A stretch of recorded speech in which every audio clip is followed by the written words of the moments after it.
Hello, and to whom this may concern. On? Yes. I think? Wait. Yep. Just checking. Hang on a sec. More importantly...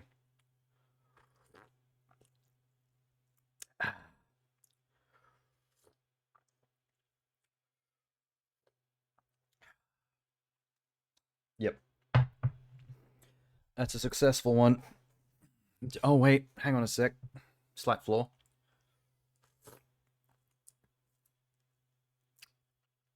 More bitter than sugary. Not a perfect one. I changed my mind. Instantly. Oh, okay. Let me turn off... I'm going to turn off the share link request. Not today.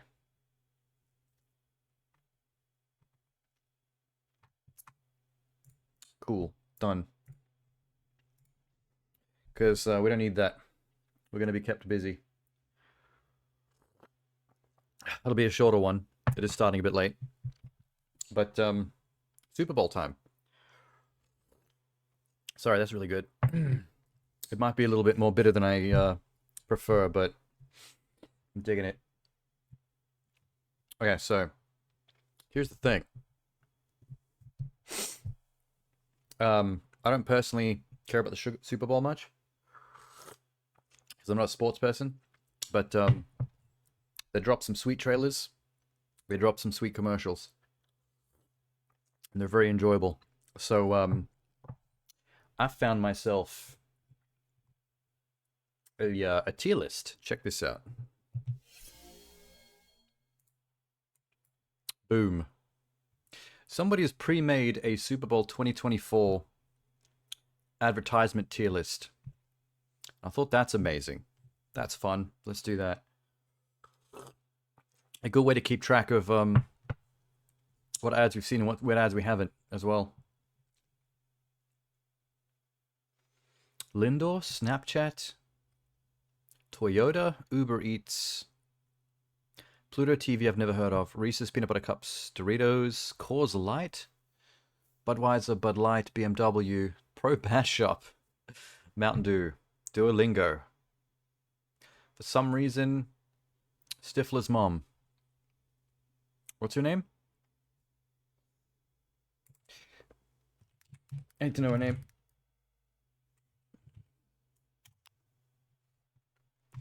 Jennifer Coolidge. I have this issue where I always accidentally call her Coolridge, which I think is a product. So I feel kind of bad about that. Iconic though, the voice. You always know it's her when you hear it. Oh, Disney. Just Disney in general? I think they released a whole bunch of trailers for movies, but I think there's some kind of generic ad for Disney itself. Otherwise, the trailers themselves would be here, not just a Disney icon. They didn't put the actual movie trailers here, but that's fine. We're going to keep it to commercials. What is this?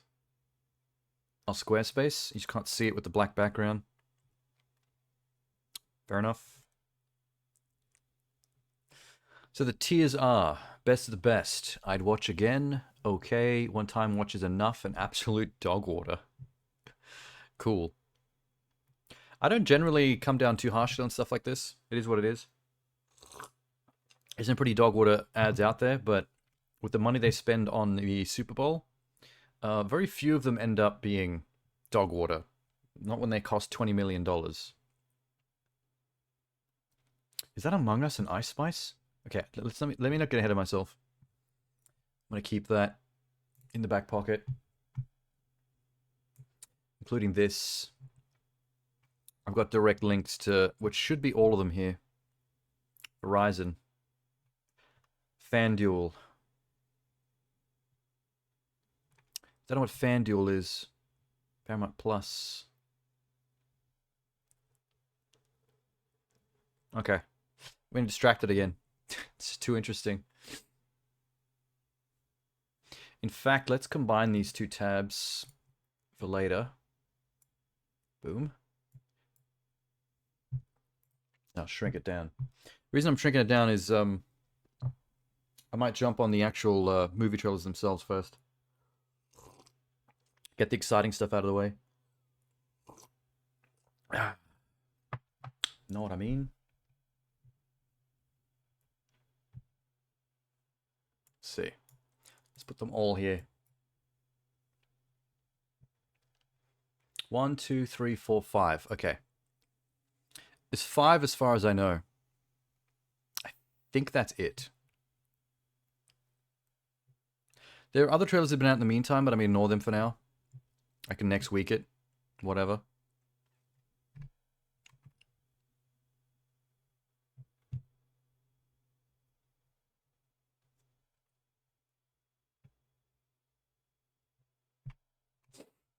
Okay.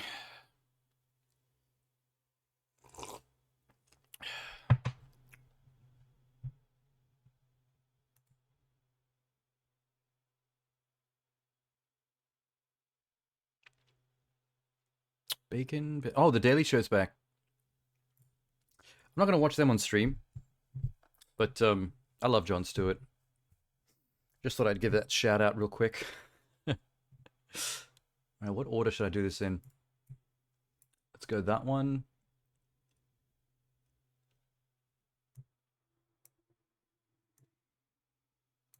I'll do it in descending order of interest. That? Okay. Yeah.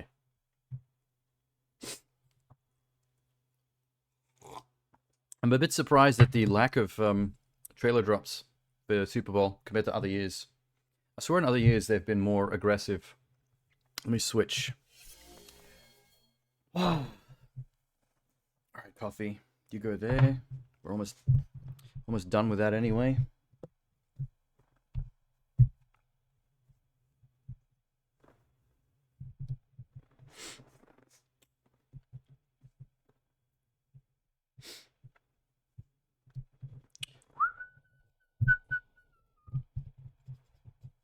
Sorry, I still got Encanto stuck in my head.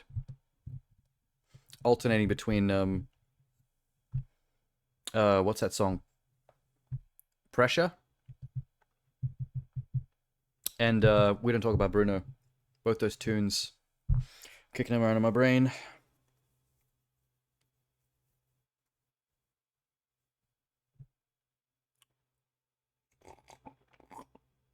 Ah.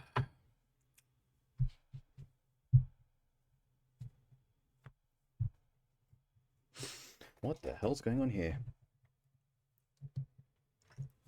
This mouse pad's cable is taut. The second time I've used that word this week. Alright. Okay. Super Bowl, what have you got? I love how they strategically did not show SpongeBob. What does that mean? Excuse me? This is supposed to be a Super Bowl trailer for the movie adaptation of Wicked.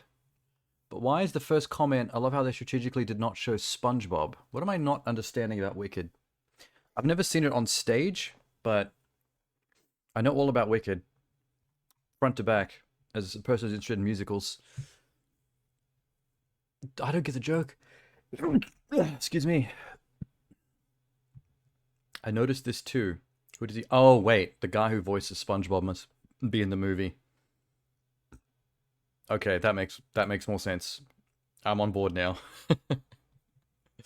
So they don't show the SpongeBob actor in the trailer, and everyone's kind of pissy about that.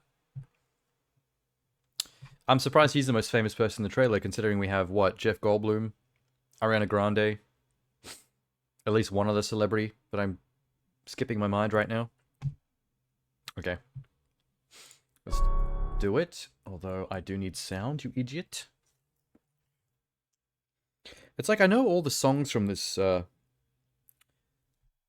from Wicked. It's weird that I've never seen it on stage. I guess it's just that prolific. All right, man.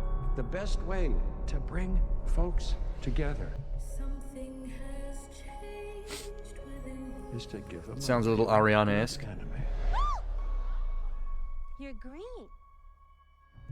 I am. So Ariana Grande is Glenda. It takes over me. And when it does, Oh my god, Michelle Yeoh. I didn't know she was in this. once I don't know if she can sing or not. Never heard her sing. The sky's the limit.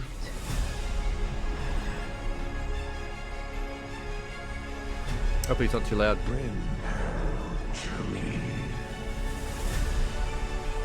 Wow, Jeff Goldblum is an ominous as hell Don't be Oz. afraid. I'm not afraid. Oh, she's definitely Glenda. It's the wizard who should be afraid of me.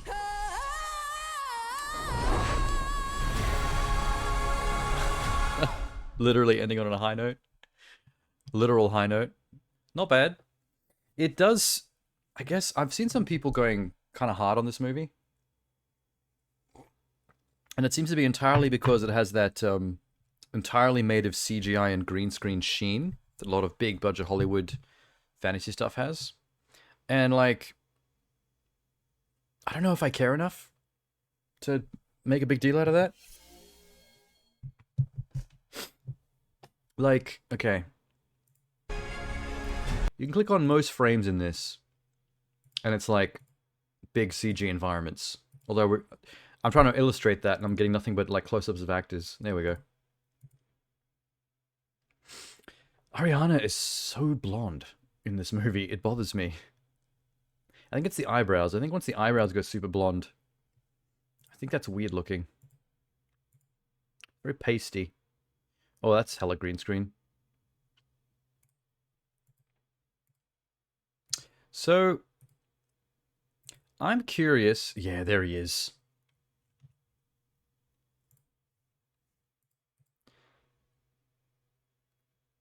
They're going for a more mechanical, giant Oz face behind the curtain. Neat. I don't know who she plays. I don't remember enough about Wicked to know what Michelle Yeoh is up to.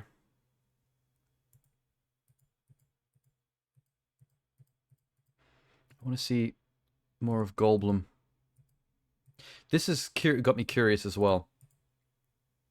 Clearly a black actress playing the Wicked Witch. I haven't been paying too much attention to it. I haven't seen anything, but I'm curious if all the anti-wokey crowd have got dumb things to say about casting the Wicked Witch as a black actress. Because ultimately,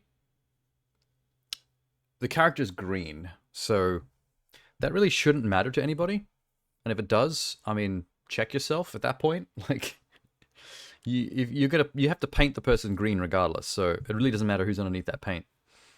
What really matters is, and this is the same thing I said for Little Mermaid, is the pipes. I believe the Wicked Witch is the one that sings Gravity in this particular play, and that is a big song. That is a showstopper. That's the kind of piece that vocalists perform at like Australian Idol auditions to prove they belong on that stage. Because if you can nail songs like Gravity or that one from Les Miserables, in fact, a lot of these really major Cats. What's that song in Cats?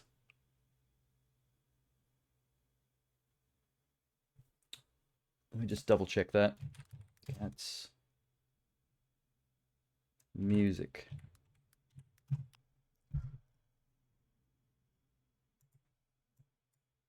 Soundtrack.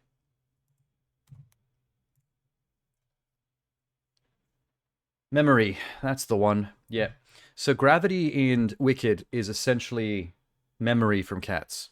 It's the big showstopper that you have to have an actual diva in that role to perform. So this woman, who I'm not terribly familiar with, I'll have to look that up, must have a serious set of pipes on her if she got this role. That's all I'm saying. That's all that matters. Much like the casting of Ariel, all that mattered was how well she can sing a few of those songs. There is Goldblum. We don't get enough villain Goldblum.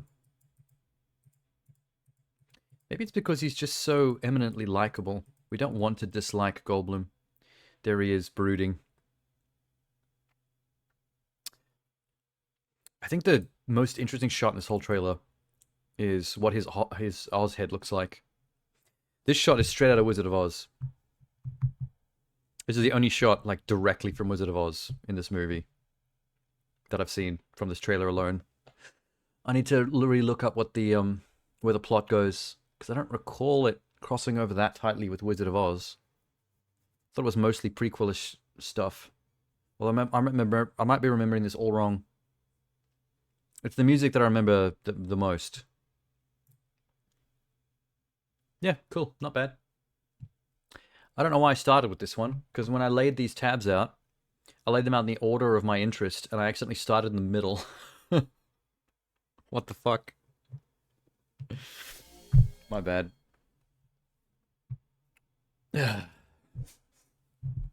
Okay. That's enough Wicked. I'm kind of glad I got that out of the way early, though, because I was very intrigued to see what was up with Wicked. Especially since I heard that Ariana and Goldblum was in it. And that was the only thing I cared about.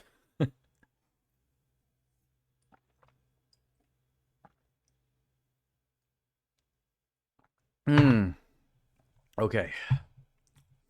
Let's go back to the beginning of the queue. Kingdom of the Planet of the Apes. I feel like the title Kingdom of the Planet of the Apes sounds like one they've already used. It's generic enough that it sounds like that was already a sequel. Like, how have they not even used that name yet?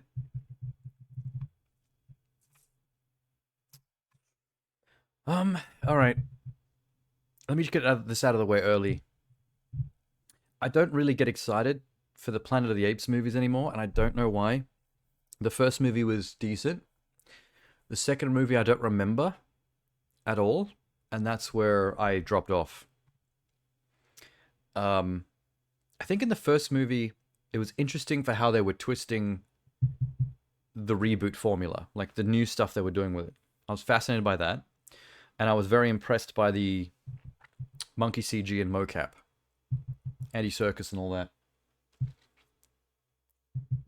I think after that, I just was like, I'm not really riveted by this anymore, and I feel bad because everyone else seems to love it. Descendant of Caesar. Oh yeah, that's the only thing I've heard about this. It takes place like generations later after the other three movies. It's probably going to be spoilers for me since I'm not up to date. I never saw 3, but whatever. At least we're going to get good monkey CG. And one very modern, pretty-looking chick, covered daintily in mud. And we're supposed to believe she looks like a scavenger. With the concept of evolution.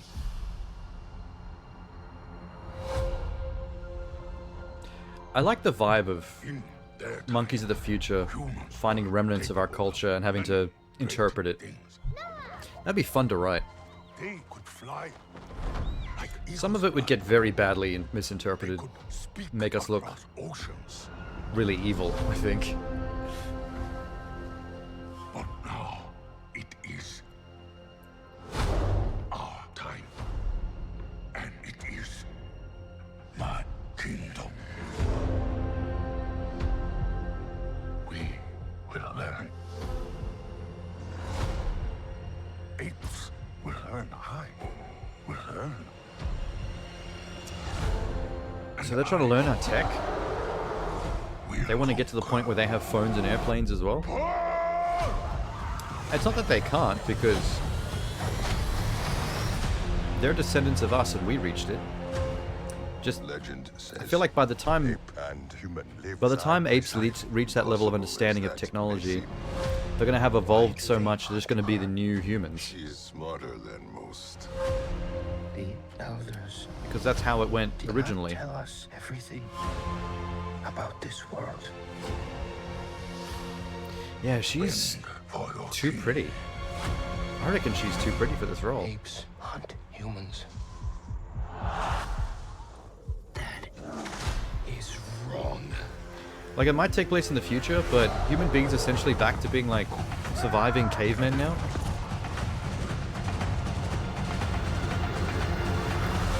Awesome. She's dressed a bit like Lara Croft, though. Singlet.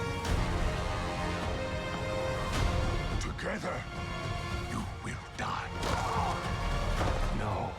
Together. There's always one evil fascist ape.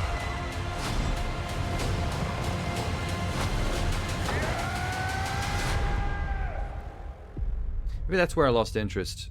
Like, the second, third, and fourth movies all seem to be one sole good ape trying to speak to the peace, the potential peace between human and monkey kind, and then the antagonist is some fascist ape that just wants to, like, rule the others, rule the entire ape civilization. Just feel like that that arc keeps getting rehashed.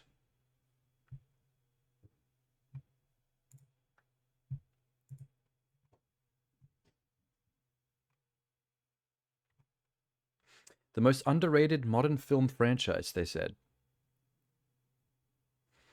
See, this is what I'm talking about. Like, these new Planet of the Apes movies have so much clout.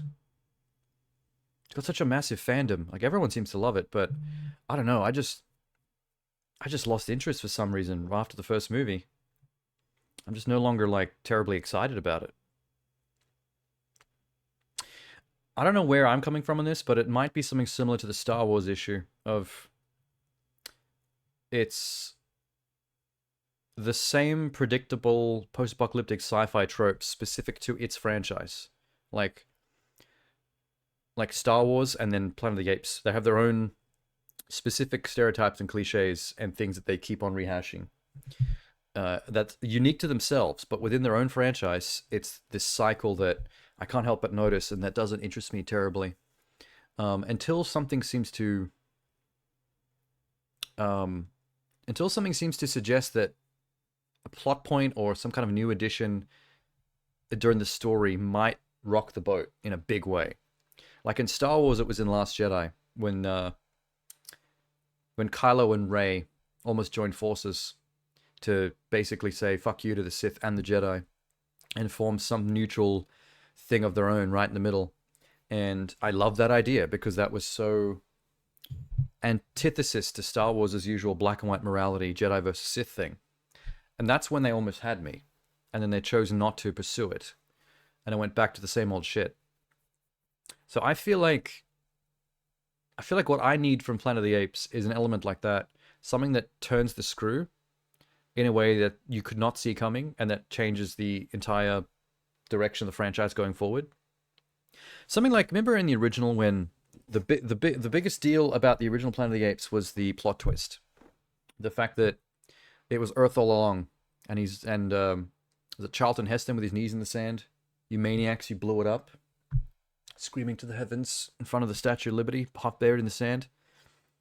I don't think this new franchise has ever had a status quo shifter like that changes how you think about the whole thing.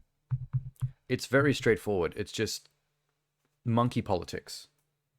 And, you know, should we treat the humans with kindness and understanding the way they didn't treat us when humans were in control and we were terrible to animals? And that's the theme. Those are the themes they're always playing with, but it always seems to be playing with them in the same predictable way. So all I have left really is just to sit there and appreciate the visual effects, which I'm also not that riled up about anymore because everything looks good now. Everything looks like pristine $200 million CGI, like every other movie. So it's like, okay, this is what we're capable of. You kind of have to blow my mind in a different way now. Anyway, I think I've been awkwardly negative about Planet of the Apes for long enough. I still feel bad. I don't like talking down those movies because they aren't. I know they're good. It's just I'm not excited, and I feel bad about that. So I can't help but talk about it. All right, I'll leave it alone. I'll catch up Sunday. I'll see 3 and then I'll see 4. And hopefully I get something out of it. And it's not what I fear it is. Just more of the same. Okay. This is going to be the weirdest part of catching up on Super Bowl trailers, because this I don't think anyone saw coming. Everything else everyone knew about. This one's kind of left field. Twisters. As in Twister. But more of them. They're doing the Alien sequel thing. Aliens. Cute. The thing is, there were multiple Twisters in the first movie. So I don't know if the naming convention really checks out. Because in Alien, there was an alien. In Aliens, there's many aliens. So, beautiful. Very clear. Got it. Twister. There were many Twisters in the first Twister. So adding an S to it does not imply that there are now more Twisters, because there already were. And I feel like your conceit just fell completely apart. But I don't think anyone's looking that deep into it. And I should probably stop. I don't know who's in this, except for the fact that I saw Hangman from Top Gun Maverick. There he is. I saw him in the thumbnail. My prediction is that he's going to be playing the same type of douchebag that Cary Elwes was playing in the original Twister. The antagonist to the main character, Tornado Chasers, who ends up getting his truck picked up and, flattened with him inside it. Hopefully not, because I'm starting to like Glenn Powell. He just plays a really good arsehole.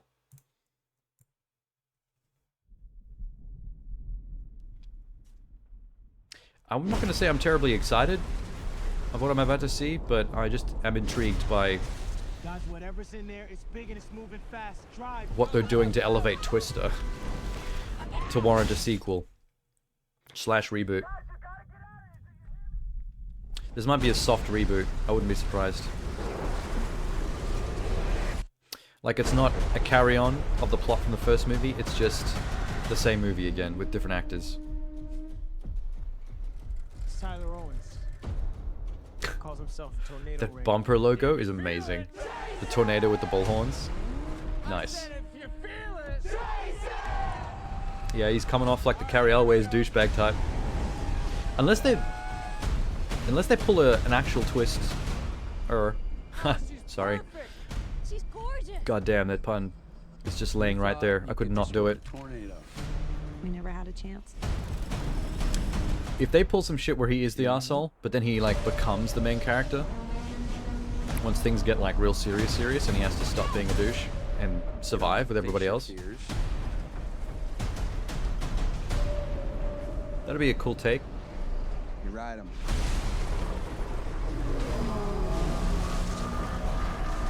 Amazing. Are we gonna get a cow shot? Because that's the most iconic part of the first movie. The cow floating past in the air.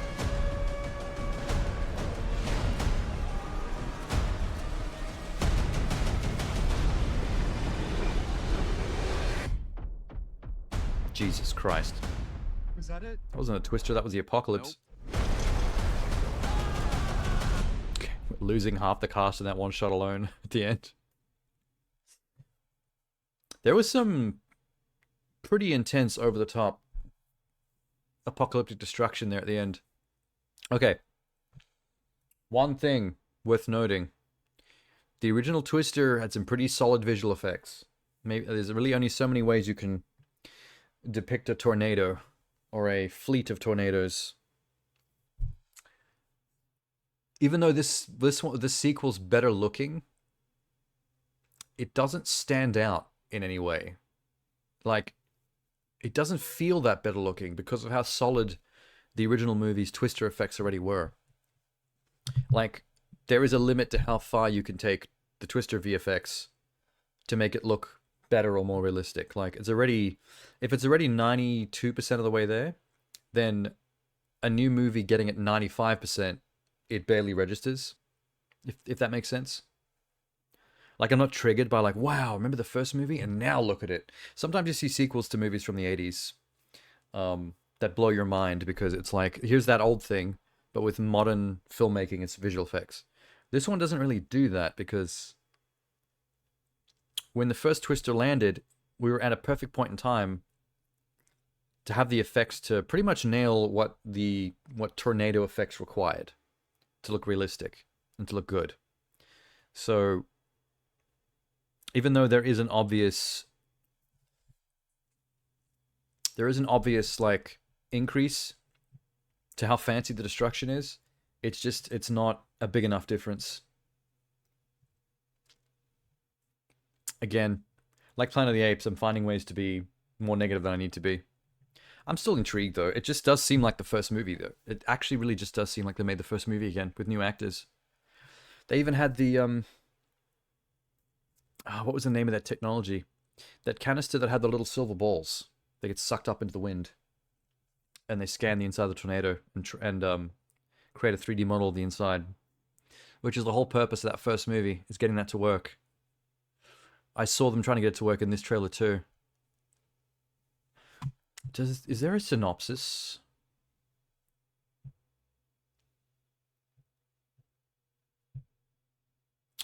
Opposing forces come together to try to predict and tame the immense power of tornadoes. Kate Cooper, a former storm chaser haunted by a devastating encounter with a tornado during her college years, studies storm patterns on screen safely in New York. She's lured to the open plains by her friend Anthony Ramos from In the Heights. Dope. He's awesome. I'm glad he's getting work. Wasn't he in Transformers as well recently? This guy's getting paychecks. Testing a groundbreaking new tracking system, which is probably the one from the first movie. Crosses paths with Tyler Owens, a charming and reckless social media superstar who thrives on storm-chasing adventures with his raucous crew who will all probably die.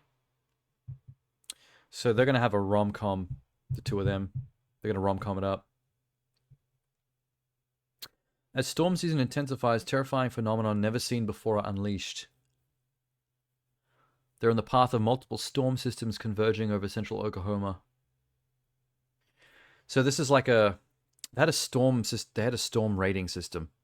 I think 5 was the highest. I bet they pull some shit in this where they're like, this particular never seen before, which means it's probably a rating outside of what anyone's ever had to rate. This is probably them going, oh god, this is like a category 6. I'm calling it now. Category 5 is meant to be the highest. They talked about it in the first movie. It's a real life thing.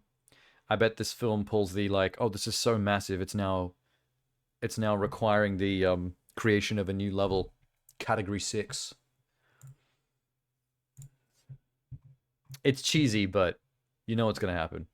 Category 6 is coming. That storm at the end was basically just the apocalypse. It's definitely that's definitely a C6 if ever I've seen one. Okay. Good luck to them. Don't fuck it up. Alright, now we're getting to the juicy stuff. Godzilla x Kong, the new empire. I wonder why they don't call it Versus. I'm sure there's like a marketing studio reason why they didn't want Versus in the title. The X is maybe trendy. Maybe it's sexier. Kong got the Infinity Gauntlet and Godzilla achieved Super Saiyan. This is incredible. Okay. This is going to be over the top and silly. We've seen the first trailer. It can only go up from there. I want to see more insanity. This needs to be an absolute cartoon to differentiate itself from heavy hitters like -1. That's what we're asking for. That's what we want to get. We already know that Kong gets a power gauntlet. I think we're in safe hands. Centuries, there was harmony. If there's one thing this trailer's... Guardians of nature. Yeah, boy. That's my guy. And the great apes. There's Daddy Godzilla. Became the protectors of humanity. The scale in these trailers varies so wildly in quality. Sometimes they give off really good scale from a human POV. Other times, we're witnessing things from like the Titans POV, and they don't feel that big. because we're up there with them. We've discovered a signal. It starts to feel a bit like a video game in a fake, She can feel it. undersized environment. Kong, Godzilla, Daddy, they can feel it too. Something big is glowy boy. coming. Something even they're afraid of. You feel like going for a ride? Yeah, bro. You never asked. Just try not to swallow your tongue. What?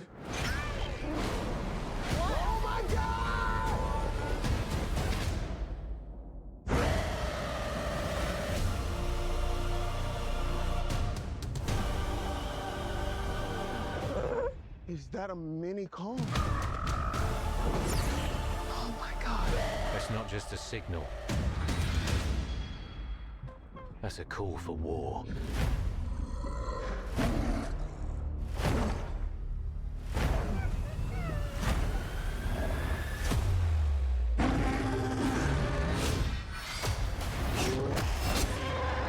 Damn. What? Kong is gets his that? ass kicked by a new bad guy monkey. I'm getting mesmerized by this trailer. I haven't done anything for a minute. Does Godzilla just show up with his new ice press powers in Monkey Land? Can't stop this on Just his starts own. attacking everybody. He won't be alone. Here comes Dada. Here comes Papa. See, that shot, for example, they don't feel big. That was a bit cartoony. But we're not going to complain about cartoony last with this time those movie, two met up, because it's kind of what they're going for. It's almost the end of Kong. They don't have to like each other. What if his Just have to gauntlet can work deflect Godzilla's Now, plasma I've breath? seen everything. It's a big tooth.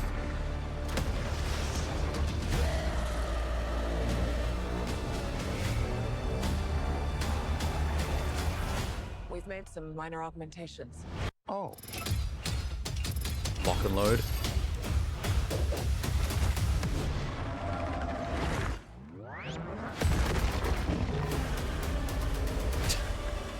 Wow.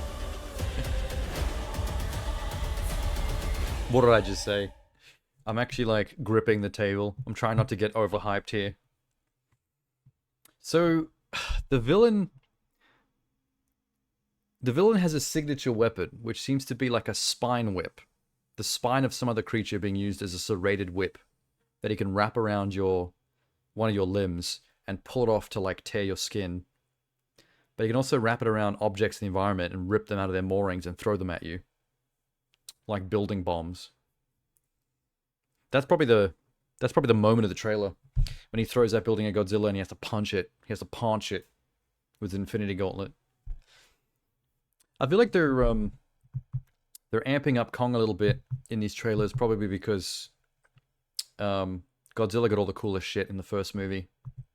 He's the one that really kicked all the ass. But it kind of makes sense because, like, he's the king of monsters and Kong is really just like the perfect underdog monster. He's the most human-like. He's the one that you can have start on a back foot and kind of fight for equality. It's a weird thing to say about a cartoonish monster movie.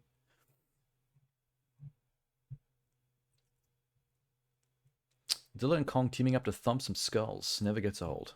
It does not. I wonder if they're going to flip the script on the new one, have a moment where Godzilla gets his ass beat, and then has to be brought back to life to help Kong, which would be the reverse of what happened in the first movie, when the humans had to create a giant makeshift defibrillator to shock Kong back to life to get his heart started. God damn, that movie's fun. Even if this movie ends up being kind of bad from a script point of view, I feel it's still gonna be the same level of WWE stupid fun as the previous one. I think it'll at least succeed on that level. I mean, how can it not? There's nothing really new to see though from the first trailer. With the exception of the spine whip being used in a fight, the rest is mostly just Kong and Godzilla screeching and posing a lot, like this. Oh yeah, that's the good shit right there. Look at that. I wonder where in the film this happens. This might be in the finale, after they've actually beaten that orangutan. They need to. There has to be a secret in this film, because the first film, we thought the antagonistic force was just Kong and Godzilla riling each other up, and that there might be some evil humans stoking the flames that need to be stomped on at the end.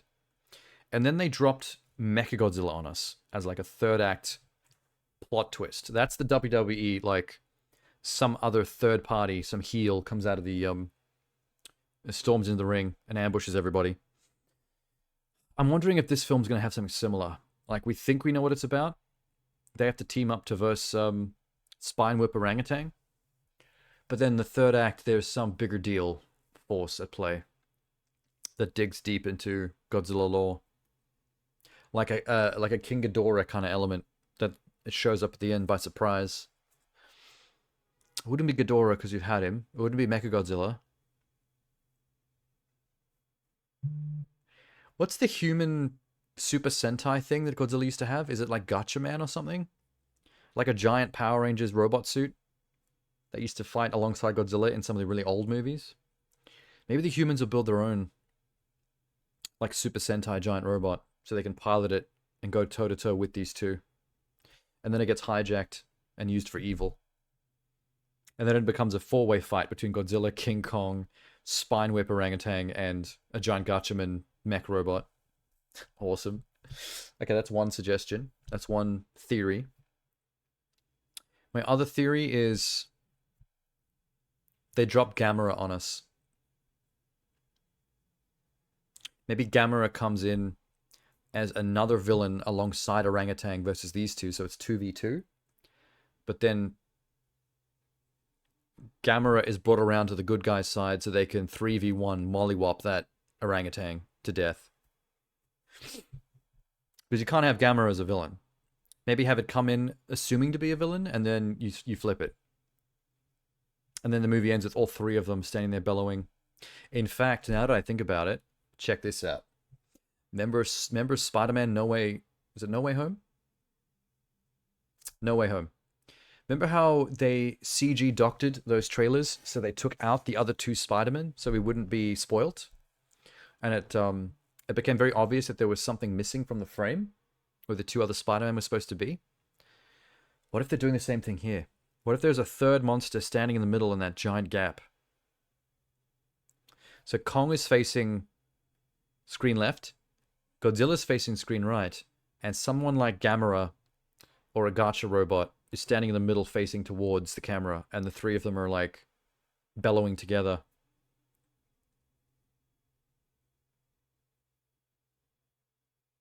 I like this thought. I think we're onto something here. I actually think we're onto something here. That's definitely Godzilla. Showing up to bust up the orangutan crib. And Kong happens to be there and catches some collateral damage. Okay, I like my theories. I'm going to sit on those theories for a while and see if they come true. I maybe should have put money on this.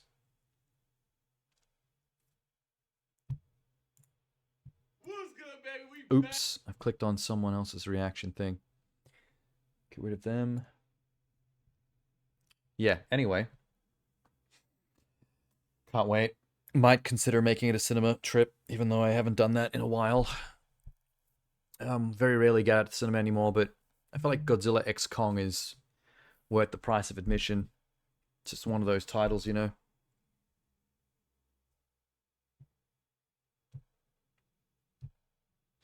Yeah, anyway. Last but not least, of the Super Bowl movie trailer drops. I've left this one to last because I'm the most intrigued by what this is going to look like. Deadpool and Wolverine. Interestingly, not Deadpool versus Wolverine. Or Deadpool X Wolverine, if you want to go by the Godzilla X Kong naming convention. I also saw some rumors it was going to be called Deadpool and Friend, which I think would be much funnier. But I think the studio wants that Wolverine in the title to be able to sell tickets. Like, that's more important than being funny to a studio that's looking to make that that cash. Why am I keep going to the comments to spoil it for me? Okay. Please don't be shit. I can't handle Deadpool-related stuff going to trash nowadays. I just can't. I kind of feel like I need this to be good. Oh boy. Happy birthday to you. Terrible wig, but amazing. That's the point, clearly. Challenging few years, for sure. Who was that I'm old dude? happy. That is because of each and every one of you. I'm the luckiest man alive. Make a wish, buddy. It's too fake wholesome. Wade Wilson? Who's asking? Considering how much he charges for the assassinations he goes on, I'm Scary. surprised he's still... Pegging isn't new for me, friendo, but it is for Disney. Should have known there would be a pegging reference at some point. I mean, that happened in the first movie. There was a pegging scene. Mr. Wilson, you appear to have soiled yourself while unconscious. I wasn't unconscious. Who are you? Wasn't unconscious. Walk with me. I willingly shat myself. Yeah, I'm surprised he still lives in such a shit apartment. He should be able to afford something better. In the comics, he is often paid tens of thousands to hundreds of thousands of dollars for a This is your hit. chance to be a hero among heroes. Neat. I smell what you're stepping in, Sensei. Your little cinematic Is he universe asking him to kill is the about Marvel to change Universe, or forever. what's going on here? Wolverine? I'm the Messiah. Something weird looking about that Wolverine. I am Marvel Jesus. And there's a staple on his head. Marvel Jesus. Wish I could do the splits. Here's the violence. I'm gonna make sure everyone knows there's gonna be blood. That's dope. God, please! Oh my fuck! Was that? That looked like that realm from Loki. God, I love this part. Wait! I think I know who that is. I heard a name on Twitter.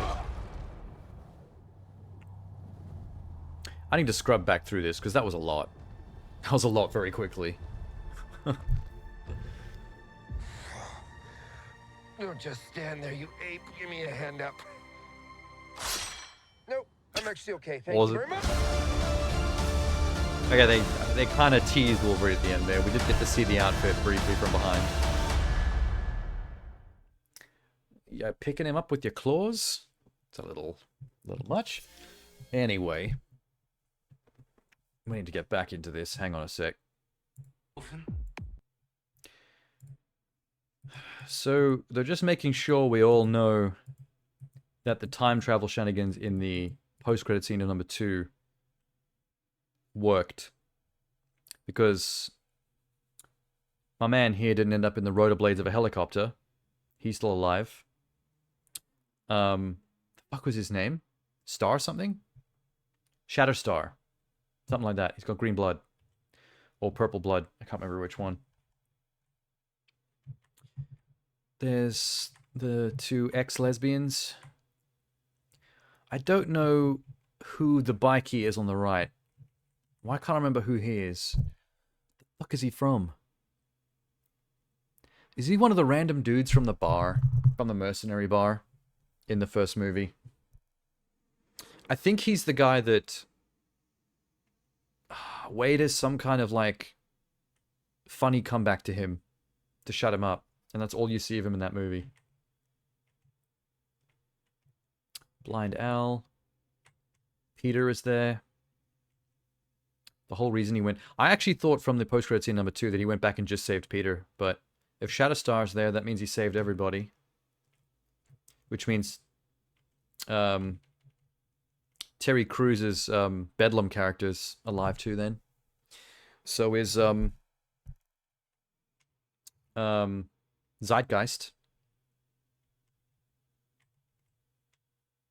The Skarsgård with the vomit breath. There's Peter. Couple more wrinkles since last time. I think that's all that's there.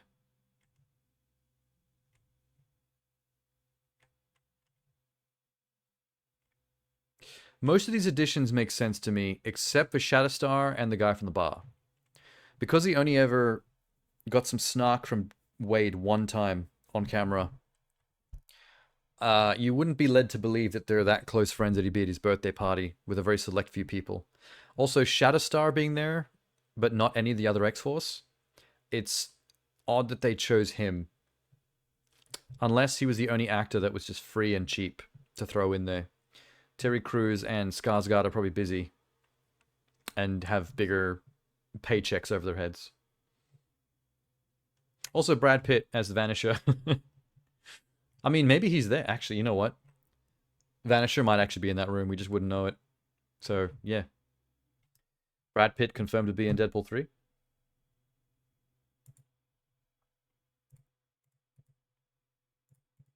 Ditch the thing. He shits himself while conscious. Interesting that they have this TVA introduction sequence and that's not Owen Wilson. I heard the rumor that Owen Wilson might be in the movie in some capacity. So I'm surprised it's not in this capacity. Why do we need a new dude doing this? Also, I recognize him from something, but I can't put my finger on it.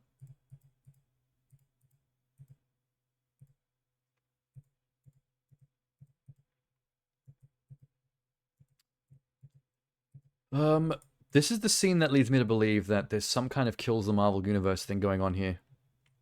I don't know what the reasoning would be, unless it's a... Ooh, I'm pressing the wrong button. Okay, theory. If they're doing Deadpool kills the Marvel Universe, the reasoning might be multiverse related. There might be some multiverse branches that are problematic, that they need someone of lower morals and ill repute to go wreak havoc and kill off some of like the major characters, because if they stay alive, that timeline goes in a very, very bad direction. Like maybe at some point in the near future, all the most powerful heroes get turned evil by something that is unstoppable. And the only chance is to kill them all before that happens. And then whatever entity causes it can no longer like wreak as much havoc as it did because it doesn't have access to people of that power level. But no one is dumb enough or crazy enough to take on a job like that except for Wade. Yeah, we need you to go and kill Thor and Captain America and fucking, I don't know, Captain Britain. Yeah, just throw Henry Cavill in there. We need you to kill Professor Xavier. Who dis? This seems like it's supposed to be a specific character. This is the only time we see this person in the whole trailer. Hang on. Let me type in Deadpool and Wolverine. Not cameos. Characters.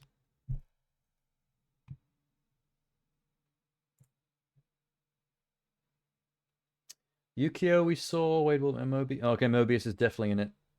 He came up.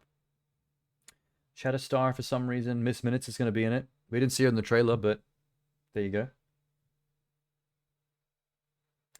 Someone named Emma Corrin is listed in the cast list for Deadpool 3, but her character name is Actress. So, what the fuck? Okay, wait. Let's go trailer characters. I think it's Cassandra Nova. Yeah. Here we go. Check this out. Cassandra Nova Xavier, formidable enemy of the X-Men. Her brother was Professor Charles Xavier. Ooh. This is leading credence to my assumption we might be doing some Kill the Marvel Universe stuff. But in a more specific, low-key way. We're not killing Professor Xavier. We might be being sent to kill people like his sister. His evil sister, Cassandra Nova. This definitely looks like the chick in the trailer. She's bald. She wears this garish coat with the sharp shoulders. And she's got like elf ears. A bit Gollum-like. Look at this. Yeah. 100%. I think we nailed that one. Okay, this one's curious to me. Because that's clearly Wolverine, but it doesn't look like Wolverine. I mean, Sorry. It doesn't look like Hugh Jackman. I feel like the physique is leaner than Hugh Jackman's torso physique. This might be a variant of Wolverine being played by somebody else. Also, I saw Wolverine's alias Patches trending at one point on Twitter. And I remember that Patches is like a Wolverine alias that like runs a casino or something. And he has an eye patch and he always wears a white suit. So the fact that he's at a gambling table in a white suit, I think that's too many coincidences. That definitely has to be the Patches version of Wolverine. I'm just not terribly familiar myself. They've kind of made Wade a bit more gross. Like, there's tufts of hair sticking off his head. Oh, wait, that's not just... Okay, sorry. He stapled the wig on from earlier. So, where they ripped the wig off, there's still tufts of hair stuck to the staples. I got it. I thought maybe that was just them trying to make his cancerous look uglier. There's a couple of butlers feeling him up. Oh yeah, they got a good grab going there. That happens twice in this montage. Check this out. There he gets a bum slap. He gets 2 bum slaps. And then a bum grab. There's at least 3 sexual assaults during this one little suit-up sequence. Splits. I really need to figure out how to do the split. I would love to be able to do the splits. There's the violence. Show us we ain't kidding. Something goes horribly wrong here, because if he starts out working for the TVA, and then he's killing TVA agents in the next scene, I think he turns... TVA wants him to do something, and he turns on them because of it. But it's hard to tell whether they want to do something good, and Wade is just going off the deep end, and being the bad guy through miscommunication, because he's capable of that. Or if they're pretending that what they want him to do is good, but they're actually doing something bad, and he clocks it and turns on them. Which is less interesting, but smashing a helmet against a stump isn't really going to do that much. There's a 20th Century Fox logo. Buried in the sand. That's another reason why I think they might be doing some Deadpool kills the Marvel Universe stuff. The fact that we're going to timelines where, like, Fox is literally destroyed in a very fourth wall meta-breaking way means he might be going around doing this stuff himself. These destruction... Okay, wait. Maybe instead of killing the MCU as we know it, he's killing the branches. Like, if he's going around getting rid of the rest of 20th Century Fox, like if he's killing Nicolas Cage's Ghost Rider, if he's killing the old Fantastic Four with Jessica Alba in that, and Chris Evans in a totally different... That would be good. If he was about to kill Chris Evans, Johnny Storm, and he makes a joke about him looking like Captain America, that's definitely something they would do. He'd be killing Elektra, he'd be killing Catwoman. No, that's DC. Scratch that one. Elektra. Ben Affleck's Daredevil. I don't think he can kill any of the Sony ones because they're currently still making those movies alongside these, which is unfortunate. Be nice if he killed Morbius. Maybe even clean shop on Venom so we can get a reboot of that too. I don't think we need to go far back as Blade because nobody wants to see Wesley Snipes as Blade killed. I think that would be too depressing because we love that. We love Blade. We do need to make way for Mahershala Ali's Blade, but let's not fuck with Wesley's. It's too solid. Maybe Eric Bana's Hulk. Go assassinate him. I'm trying to think of all the other Marvel stuff that other people have owned, like Fox and Sony have owned. It's hard to... Maybe the old Punishers, like Thomas Jane. Although people would be sad to see him go as well. Because we love the new Punisher, but people kind of liked Thomas Jane as well. Maybe go back even further and kill... what's the even older Punisher? Drago from Rocky, when he did it. I can't remember his name. That dude. Go kill that Punisher. Maybe even Hasselhoff's Nick Fury. Get real deep cuts with it. Look at this move. Is that a UFO in the background? There's a crashed UFO back there. It's pretty clean. I only just noticed from doing this in slow-mo that he gets the ammo clips off this piece of metal. I think he stomps on it to flick the ammo up. Yeah, there it goes.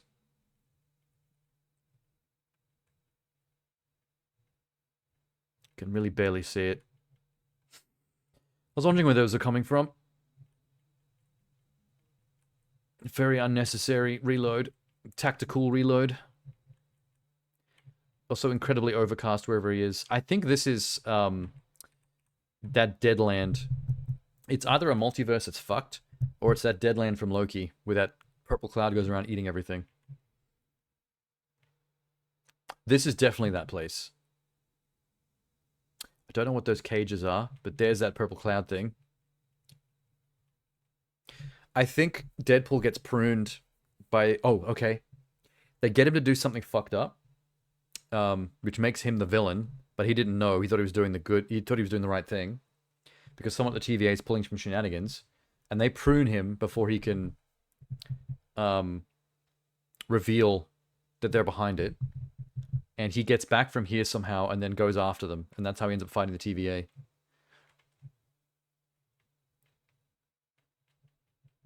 Oh, the broken arm. He fixes that really quickly. Some Doctor Doom looking motherfuckers. Unrelated though. That's interesting.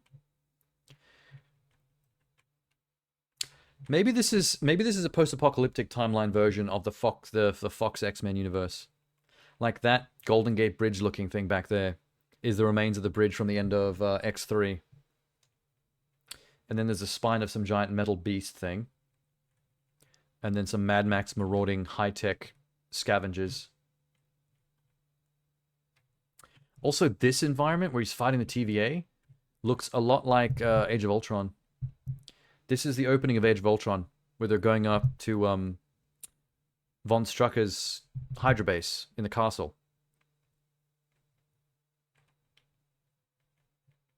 So either Deadpool's here to fuck with the timeline, maybe like to stop Quicksilver and Wanda from fighting the Avengers here or something, or it's the opposite. He's trying to kill them. And either TVA is trying to stop him, or he's trying to stop the TVA. And when it comes to Deadpool, it's very hard to tell, like, who's doing the wrong thing and who's doing the right thing. Which I guess is the fun of it. Is someone getting their leg sliced, but not off, which I think might be an unfinished effect. They've put the blood splatter in, but in the final film, I bet that leg comes off completely. Oosies. Wait a minute. Hold up. That's not Deadpool. Wait a minute. I think? Wait. I need to see his hands. Okay, there's some red on the glove at the bottom where the palm is. I need to see the top. Here. Yeah, that's not his hands, man. The whole top of these hands are black with those silver strip-like things.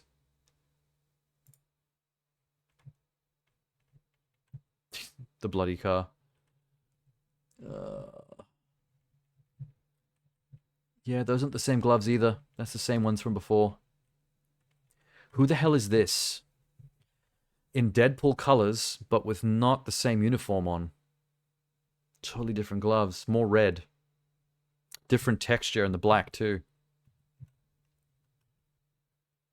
Okay. Two theories. Deadpool ends up fighting a variant of Deadpool. There's a Deadpool v Deadpool fight where he's wearing like a different version of the suit from the comics. Maybe like another shout out, Easter egg suit. Or this is one of the other Deadpools, like Lady Deadpool. Lady Deadpool. There's been no rumors about Lady Deadpool being in this movie, but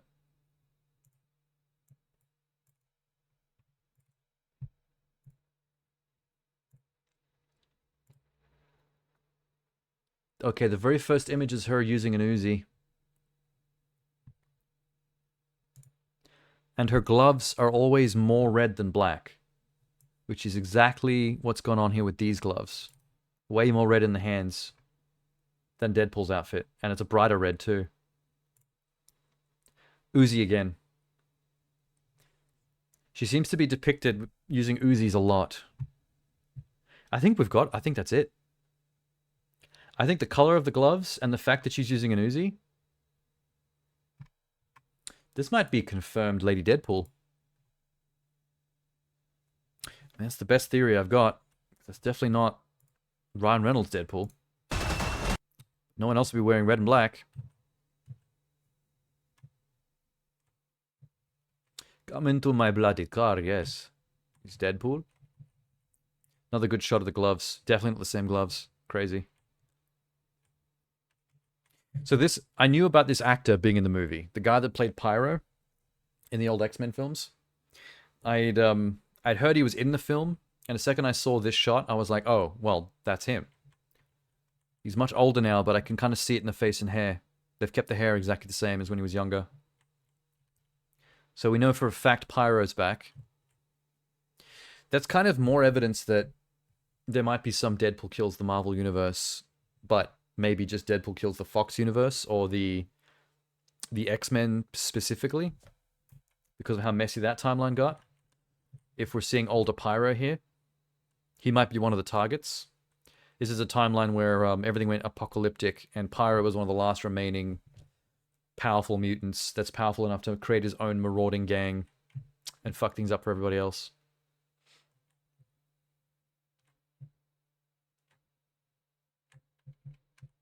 It's interesting that Wolverine and Deadpool seem to meet in this wasteland where the giant 20th Century Fox logo is. Like, however Deadpool ends up in this apocalyptic X-Men timeline, one of the only other X-Men that's left alive because he can't die is Wolverine, and he's still wandering around in the desert. With the Meta Fox logo just buried there. There's so many different ways you could assume or theorize on the stuff that we see in this trailer. They've done good keeping it just vague enough to make people go crazy with assumptions. That's a great shot, though. The claw schnicket in the shadow. Perfect. Gets the people going. Let's see the suit a bit better. There's that yellow and blue, baby! Honestly, if you live on the internet, it's not a big deal that you don't get to see a clean shot of the suit in the movie, because we've seen the behind-the-scenes shots of him in that suit like 1,000 times now, from different angles. It was actually getting kind of tiresome. And some of those BTS shots made the movie look shit. But from the point of view of people who don't understand that in the actual film, there will be cinematography and there will be finished VFX and color grading. So when you look at an on-set photo from someone's phone of people in dorky suits in a desert, of course it's going to look jank. It's going to look dorky as hell. What matters is how it looks in the film, once all the artistry has been done and dusted. Blah.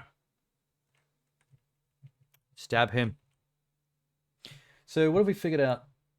We figured out that Cassandra Nova is most definitely in this movie from that one shot. We figured out that Lady Deadpool is most definitely in this movie from that one shot. Pyro's a given because we see him face to face. Shatterstar's a given because we see him face to face, but God knows why he would be at Deadpool's birthday party. That was strange. I don't know why when you type in Lady Deadpool, I keep getting photos of fucking Taylor Swift. Oh, it's because there was a rumor that Taylor Swift was going to be in Deadpool 3, and people seem to think she's going to play a cameo as Dazzler, but there's other people who want her to be Lady Deadpool, which I think is stupid. I saw another Twitter rumor of someone saying that, what's Ryan Reynolds' girlfriend's name? / wife? Shit. The blonde.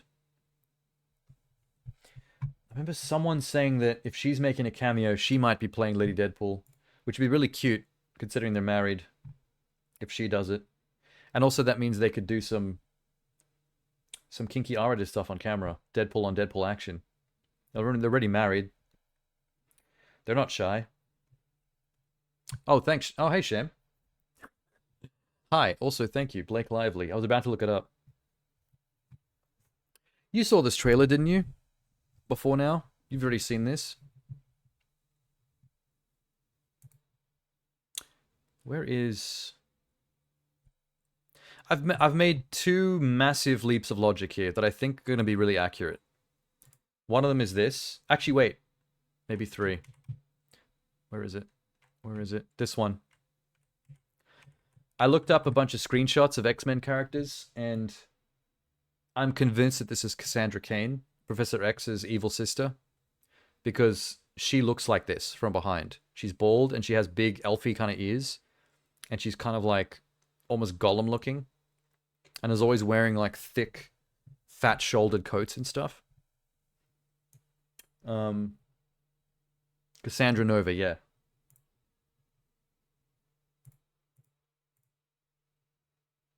Wait. Where'd she go?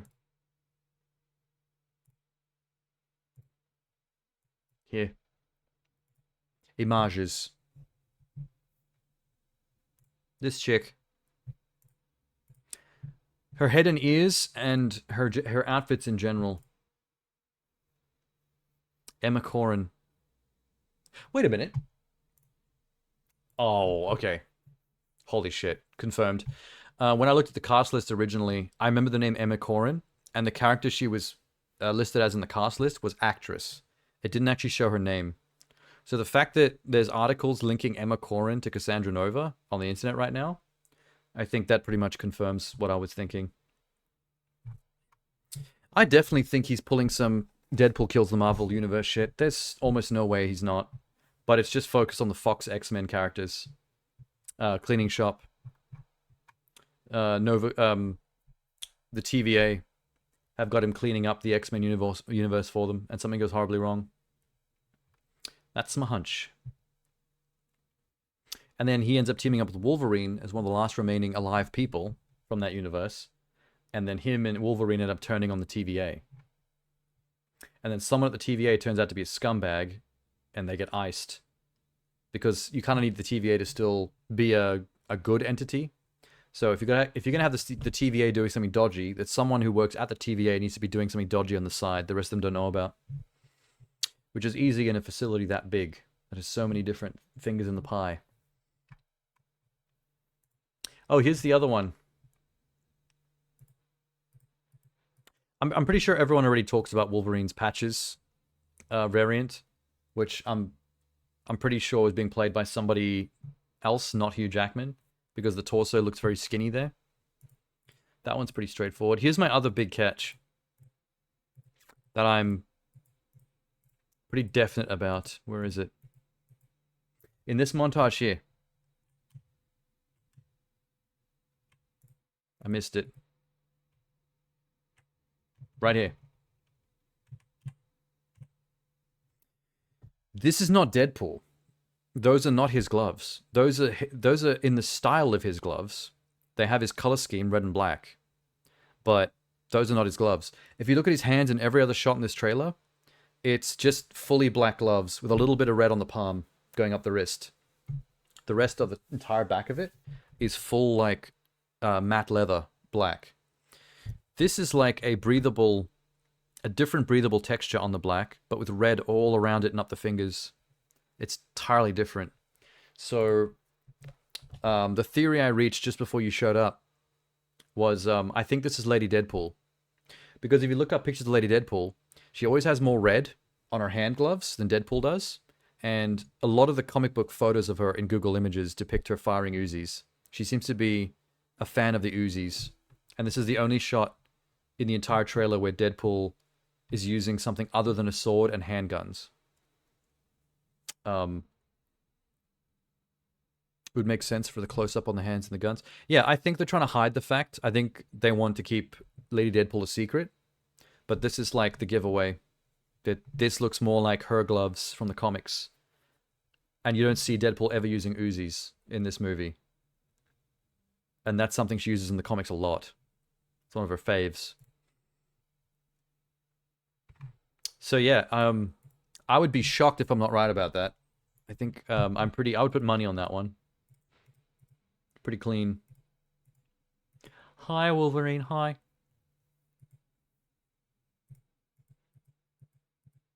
I wonder how people are ultimately going to feel about the yellow and blue.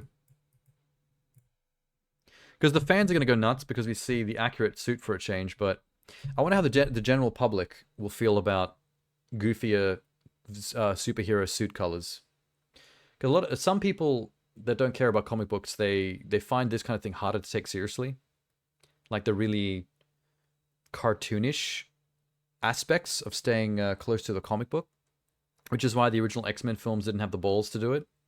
They're like, the general public will only accept cool black leather because people like the Matrix, and we won't hear a bar of it.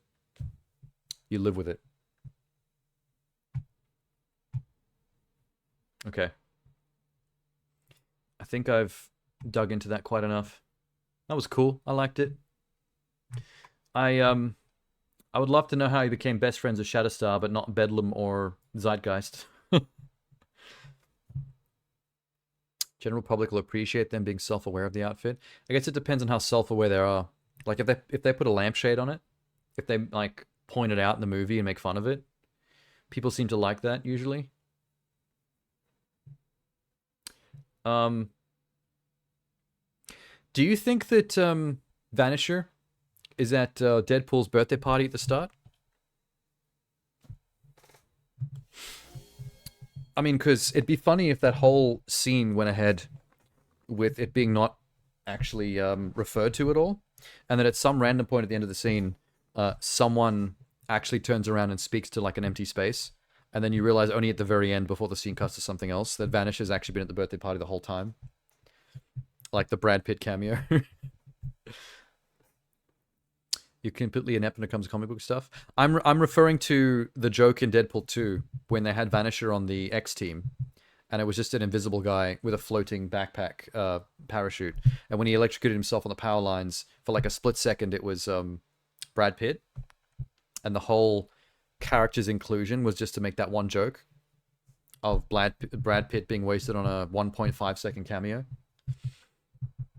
So I think it would be a nice follow-up joke if that Vanisher is also at that Deadpool's birthday party at the start, but we never see him, obviously. There's no reveal like the Powerline thing, but we just have a moment towards the end where someone actually turns and talks to him, and you realize there's a piece of cake floating there, and he's been there the whole time holding a plate with a cake on it, and no, you just didn't notice until the last minute. And it's like, oh, Vanish is there. We just can't see him. Did the same for Bullet Train. Oh, like the one-off brief cameo. That's kind of like a wasted cameo for the size of his superstardom. There's something fun about wasted cameos. In fact, Ryan Reynolds loves them. Do you remember the movie Ted? Seth MacFarlane's movie. He said the same thing about that movie in the commentary track. I watched it. They had that running joke about wasting Ryan Reynolds' cameo by never giving him lines. Like he's always just showing up and standing next to Patrick Warburton as his gay boyfriend. And they say hello to him and he nods, but he never actually says anything. He's just following Warburton around.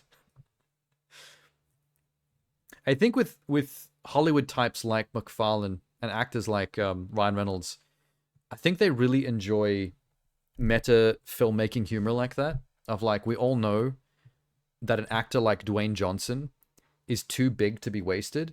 So it's really funny if you waste a cameo on them. Like, oh, look, it's Dwayne Johnson in the background, and he doesn't even get a line of dialogue, and then he's gone. It's like, why would you do that? Him just doing that probably cost you like $2 million. And that's the joke. You know what I mean? I love it. Anyway. That was me cleaning shop on the Super Bowl movie trailers. The other thing I was going to do tonight is this. The finale of Anchorman 2. Oh yeah, they were just throwing people in. And that was kind of like part 2 of the joke from the first movie. When they had all the anchors come together for that brawl. And they went, let's just do that, but times 10. Let's just take it way too far and like waste way too many cameos. Let's outdo ourselves. All right. This is what I set up at the start of the stream. Close and accept. I've got all the Super Bowl ads that I've stayed away from watching them as much as possible. Because, you know, they've been popping up on like Instagram and shit. And I found this. Someone's pre-built a tier list of Super Bowl 2024 ads. So I was thinking, I'm going to go through and watch these. And I'm going to start tier listing them. And see how I go. I'm not too harsh on this type of thing. Like, these are like $20 million ads, so they're usually pretty good. And as long as they make me laugh, I'm not going to be too scathing. But if it's some cheesy bullshit that's not worth the $20 million it cost to make and also air during the Super Bowl, then dog water. You're getting the dog water tier. Don't waste my time. Jennifer Coolidge is here. I don't know what her ad's about, but she almost might get an automatic S tier because Jennifer Coolidge is amazing.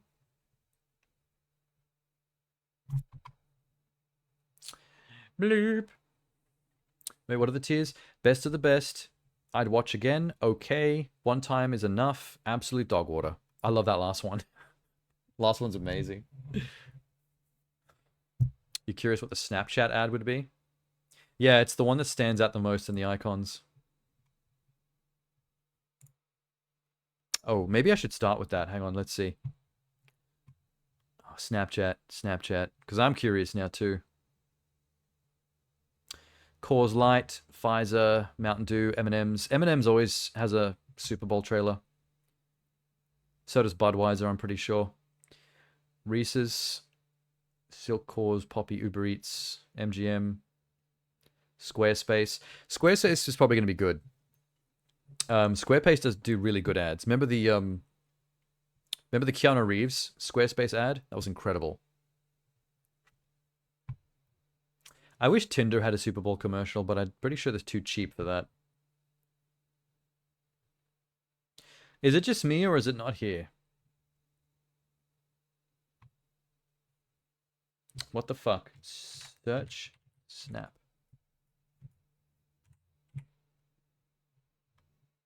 Interesting. Typing in the Snap into the search is not bringing up anything. Okay. Odd. Unless the name is something different, then they don't actually have the name Snapchat in the title.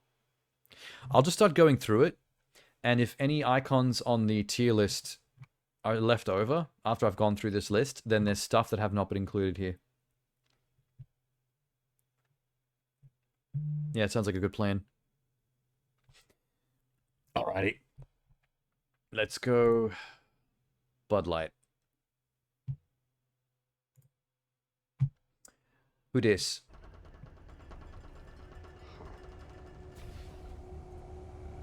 Oh my god, it's a Bud Light. Are you the Bud Light genie? Yeah. So we get wishes? It's my thing. Gimme. 80s metal hair. Yes. Filthy rich. So filthy. Invisible. Predictable. Nice. Giant bicep. Big one. A sweet ride. So does he have to like the bottle every time he What's next? does a magic? I wish Peyton Manning was my best friend. Aw. How we doing? Hey. Peyton Manning? He looks like a nerd. Hey. Oh my god. I'm a genie. Gemini. I'm a genie. Well, look at you. Nope. I wish I was at that fight. He's gonna need another bicep. House party. Definitely. Why did he wish for one bicep? You wish for a T-Rex? Guilty. Let's go to Super Bowl 58. Now. This is a really fast-paced trailer, man. Holy shit. That was moving. I think the highlight of that was what's the artist's name at the end? How have I forgot his name? Called it a trailer. I mean, they have the production values of trailers, so I'm probably going to fuck that up a lot. You know his name, Sham, the rapper that's in that trailer commercial we just watched. I'm still calling it a trailer. Why? Why does this happen to my brain? The comments will help me. Post Malone. Or most Malone.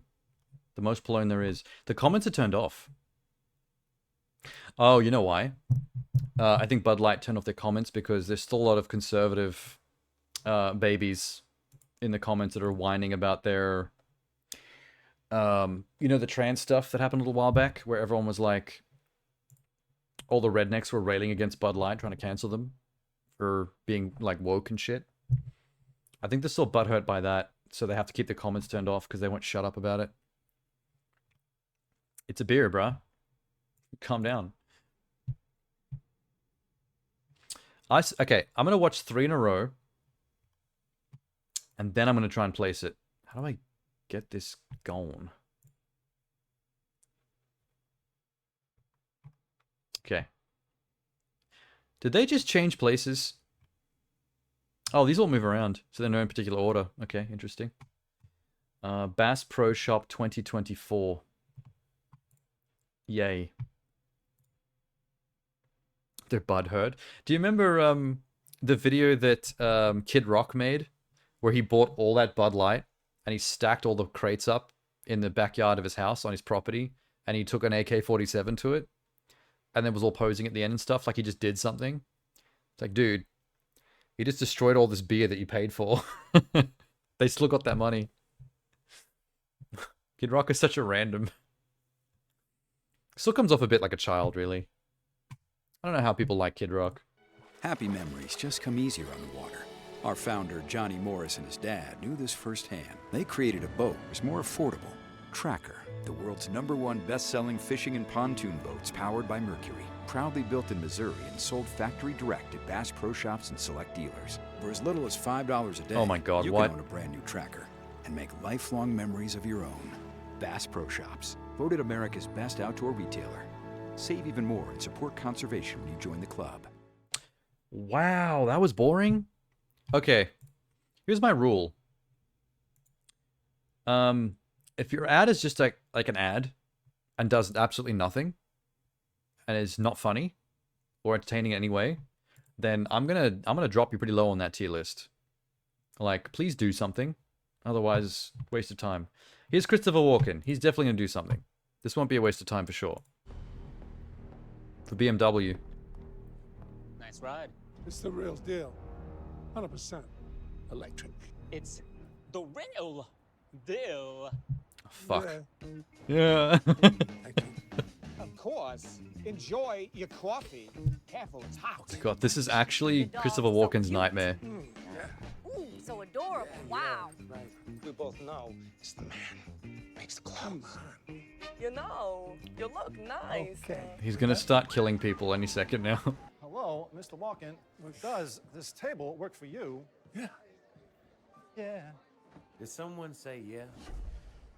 What the fuck? Don't you got somewhere to be? Yeah. Okay, this is going in a weird direction. There's only Why one was he there? Christopher Walken and only one ultimate driving machine. The rest are just imitations. Come on. What the fuck just happened at the end of that trailer? Commercial. Oh my god, that was confusing. Why was Usher there? What was the joke? It loses a point. Yeah, I actually 100%. Because if I understood the joke, maybe it wouldn't affect me that much, but I don't actually understand what they were getting at there. Like, what were they even saying? Hang on. Yeah. Will it work for you? Yeah. Yeah. They say yeah, he says yeah. Say yeah. Don't you got somewhere to be? Yeah. What is the fucking joke? Oh. There's only one Christopher. Did they just have him on set? And they just made him do something random? Okay. Would have made more sense if he encountered someone that didn't know him. Well, you know what would have made more sense? If it was a fellow celebrity that recognizes how annoyed he is by everyone doing an impression of him. Because it's another celebrity that always gets impressions done of them. Like Jeff Goldblum, for example. And for a second, they bond over the fact that they're both personas that get constantly impressioned by everybody they meet. And then the punchline is that Jeff Goldblum himself can't help but doing impression of Christopher Walken to his own face. And then Christopher Walken's like, "Ah, fuck. Even you, man? You know what it's like, bro. Why are you doing this to me?" Isn't that a much better idea? I think it's a great idea. You know what I think the joke is here? When Christopher Walken goes, "Yeah," instead of impersonating Christopher Walken, I think that guy the waiter copied his "yeah" in a very sing-songy Usher kind of way, and then Usher piped in of like, "Oh, did I hear someone say yeah?" Because he was like copying his song where that lyric is from. I think that's what they're doing, but I can't be sure. They did not make it very clear. Jeff Goldblum came up, put his hand on his shoulder and said, "Hey, let's go for a drive." I just want to see Jeff Goldblum in more things, to be honest. You can put him in anything for any reason. I'm happy. All right. That's 3. That's 3 to work with. Let's get started. The Bass Pro Shop ad. Absolute dog water.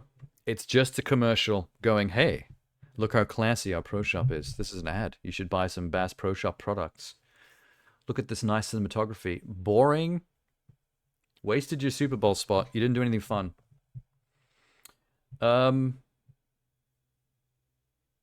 BMW. Christopher Walken. This could have been a best of the best tier, but Usher has now dropped it to I'd watch it again, just for the Christopher Walken stuff. Fish water, pond water. Dog water sounds more harsh. What was the other one we watched? Bud Light. Bud Light. It was pretty funny. It was a bit full on though. They were trying to get so many jokes into 60 seconds as possible. Although I want to make sure it's high because Post Malone wasting his wish on just a T-Rex for no reason whatsoever is pretty dope. It's pretty fun. Good nothing. I'm going to put that on the same level as the BMW one. Whoops, that's not the right one. Bud Light. I'd watch it again. In fact, you almost have to watch it again because it goes so fast and they're doing so many jokes per second. It kind of works better if you watch it a second time. All right, good start. Good start. What's next? Etsy. I don't have high hopes for Etsy. Oh, crap. That's a really good gift. Now we gotta get France something. Oh. We could use Etsy's new gift mode. Yes. What do the French like? Anyone? This is a good concept. Cheese. They like cheese. Brilliant. Done. You got a charcuterie board? Plateau de fromage! Ooh la la! Don't panic. Gift easy with gift mode. New on Etsy. That was pretty good. That was pretty good. Not like any kind of large-scale edgy joke like you sometimes get out of Super Bowl, but playing off the whole France giving the Statue of Liberty to America as a gift, which is real. For those who don't know about that, that's where the Statue of Liberty comes from. And America being like, "Oh, fuck, that's a good gift. We can't afford something that size." It's all right. I like that one. I think that's clever. Because it's based on a real historical fact that I think not enough people have made jokes out of. All right. M&M's, they usually have something decent. Only Super Bowl winners get a ring, right? Wrong. M&M's presents the Almost Champions Ring of Comfort. It's actual science. First, we took comforting M&M's peanut butter and compressed it into real diamonds. It doesn't taste like peanut butter. Don't lick the blame. Then we polished them with the size of those who almost won a Super Bowl. Almost. And Scarlett Johansson. I've lost 2 Oscars. I'm sorry? In the same year. Don't Okay. tell Marino I gave you this. Wow, she's pretty. I'm a little bit too swayed by the sudden Scarlett Johansson appearance. So what? The joke is, here's a Super Bowl ring for people that didn't win but got close. So they're basically a participation trophy. It's kind of harsh. Although, points to the 2 athletes that were self-deprecating enough to be in the ad to make that joke. I don't think any athlete with a massive ego Like, if you're a narcissist, you would not go for that joke. Scarlett Johansson doesn't really have any connection to the joke itself. She just kind of shows up, but she hot. Didn't find it that funny. I get the joke. It's just that it wasn't clean enough a joke to laugh at it while it was happening. I found it amusing after the fact when I'd like thought about it as to what the joke is. And it is kind of funny to give real athletes participation trophies because it's kind of like fucked up. Like, it's kind of harsh. I just feel like that ad would have been better if they did the joke differently and if they made more of a thing out of how harsh the joke is. Like, made it more self-deprecating. Like, making fun of the athletes for not winning. I think that would have been better. And it gets a slight boost from Scarlett. Just, I know that's a shallow... that's a shallow reaction, but I can't help myself. Okay, Pluto TV. I don't know what Pluto TV is. I'm guessing this is like some bullshit streaming channel that no one bothers to watch. This is like some bullshit we've got Hulu at home kind of thing. This is Pluto TV country. Here on this farm, we grow couch potatoes. Oh, couch potatoes. Couch potatoes grow big and strong here, fed with the finest content from Pluto TV. Thousands of TV shows and movies for free. You just open the app, something great will be on. I love Star Trek. I love romance, but I also love This would be a really fun ad to shoot if you're one of the actors in the potato suits on set. I love Ink Master. Pluto TV just gets me. I like anything where a hot person throws a glass of wine at another hot person. We're living in a golden age of television. Looks like that Pluto TV romance channel's got those taters right. They had to stick a lot of fucking flat screens in the dirt to make this. Oh, this country was raised on TV. Oh my TV God. That was easy. TV that was free. Pluto TV is TV the way it's supposed to be. So, your ultimate message here is that your channel is for lazy cunts? Because calling someone a couch potato is actually an insult, right? I don't know about that one. I don't hate it. I'm kind of in awe of the production values, and I would love to have been an actor on set wearing a potato suit, sitting out there having a laugh with everybody. I don't know if I can... Okay, we need to go back to the list. Interesting. We didn't get any best of the best out of that one. All right. Where is Pluto TV? Where's your... there it is. Pluto TV. Okay. I'm going to be nice, and I'm not going to call it dog water, but they're only going to go one notch above that. The one time is enough. Because I don't think it's funny enough, and the joke is also kind of mean-spirited. It really does kind of feel a fuck you to the users of Pluto TV. It's weird. It's weird. What else did we see?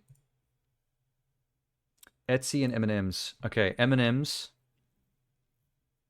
You could have played that joke off better. I liked the idea of the joke. Didn't work as well as... Where the fuck is M&M's? I know you're here somewhere. Am I blind?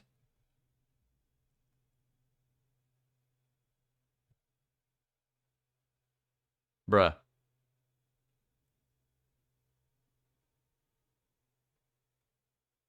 Okay, wait, Etsy. I like that one. I did like this one. It's between okay and I'd watch it again.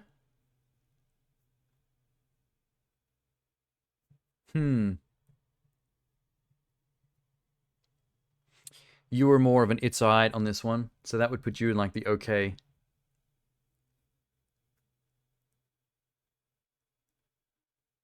I don't know if I'd watch it again. I like it, but I don't know if... I'm going to put it in okay for now. That one's hovering between that and I'd watch it again. I'm going to keep it lower. Lindor Chocolates. Dude, I am not seeing M&M's on this list. What the fuck? There's Dunkin'.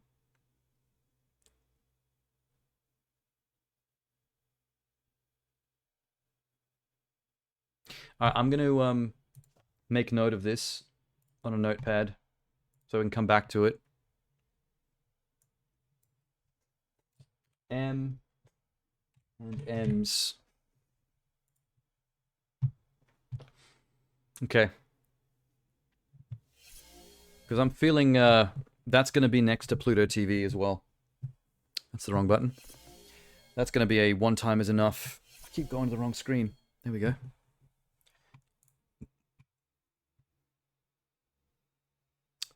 Pluto TV. Okay, Silk. Popeyes. Universal Pictures. Kung Fu Panda 2. Okay, wait, we don't need Kung Fu Panda. We're not watching trailers. T-Mobile. There we go. I don't even know what Silk is. Is that Jeremy Renner? That's a point right off the bat. We like Jeremy. Whoa, I feel good. Na, na, na, na, na, na. I knew that I would. Na, na, na, na, na, na. I feel good. Na, na, na, na, na, What? Okay. I knew that I would. So good.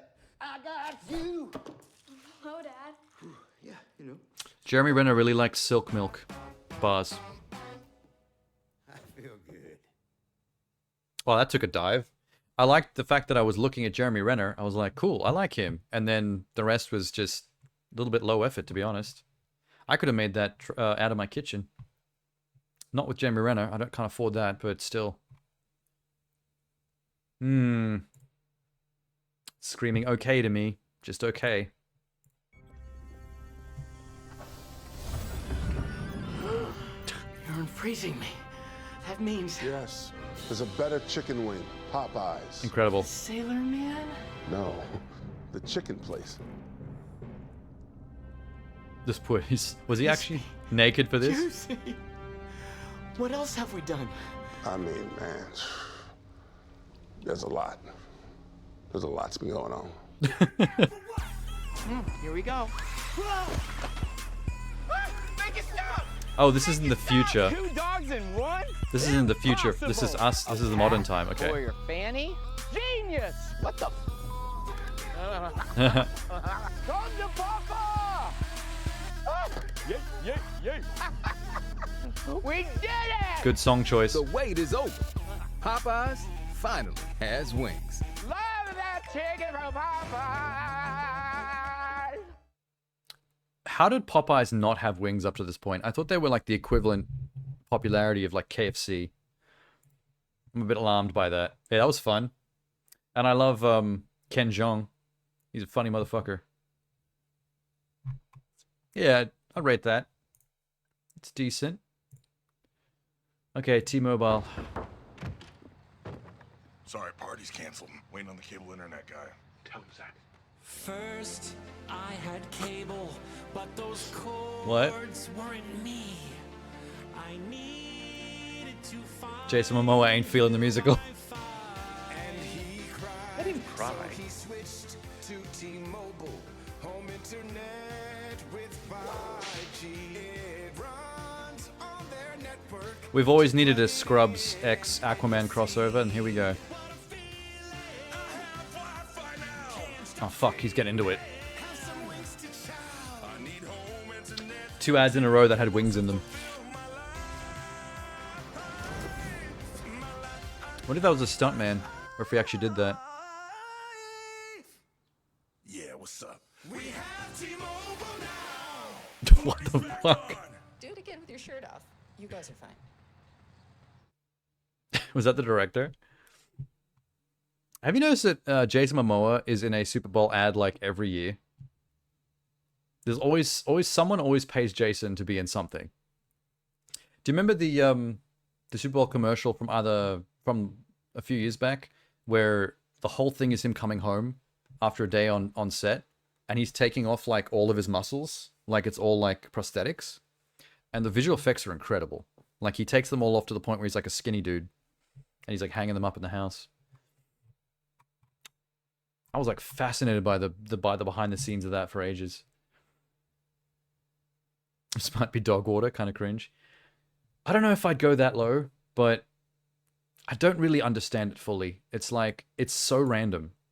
The guys from Scrubs sing about having better internet to Jason Momoa, and then he joins in, and then they have wings.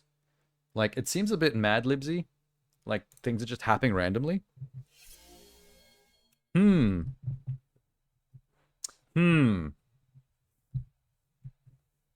T-Mobile. Is that this T just here? That must be it. What am I going to do with you? He starts singing and it's like, eh. Do you notice he was auto-tuned? When he was hitting those high notes at the end, and he was like, hell yeah. I'm pretty sure that was heavily auto-tuned.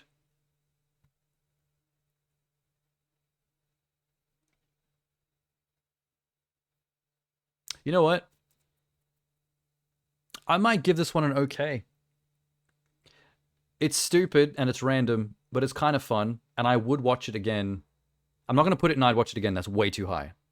But I would watch it again to show other people for the amusement factor of the Scrubs guys and Jason Momoa fucking singing and eating wings for no reason. So I'm going to put that in okay, right in the middle.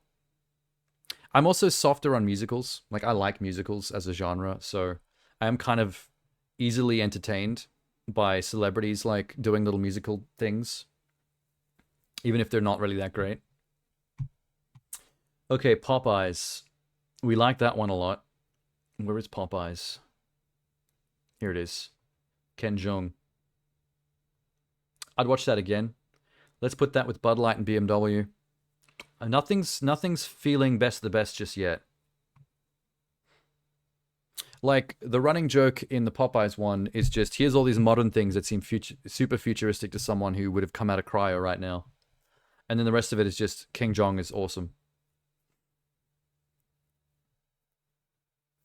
Production values weren't that good. You're right, they were just outside the front of a house. If you're doing musical, you would go bigger.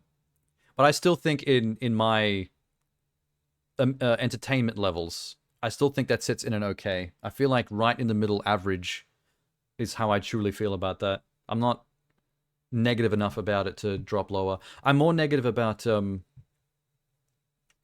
Silk. That's the one we're doing next. I'm more negative about this one because I like Jeremy Renner and he didn't do anything. They just had him doing something stupid in his kitchen. That was almost trying to be musically, but it was dumb. Where's Silk? Verizon, Volkswagen, FanDuel, Mountain Dew, Budweiser, Copilot, Crowds should Discover, Disney, Doritos. The fuck is this? Who knows? I'm not seeing Silk here either. Okay, I'm going to add that to this. Silk. Spent all their money on Mimosa? Oh, Jason, yeah. He makes a mint every single Super Bowl because he's always in someone's trailer. Can we add more to this? Add additional images. Oh, we might need to add our own. Okay, so M&M's and Silk are both going fairly low. I don't know if I'd say dog water, but one time watch is enough next to Pluto TV might be it for those two.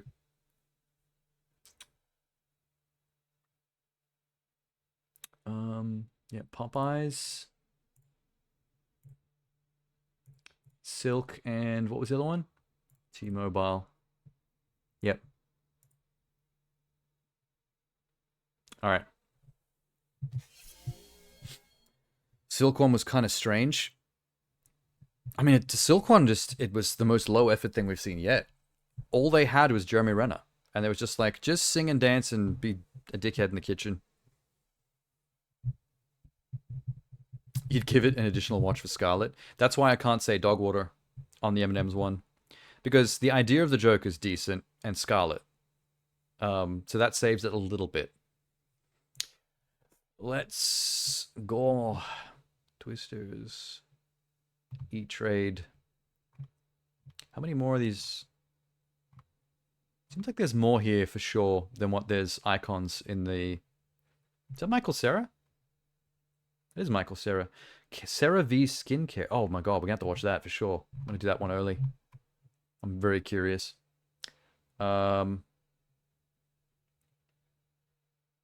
Reese's. Okay. E-Trade. This is pickleball? It's basically tennis for babies, but for adults. It should be called wiffle tennis. Is that the Space Jam?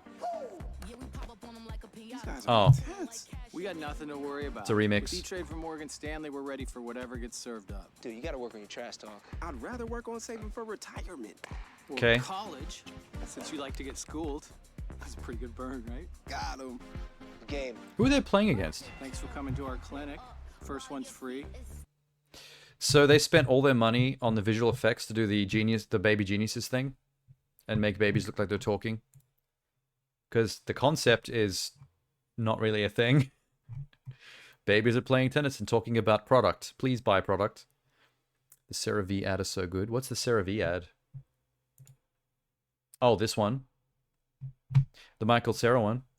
I'm Michael Cera, and human skin is my passion. Which Incredible. Is why I developed this. CeraVe. Oh, you didn't know? Okay. Truly be this S tier. moisturized? Yeah. Don't ruin it. Let my cream hydrate you.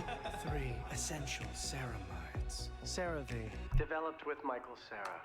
V. Oh, it's his Wait, what? pitch. So my name is Sarah. And so it's a perfect crossover opportunity. Incredible. I was worried then that the little button on the end there was going to ruin it, but they held it together. It was this cream all along. Michael Cera nut. I think we got ourselves our first S tier on this one. Finally. We're making a big change Reese's. to Reese's Peanut Butter Cups. We're adding a delicious layer of caramel. I love caramel! But we're only making a few of them. A few million. Wait, are you still selling the regular cups? Yep. Guy's got a New whole Reese's armoire on his Caramel head. Big cup. Yes! Oh, fuck. That was good. Did we just get 2 S tiers in a row? I think we just got 2 S tiers in a row. Nah. We're finally there. I was worried that nothing was going to impress me enough. We just got 2. Michael Cera, best of the best, top tier. Where's Reese's? Reese's, you're in. You've made it. You've done the thing. Reese's, top tier. We got 2, baby. What's the other one? E-Trade. Okay, E-Trade. You spent all your money on that Baby Geniuses effect, and the rest of the ad was boring. There was no joke in there that was good enough to... Where is E-Trade? Is this another one that's missing? What's his symbol look like? Oh, it's this one. It's this icon. I didn't recognize the symbol. It's one of these two. What am I feeling? Patching the wall up after he slammed his face through it. I like the Asian guy. Smiling at the camera like a psycho while using the mini Hoover to suck up all the popcorn. Yeah, I think you're right. I think E-Trade's going dog water. I didn't want to be too mean at first because it's hard to do that baby talking CG, but that kind of makes it worse because it's sort of wasted. All the babies did was play tennis and talk about the product. You should buy this thing. We're babies. Yeah. So forgettable. Yeah, let's go dog water. I dropped the Etsy one lower than I wanted to. I really wanted to go one up higher for Etsy, and I think I'm going to go lower for E-Trade as well. Okay. What are we up to?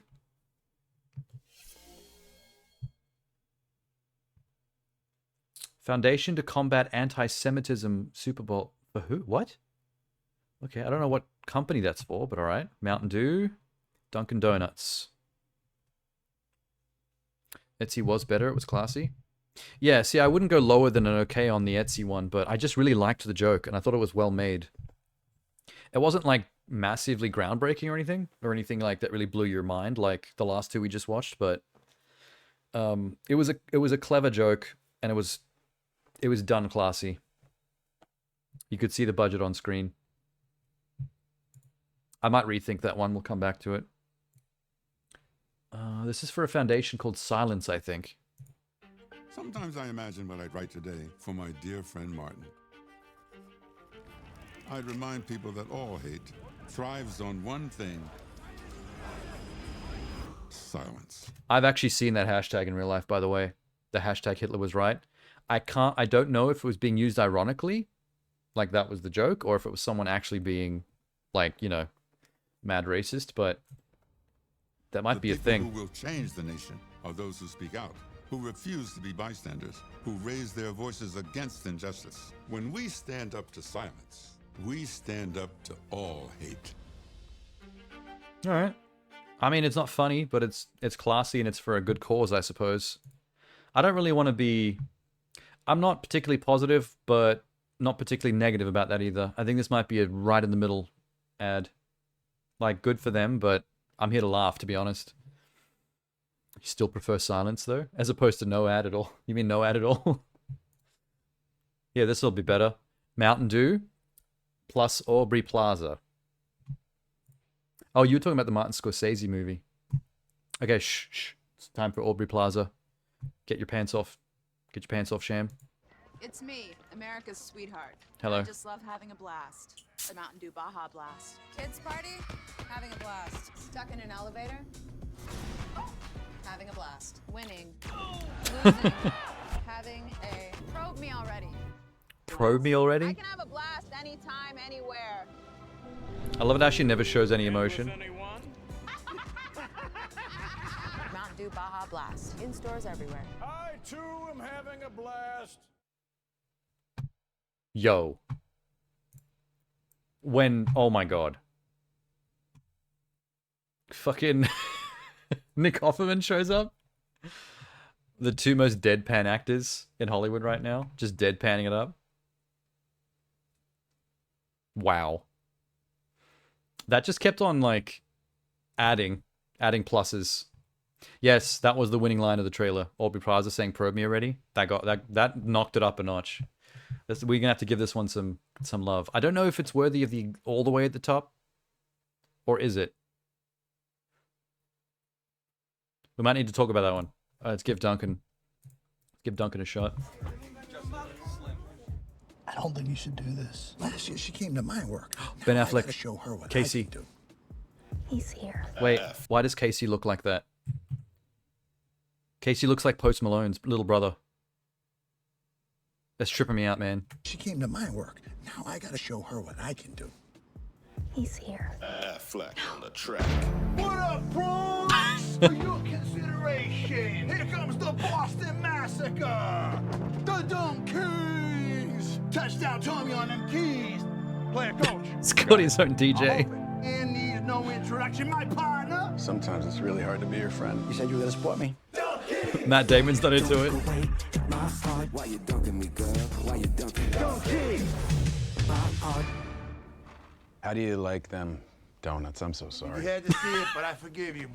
Lay us on Thank the you, track. Matt We're gonna Damon, be on the album? for lampshading it. We talked about this. Let's go. You're blinded by them pinstripes. Wrap it up. Here goes Babe Ruth. Tom, you can stay. You remember when I told you I'd do anything for you? This is anything. Chill. They're naming a drink after us. They're naming a drink after Ben Affleck and Matt Damon. That's cool. If I was in America, I'd definitely go give that a try. Does this actually taste like Matt Damon? How can we find out? That was pretty fun. On the one hand, how old is J-Lo? Almost 60. She's in her late 50s, so that's incredible. Selma Hayek as well, late 50s. Looks incredible. Also Hollywood celebrities, so I don't know, you know, they've got benefits to staying younger looking than we don't. I like the fact that the joke there was that Ben Affleck is being cringe. Like, that was the joke. He's embarrassing Jennifer Lopez, and Matt Damon is not having any of it. As the best friend that gets roped into bullshit. I like that one a lot. I thought that was going to be potentially cringe, and then it was for a good reason. They use cringe well. That's hard to do. Oh, here's a couple. These last couple are going to be tricky to rate.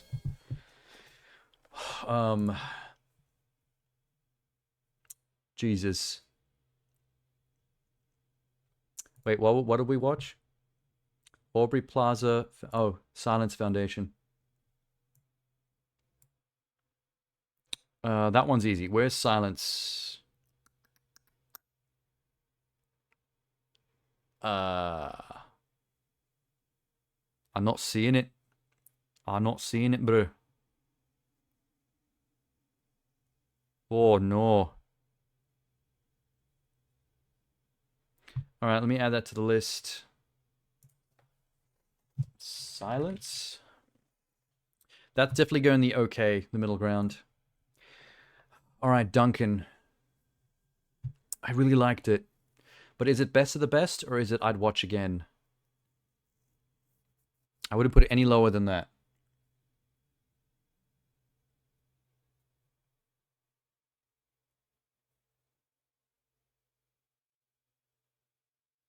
I can't believe J-Lo did Ben Affleck dirty like that and said Tom Brady could stay. Straight up joking about cheating on her man in the ad.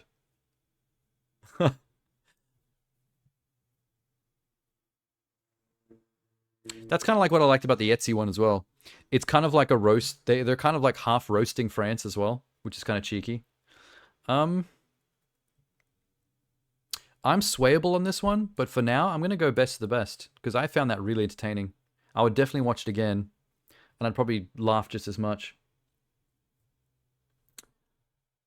Okay, Aubrey Plaza and our guy. What was that for again? Mountain Dew. Mountain Dew. Ah. Okay. For the sake of argument, Dunkin' Donuts and Mountain Dew are both getting top tier right now. These are both ones that I could be talked down to I'd watch again, because that's still a very positive tier. But my initial immediate reaction to them, seeing them for the first time, was like, I was giddy. They were exciting and hilarious. So I'm going to give them some benefit of the doubt here and go positive. Also, I'm going to move Etsy up to I'd watch again. I think you're right. I've been convinced that deserves more love. I don't really think of it on the same level as the T-Mobile one, which is also in the okay category. You'd only rewatch Duncan for Matt Damon? Because Matt Damon is the one that's like, dude, this sucks. Why are you making me do this? This is so cringe. Which is how we'd all be feeling. That's how we'd be feeling as the audience if that ad was for real, if it was taking itself seriously. Perfect straight man. You know what I think they should do next year?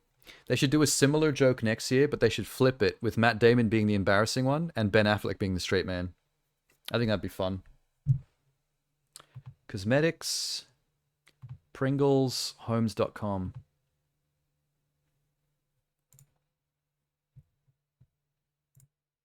All rise. Judge Beauty. What's ELF? Beauty fades. Dumb is forever. Hey, Judge Judy. His boss was overspending on beauty. She is wasting company funds on overpriced makeup. Wait a minute.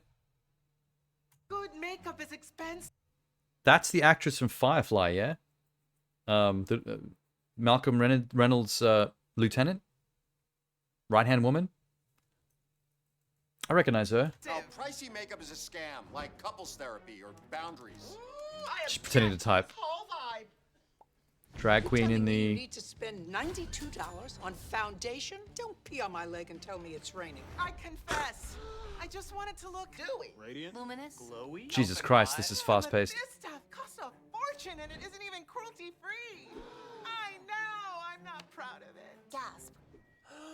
I find you guilty. That was kind of funny. Spending and sentence you to $14 glowy skin. Okay, just wait, stop. Cute. So what do I get? Sorry, no makeup can cover up irritating. Well, that's okay, I don't mind being irritating. Judge That was a good line reading as well. This is not bad. In Elf we trust. They need to slow down a little bit. Far out. The ad needed to be like half that length. Not perfect. It's nice seeing Judge Judy. That was adorable. I'm pretty sure she's... Judge Judy is retired, isn't she? I like this actress. That guy's line at the end was an amazing line reading. He dropped that perfectly. Some pretty decent gags from the peanut gallery, from the jury. Yeah, like the gasp moment, for example. There's a couple of good jokes in there. The fact that they just had the most gratuitous drag queen in the jury hamming it up was pretty funny as well. This might be an okay. Like, it's a bit too long and generic, but it's got some decent jokes and some things I'm positive about. I'm thinking okay-ish. Pringles. Oh, it's your boy, Chris Pratt. Just this. You look like the Pringles guy. It's Chris Pratt. No, I don't. Posted. Chris Pratt is giving Mr. P. Identical. She was really cash about meeting Chris Pratt. Chris, I have the role of a lifetime for you. He's taking this really hard. Do I get a cut? That was pretty good. That was decent. It's not laugh out loud funny, but I like what they did there. The best part out was when he used his used the Pringle can to unlock his phone and realized that they were right. He does look like the Pringles dude with the mustache. Yeah, okay, I like it. It's not a top tier, but I like it. Homes.com. This will be a gold mine of local intel. Tell us about this corn festival. Oh, you got your corn pudding. So is it safe around here? Sometimes. No eyebrows? Think of how light it'll feel in the summer. I know this actress. 1,000 more neighborhoods to go. Ding dong. Homes.com. Okay. I recognize both these actors, this actress and this actor, but nothing about else about that ad was even remotely interesting. I think it's the actress from Flight of the Conchords, the crazy stalker chick. But I can't quite tell because she's under all that makeup and shit. All right. Let's rate it. This one's going to be easy. Where is that All Homes one? All Homes. Ya bitch. I could have sworn I've seen this one around here, but why can't I spot it now? All Homes is definitely getting a one-time watch is enough next to Pluto TV. I'm not feeling that one. Not seeing it. All right. What's going on the list? All Homes. All right. Chris Pratt. The Pringles thing. That's going in I'd Watch Again. Up here. That was pretty good. Hi, Jay. We're just doing a tier list of Super Bowl commercials. That was a random thing for you to walk in on. What was the other one? Pringles, All Homes, Elf Cosmetics. The Judge Judy thing.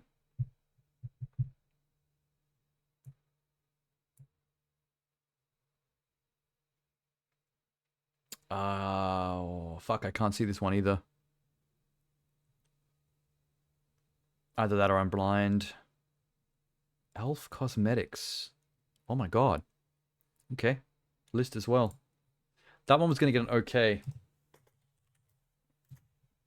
I'm going to write these down. Okay. All Homes is one time. Silence is okay. What was M&M's? That's probably an okay. Silk, that's a one-time. Because that disappointed me. They wasted Jeremy Renner. Not Soup Bowl, Super Bowl. Bloop, bloop, bloop. Alright, what's next? NFL Sunday Ticket Migration. Verizon. And another NFL specific ad. The fuck? It's good enough. Yeah, that one. I mean, we don't like sports, but we do like funny commercials, which is why this is entertaining so far. Beautiful, isn't it? Ravens, Seahawks, Eagles. Holy shit. Each year they must follow the path of migration. This is insane, but I like insane. It is at this time that we must say goodbye to And well made watching these too. Look at that. majestic The creatures quality of live. that. But never fear. No, They'll it's be not back. silk. This part is. Certain as The the rest is sun. cotton. They always Holy come shit. back. Which is why it's never too early to prepare for the coming season by signing up for NFL Sunday Ticket. The and VFX are YouTube fun. TV. Is that the guy from Where Hot you can Wings? Watch every game. Oh, holy every shit. Sunday. That's Sean. Yes, with NFL Does he have a ranch? Sunday Ticket, you can greet the new season as it dawns. Oh, they're poop little footballs. Rookie. Sign up for NFL Or is that meant to be an Sunday egg? Ticket on I don't know. YouTube TV and save $50. Okay, that was well made and kind of amusing. So I'm fairly positive about that one so far. What's this other NFL one? Why have they got 2 ads? Welcome back to Superbowl 58 in Las Vegas. Tony, what do you think? Quincy, it's 2 a.m. You have school tomorrow. Get some rest. They're in Africa. Flying monkeys in Wizard of Oz. You know, we just watched the Wicked trailer earlier this night, tonight, on this stream. His name is Quincy. The crowd goes wild. Hey, Quincy. Quincy! Your science fantasies are going to destroy my house. It's a very African themed trailer. Yeah, commercial. Spin move. Quincy, take the slap. Hike. Here comes Fred Warner. I'm open. He's got Jefferson. This trailer's cute, but not particularly entertaining. Hit the Quincy. Where is that boy going? He crazy. He crazy. Bring it, little man. Cap Jordan. He's actually having hallucinations. That was really violent. Quincy's in trouble. These bitches into Saquon. No. They got a lot of famous footballers in this commercial. Besides, Wonder how much this cost. I'm not even real.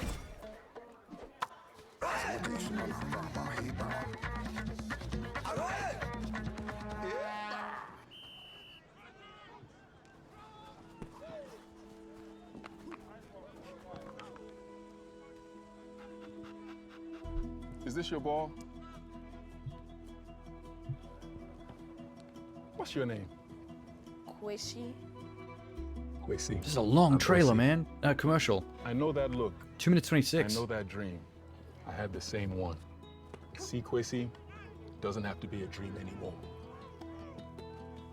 Doesn't matter where you're born, as long as you're born to play.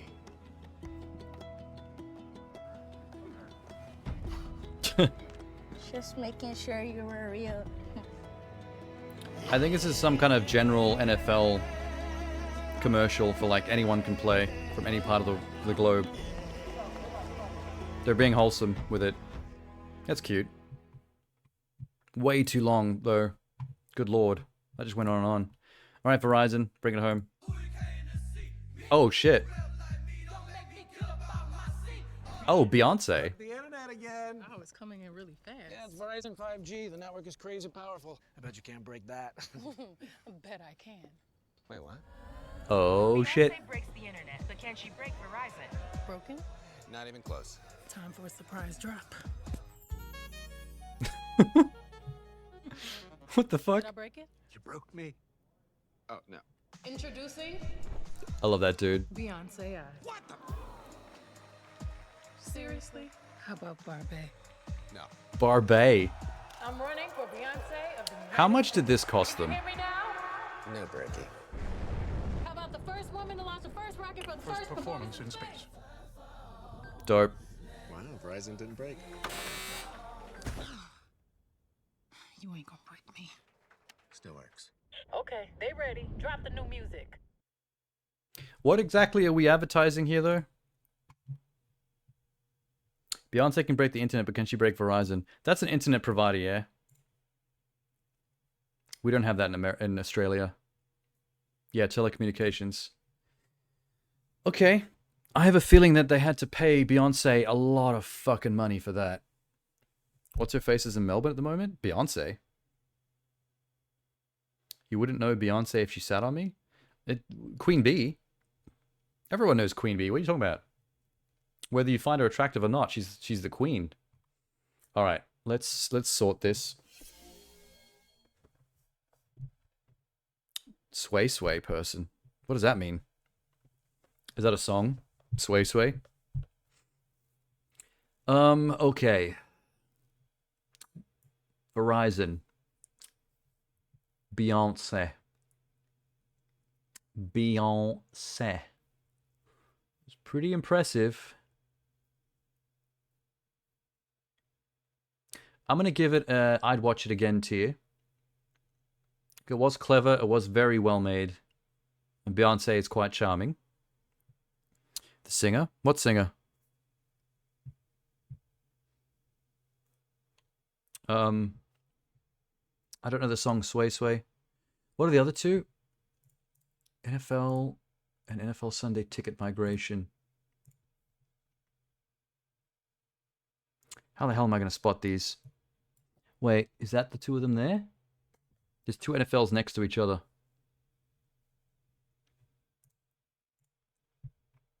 Fuck, do I know which is which?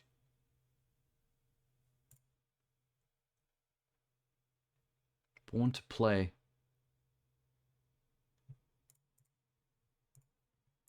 I cannot see this goddamn inspect element.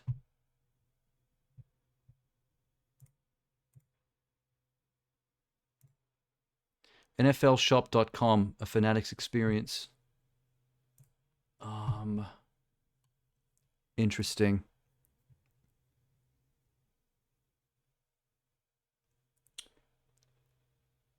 Okay. Okay.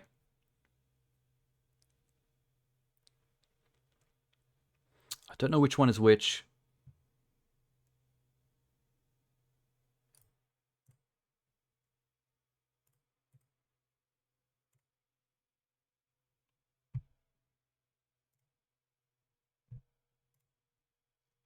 Oh, Taylor Swift. What's she doing in Melbourne?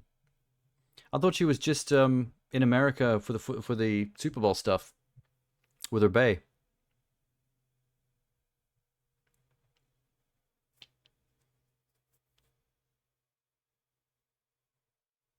So, NFL Sunday Ticket migration.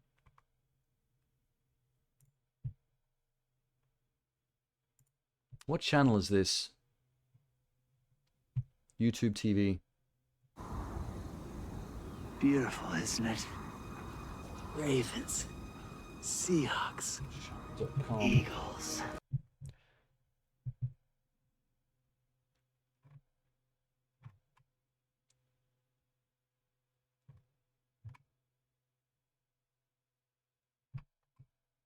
NFLshop.com filters this week.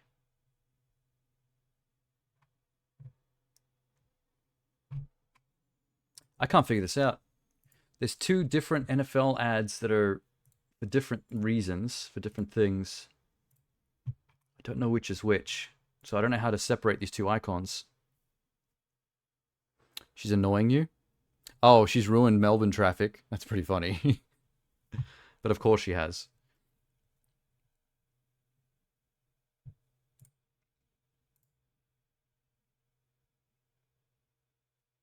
Welcome back to Super Bowl. See the ending. That might be the other one. This one might be NFL Shop. Okay, that's how I'm going to do it. NFL Shop is going to be the flying dudes. Which is really good. I'm going to put it in okay because the CG was cool. I like insane ads. Like the fact that they're being flying around like birds. Hilarious. The one with the kid. One time watch is enough. It was a bit too heartfelt and a bit too long. I get what they're going for, but I'm looking for funny, not wholesome. So that's how I'm separating those two. And then Verizon I've done. Okay, we're caught up. Let's see what's next.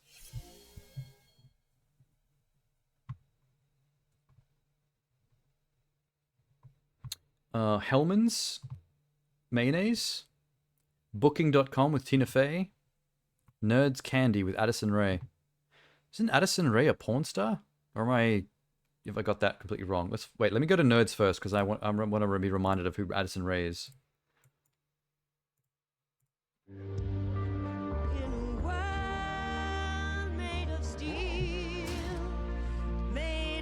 What the hell is happening? Are those meant to be nerds? Don't do that, you're gonna melt.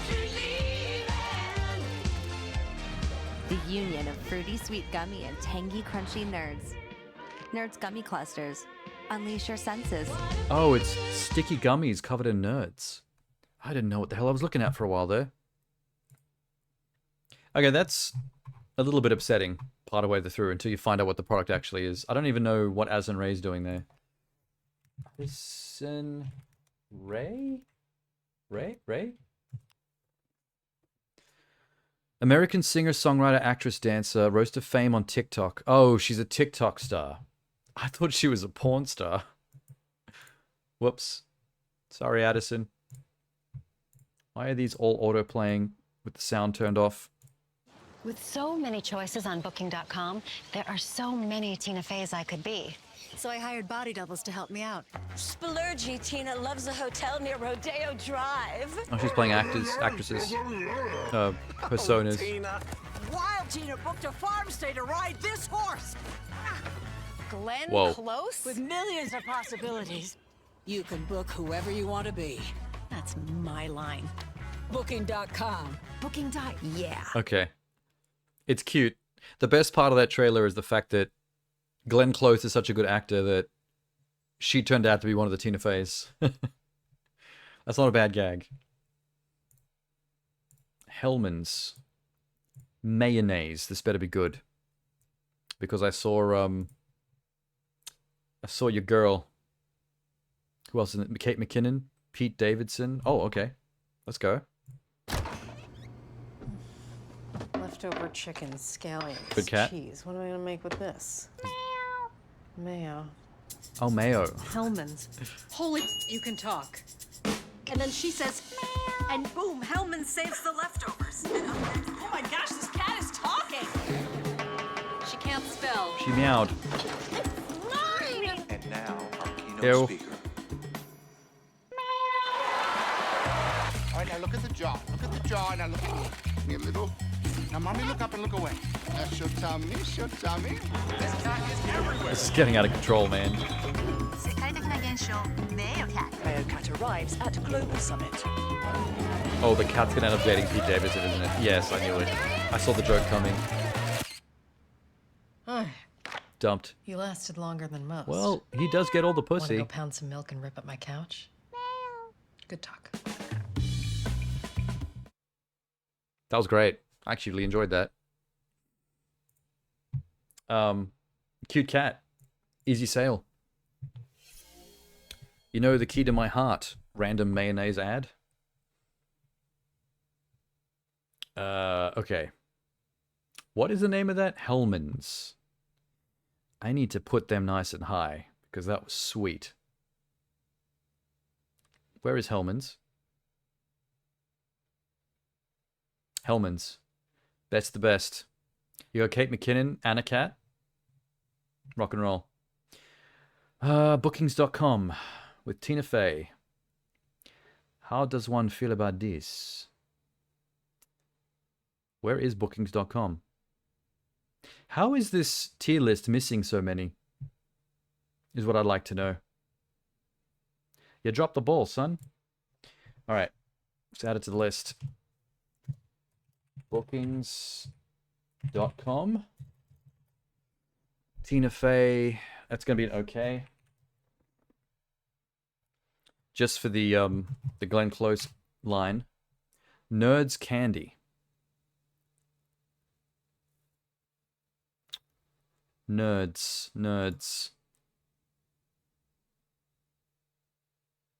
We're missing another one.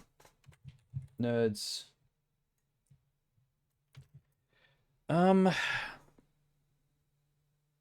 Fuck, that Nerds ad though.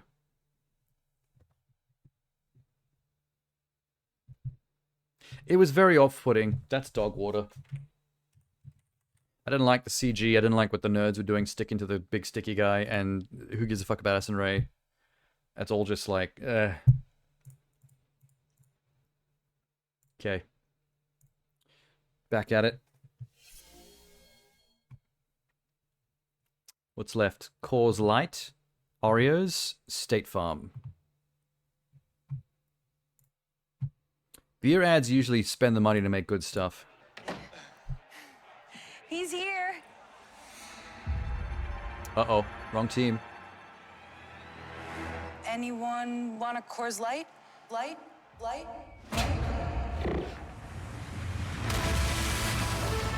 Jesus Christ. It's a Snowpiercer train made of beer. The people inside are freaking me out.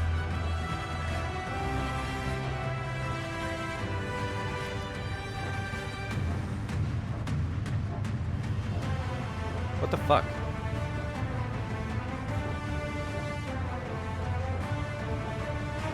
Is this the entire trailer now? Is the rest of the joke this train's too long and it's full of fake people?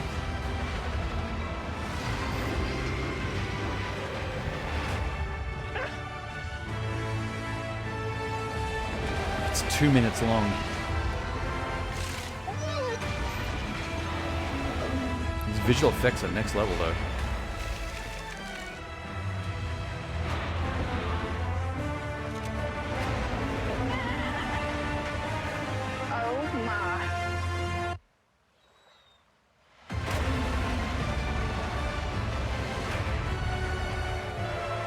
This is so tripping me out right now.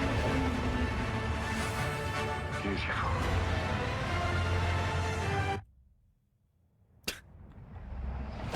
That was a good cut. That was a funny cut.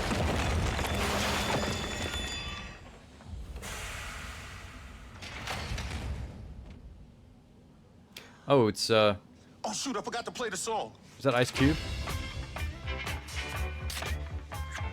No, Ice T. Thanks, LL Cool J. LL Cool J. I Fuck. got a guy who can fix this. I took 3 shots and I fucked them all up. Needs more train. That definitely had way too much train. That was confusing. Like, the train effect is good and the idea behind the ad is good, but I just came out of the end confused. Like, the fuck. The only really good part, aside from the visual effects, was the cut back to the dad at the end when it was in pure silence. That wasn't bad. All right, Oreos. What do you got? Whoa. Can we help you? I have a delivery for Athena. Twist on it? The old Trojan horse. We'll let him in. Oh, welcome to Troy. Oh, thank you. Should we report this? I just twisted on it. This never happened. So every little detail about our family will be on TV? Who would watch that? All right, let me twist on it.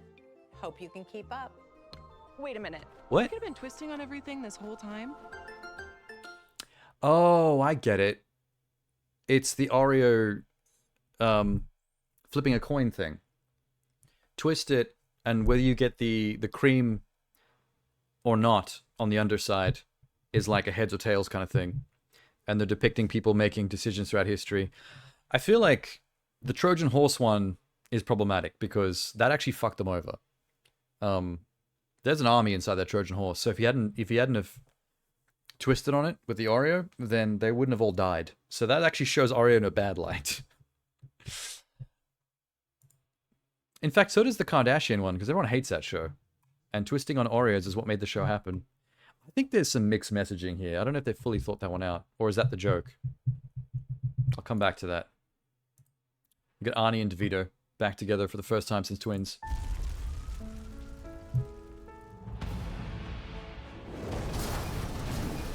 Thank you, Agent State Farm. Like a good neighbor, State Farm is there. Cut. Hey, Arnold. Does he look younger here? Neighbor. It's neighbor. That's what I said. Neighbor. Neighbor. Neighbor. Hey, let's go again. Like a good neighbor, State Farm is there. Cut. Now what? Neighbor. Yeah, neighbor. So the joke is we're making fun of his accent, That was the sheep. And the you thing know. he's iconically known for. Still no. Neighbor. Neighbor. Bah. Bar. Bah. This lane is in labor. Cut. Arnold, got a bit of a script change.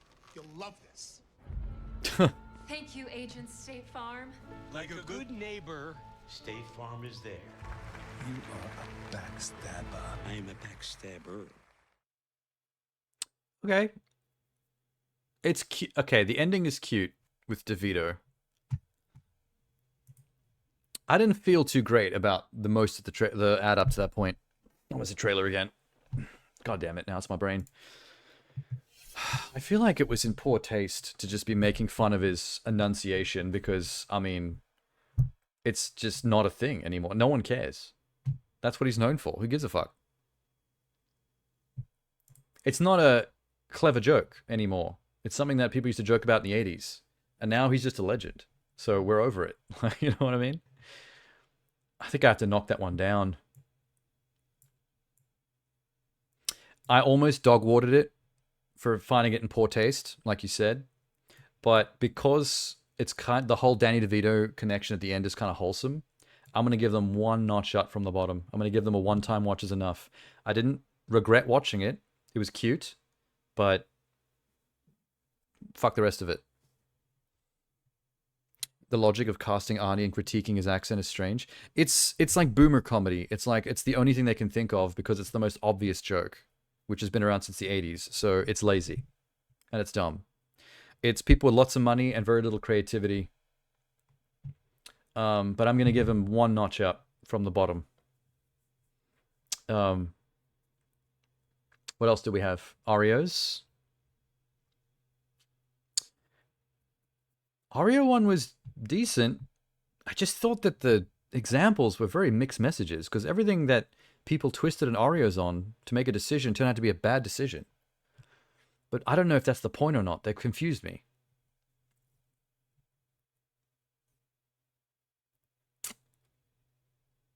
It's okay. I'm going to give it an okay. I'm not entirely sure that one was fully thought out, but it was all right. And Cause Light. Cause Light. That fucking train. One-time watch is enough. I'm putting that at the same level as the Arnie one. The visual effects were pretty cool to see. I'm glad I saw it for that.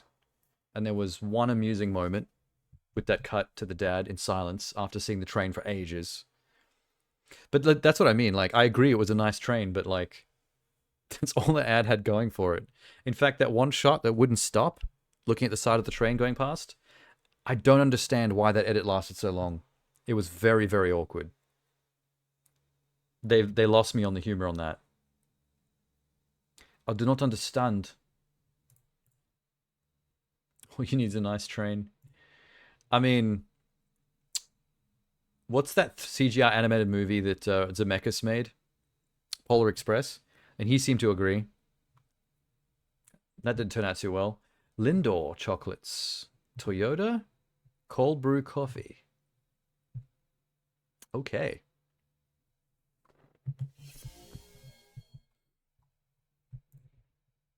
Oh, I love Lindor chocolates. They melt in your mouth. Find a wheel and it goes round, round, round as it skims along with a happy sound as it goes along the ground, ground, ground till it leads you to the one you love. Then your love will hold you round, round, round 'cause you found what you've been dreaming of.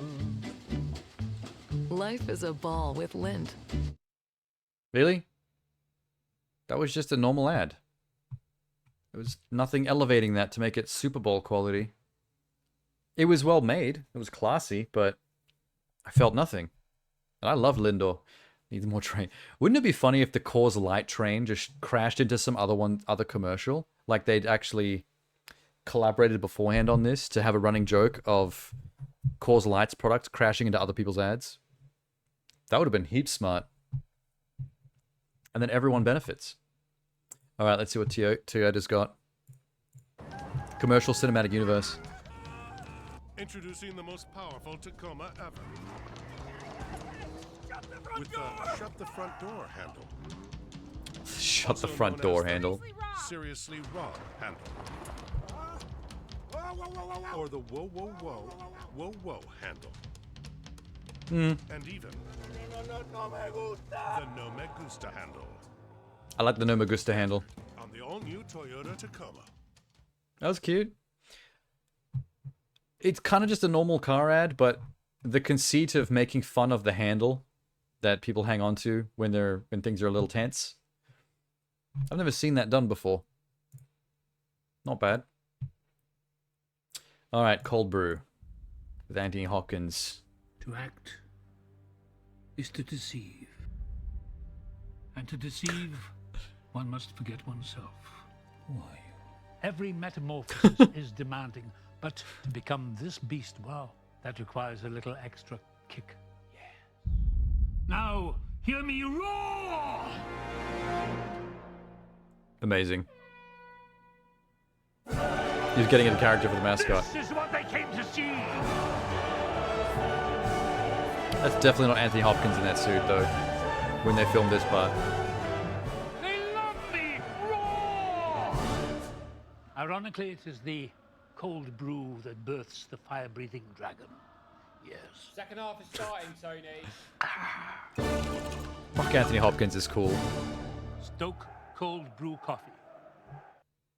God damn. That was classy. I enjoyed that one a lot.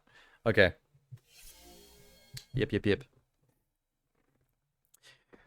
The second half, once the joke lands, doesn't need to be as long as it does, but I really enjoyed the first half. The heavy on the dramatic actor training stuff.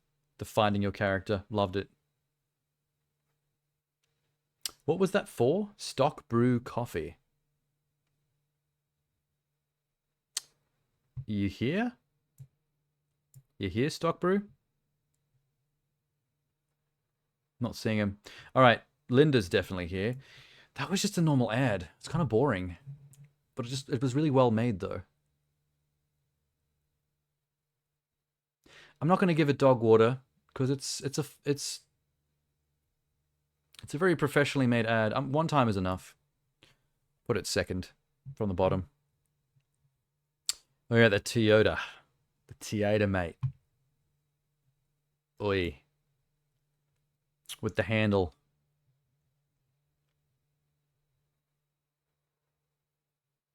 I was thinking lower until I did actually start to find the handle jokes amusing.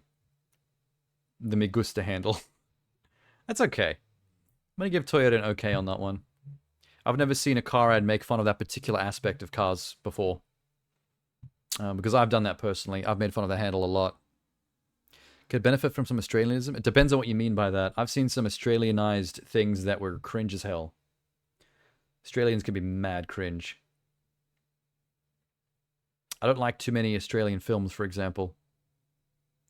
I think maybe the stock cold brew coffee is not here. I'm going to add it to the list. Stock cold brew coffee. And what do we feel about that again? That could be a best. I'm going to potentially put that a best because I loved the first half of that. Anthony Hopkins is a G. Okay. We'll think about it later when we fix the list. The fake Crocodile Dundee ad. I mean, sometimes Australian stuff's funny. Homes.com again? Is that Peppa Pig? Holy shit. Paramount. Squarespace. Okay, wait. Homes.com. We've already done Homes.com, but I'll see what their other ads like. Squarespace, 1. Both Paramounts go together. That's 2. DoorDash is 3. Okay. Alright, that was a little confusing. We don't need to rate this one because we've already done all homes, but this is a different one of their ads. I hear some of you are concerned about the fact that I'm taking over the company from my great uncle. Well, rest assured, company's in great hands.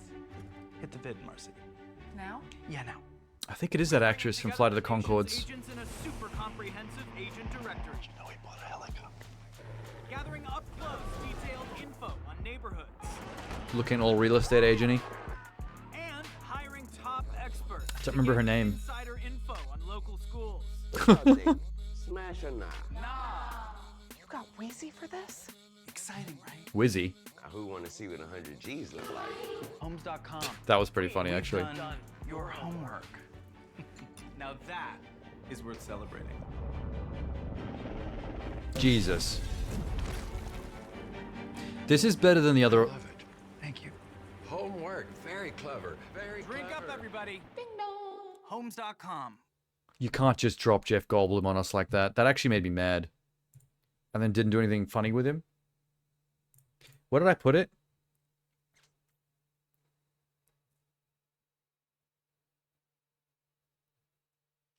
Fuck.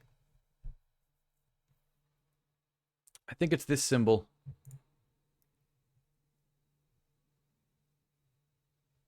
Let me just double check. Homes.com. Homes.com. Oh no, they weren't on the list. I put it in the one-time category. Okay, here's the thing. I was starting to think that maybe I was going to move it down to Absolute Dog Water because of the other trailer. But I do like to see Jeff Goldblum, and that trailer was better than the other one. The Wiz Khalifa part was funny.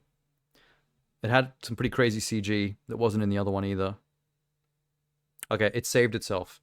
It was going to drop down to Dog Water, but I'm going to keep it in one-time watch is enough, just for the stuff that was in that trailer. Peppa Pig, baby. Oh, fuck. Where'd it go? They're both gone. Excuse me?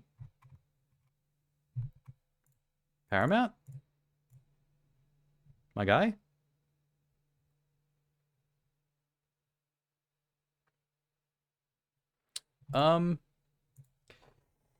Paramount Plus.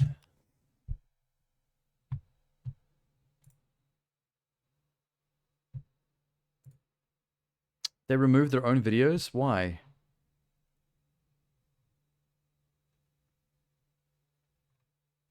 The hell? Okay. Paramount Plus. Super Bowl. I spelt that very poorly.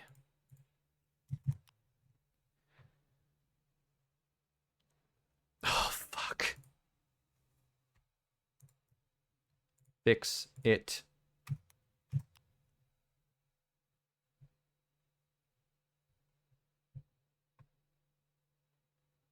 $2021, 2 years ago. Okay, wait a minute. This week?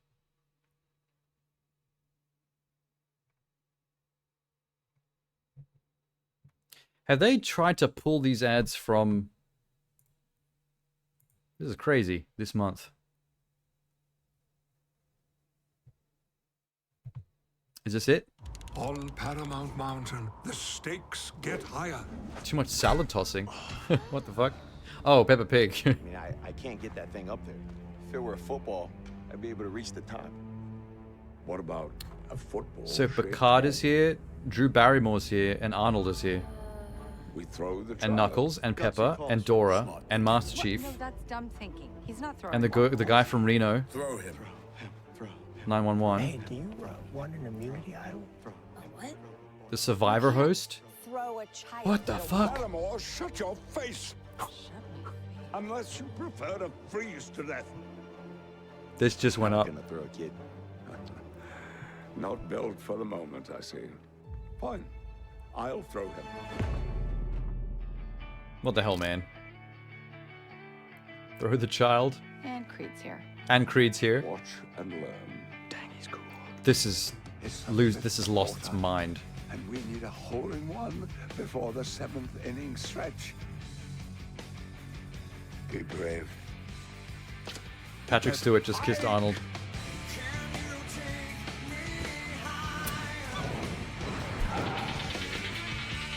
What the? Chief is impressed. I just threw him higher. I love this. This is crazy enough to get S tier. Ooh, the nice tat. Knuckles is looking at his tramp stamp. Why has this been scrubbed from the internet? So close. How are we gonna get up there? Now, if there were only someone made of pigskin. Bingo. Uh-oh. Sorry, Pepper. Why is this being scrubbed from the internet? The original uploads from Paramount Plus are gone from these links. I had to find it on someone else's bullshit channel called Tales Blu-ray Picks. A Sonic-themed Blu-ray YouTube channel. Probably because of the kissy. Well, the fact that Patrick Stewart kissed Arnold on the head. You know what? There's so many reasons why this is an S tier. But it was an S tier already for me from the very beginning when Patrick Stewart told Drew Barrymore to shut the hell up. That was pretty funny. Okay, chill. Josh Allen and Peppa Pig. So what are they showing here? That's the Sir Patrick one. There's another one. I don't want to alarm you, but there's a second one of these where something different happens. Maybe it's this one. On Paramount Mountain. Oh, this one's got the Transformers in it. Hey, Peppa, go long. Yeah, Peppa, go long. Josh Allen, what a quarterback. He's got a cannon for an arm. Sure does, partner. Pathetic humans. Okay. Think that's an arm cannon? I'll show you an arm cannon. Feel my wrath. The news reporter's there. Feel my wrath. Oh no. Jim, Tony, it appears to be frozen solid. It's warming up. You didn't warm up? You must always warm up. When would I have warmed up? Try this. He's rattled, Tony. Come on, stupid arm cannon. Did you try turning it off and turning it back on? Thanks, Peppa. I did that. Wow, just folding under the pressure. Silence, gymnasts. All right. S tier. Oh, come on. The moment that Pepper started sliding behind the footballer after getting yelled at by Megatron.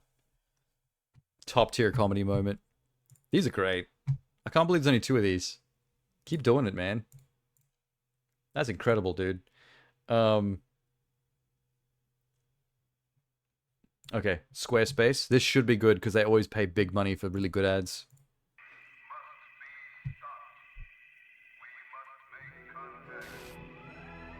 Reports of flying saucers are nothing new. These are routine sightings, not isolated events. Are you seeing that? It's spinning. There's a whole swarm of them. Cool. They're all against the wind. All against the wind. Classy, well made. Where's this going? That's 110, 150. TikTok in a nutshell. There was an historic hearing today on Capitol Hill and an unprecedented bipartisan push for UFO transparency. This is weird, man. Yeah, can we have the same Aubrey Plaza joke in this trailer? Just call back to it. Another cinematic universe.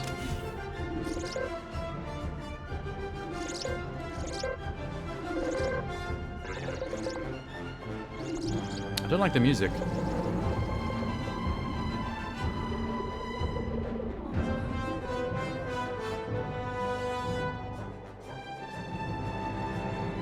This is well made, but I'm not really sure where it's going.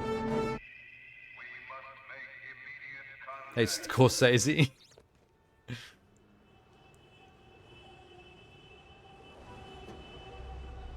I told you to take Broadway. This always happens. This always happens? That was weird, man. I don't know if the concept is interesting or funny enough. Also, one pretty major flaw with that ad.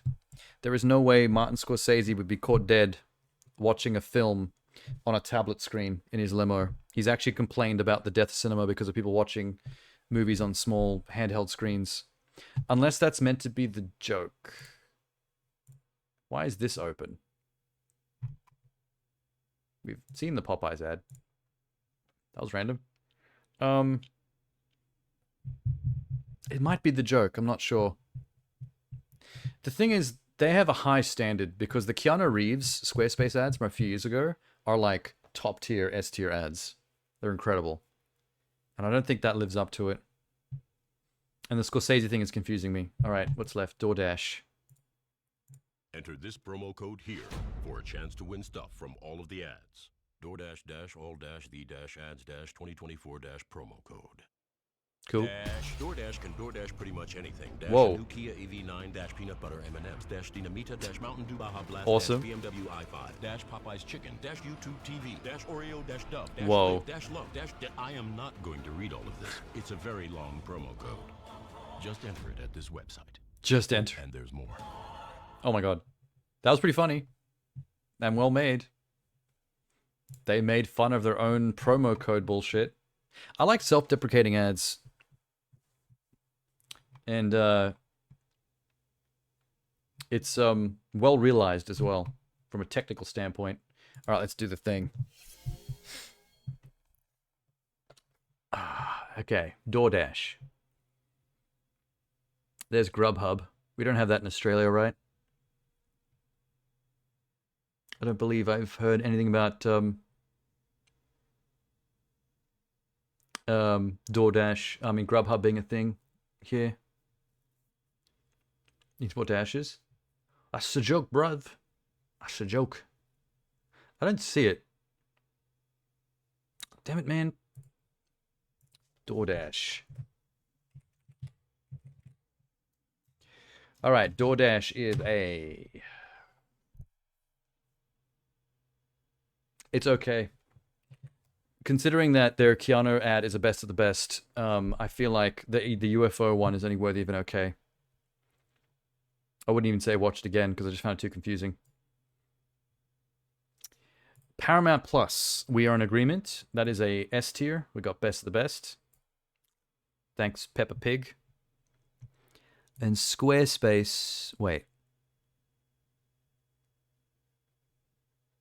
Oh, no, wait, hang on. Squarespace was a okay. What did I do here? DoorDash. Oh, fuck. DoorDash was the one with all the dashes. I'm an idiot. That was pretty good. And it's quick. It was a good joke. I'm going to give that a watch again. Good job. Paramount's winning. All right. Back to reality. Oh, there goes gravity. Skechers. That's shoes, yeah. Very American thing. Pfizer.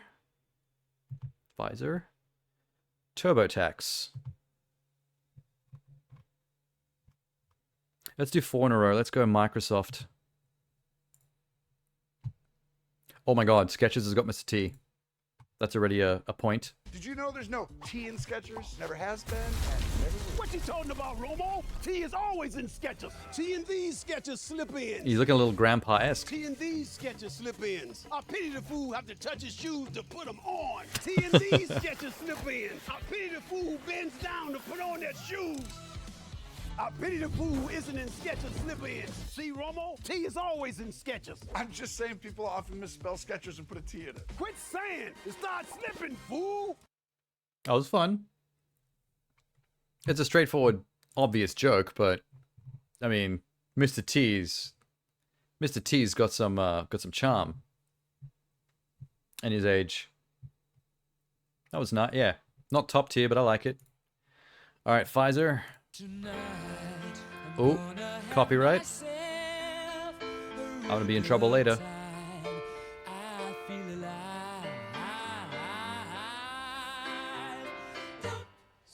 Charles Pfizer.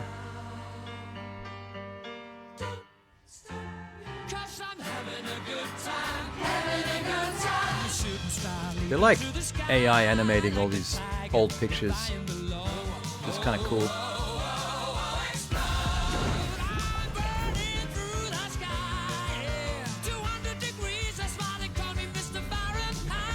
Good song too.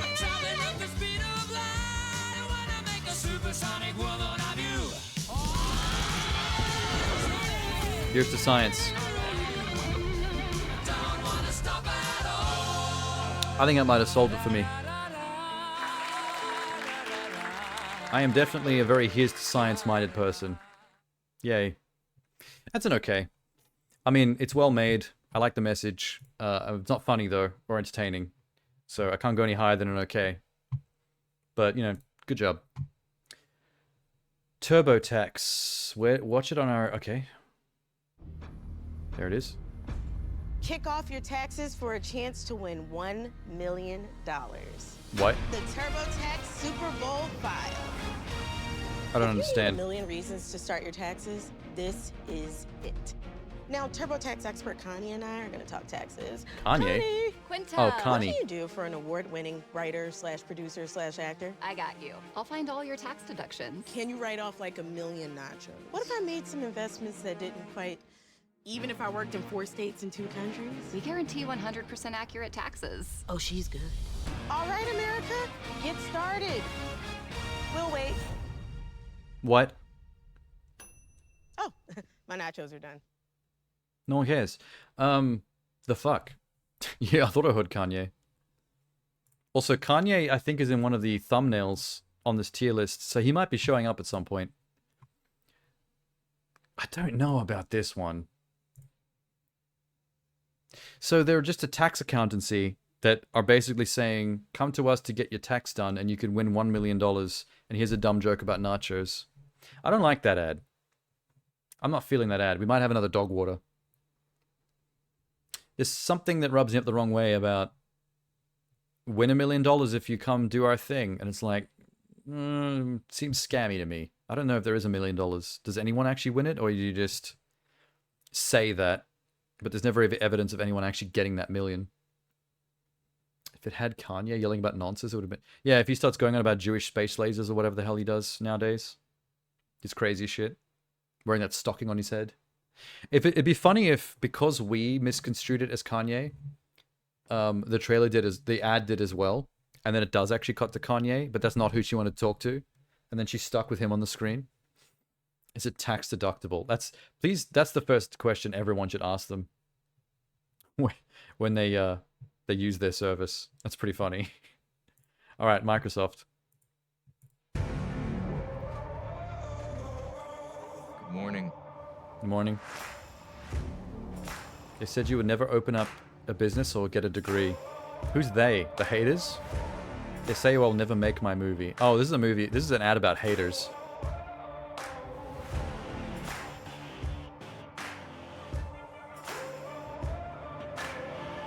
So Microsoft is going the fuck the haters message for their commercial. Watch me. Copilot, everyday AI companion. That's what the ad's for.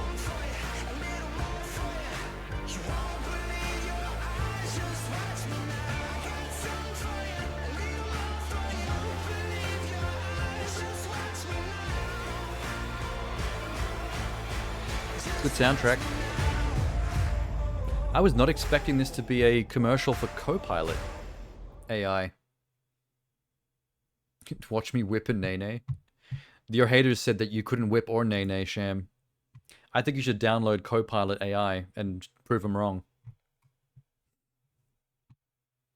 This is an odd collection that we just went through. Okay, Skechers.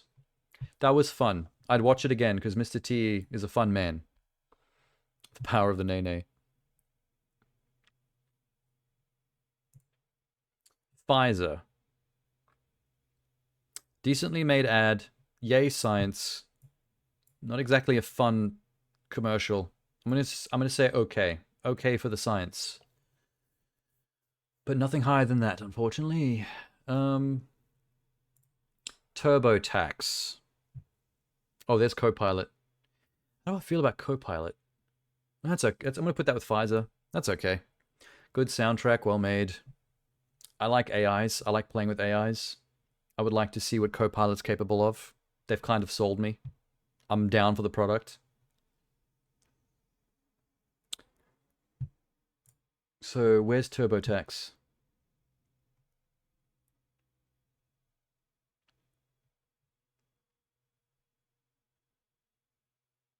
You lucky bastards. They might not be here. Adding it to the list. TurboTax And when we fix it up later, that's going to get a dog water. Or trying to sell me on a fake $1 million for your bullshit. That's probably not even tax deductible. Get out of town. All right. Let's go. Where are we up to? Copilot. Uber Eats. Michelob Ultra. I don't know what Michelob is. It might be a drink. Homes.com again? The fuck? Temu.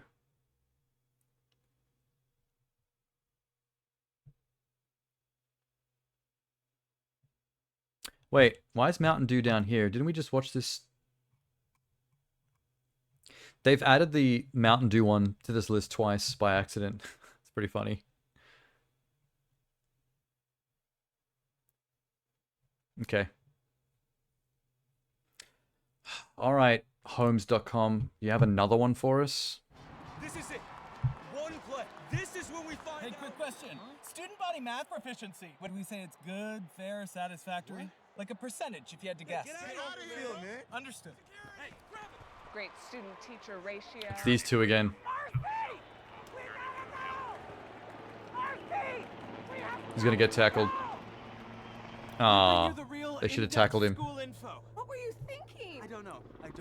Ding dong. Homes.com.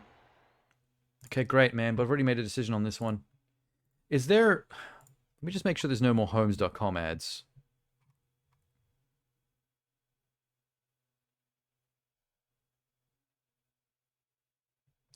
No. Okay, good. That's the last of them. Thank fucking Christ for that. Uber Eats time with Jennifer Aniston. Thank you. I didn't know you could get all this stuff on Uber Eats. Yeah. Gotta remember that. Well, you know what they say. In order to remember something, you gotta forget something else. Make a little room. What? And that's how I remember Uber Eats has coffee, by forgetting something else. Have a seat. A what? You forgot how to Remember when sit. you used to be a pepper lady? Wasn't it the Cinnamon Sisters? Basil babes? David's wife. Nah, that's absurd. Jen. They got her wearing a t-shirt that says David's wife. That's worth a point. Hey. Oh, Schwimmer. Okay. Have we met? Did someone doodle on my face? I'm so glad I remembered Uber Eats has office supplies, but I feel like I forgot something. Yeah. So, is this having a seat? No. Ow. It's not coming off! Give me a hand. Worked together for 10 years? 10 years. Yeah. You were great. You still don't know, do you? I don't. Right. Like I forget 10 years of my life. I hate this town. Wow. David I hope Schwimmer I get to play the halftime roasted show hard. someday, man. Oh my god. Why is Usher in it again? Kind of sad. Well, the joke isn't really on David Schwimmer. The joke is, you know, it's okay. The setup is weird. The joke became funnier the more they came up with funny things to do with it, but the setup is still weird. The fact that it's like, oh, if you want to remember all the different things you can get on Uber Eats, you have to forget other things in your memory. That just kind of comes out of nowhere. They just kind of pulled that out of their ass just so they could make the next series of jokes. But it doesn't really make sense. But when you isolate it and stop giving a shit about the setup, the next few parts were funny. So somewhere in the middle, I don't know. It was decent. And once again, I like it when celebrities like Schwimmer have a good sense of humor, like self-deprecating sense of humor and stuff like this. Needs more Joey. They couldn't afford Joey because everyone wants to see Joey.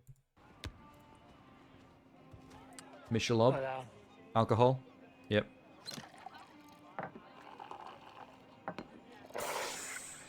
Maybe a different beer? She looks familiar. Okay, be right back. I can wait a moment. Is this some soccer superstar? Yeah, it is. I don't care about this part. That's messy. Wait a minute, Leo? Messi. We go way back. Lionel Messi? Oh, holy shit. Wasn't expecting to see him in this. He didn't kick that nearly far enough to get to that part. Come on, he's not even Terrible trying out CG ball. Joey forgot his catchphrase. Yeah, they should have done that. Mr. Messi. Your beer is ready. Stop showing everybody up. Michelob Ultra, superior light beer. Okay. The girl in the bar was cute. I don't know what else you want me to say about it. I'm not a Lionel Messi fan. And some of the CG on the soccer ball was not good for a Super Bowl ad. All right, Timu, bring it together. What the fuck is this? This looks like an iPhone, one of those fake phone games.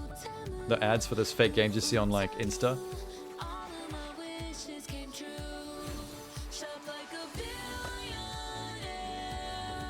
I'm feeling dog shit.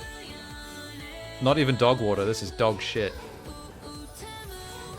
If you invoke the feeling of those fake phone games that we hate to see ads for, you're not in the right bracket, man.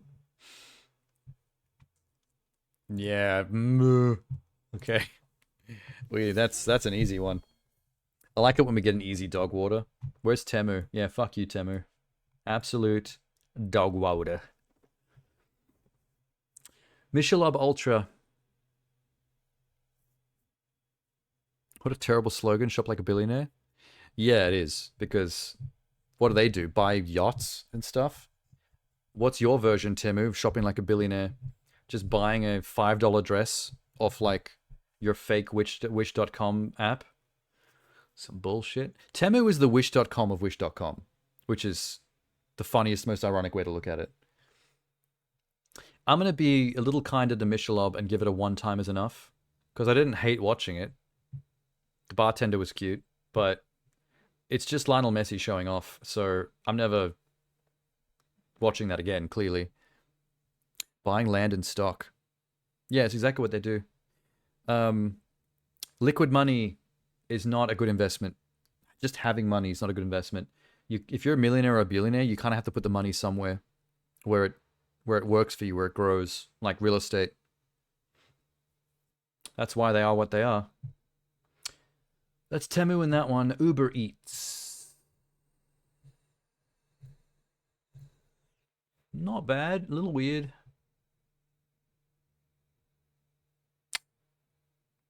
Okay. Props to Schwimmer. The joke's weird, but the way they used it had some funny moments. I'm going to give it an okay. Bad setup. Actual good punchlines from the setup, though. So it kind of breaks even. All right, easy. Let's go back. Uber Eats, Michelob, Homes.com, Temu. Starry, Super Bowl ad. I don't know what Starry is. Some kind of soda. FanDuel, don't know what that is either. He Gets Us. Also don't know what that is. Alright. Must be an American brand of soda. This story is mad good. Whoa. Thanks, boo. I spice. Okay. Wait, who's that? It's my ex lemon lime soda. You're looking well. I just need something more refreshing, more crisp. She can't act. This is intense. He's so vulnerable. But I love you. Why is his shirt blurred out? Oh, buddy, it'll be okay. Whoa. Or not. Huh, Starry does taste better. I have no idea what the hell Starry is. Caffeine-free soda. Lemon lime. Alright. I liked the ending where the guy exploded like a soda can, but Ice Spice is not a good actress. Those are some flat-ass lines. Okay, what is this one? FanDuel. Let's do this. I'm Fans, and this is the FanDuel Kick of Destiny 2 live in Las Vegas. That's Rob Gronkowski. Is FanDuel some bookie? On the line. Like a gambling app? Gronk. Oh. And it's no good.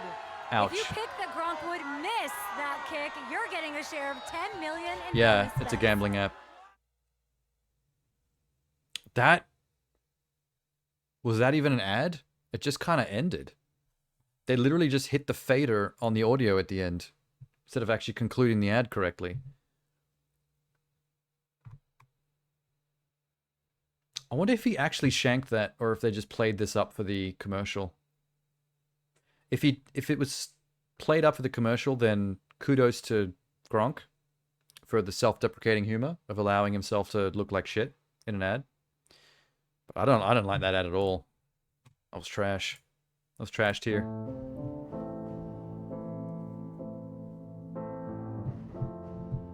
Is this some kind of allusions to Jesus thing? Don't ask me Washing other people's feet? what you know is Soundtrack. The soundtrack is tight. I love your precious heart. I was standing, you were there. These are very crisp images. Production values are decent. And they could never tear us apart.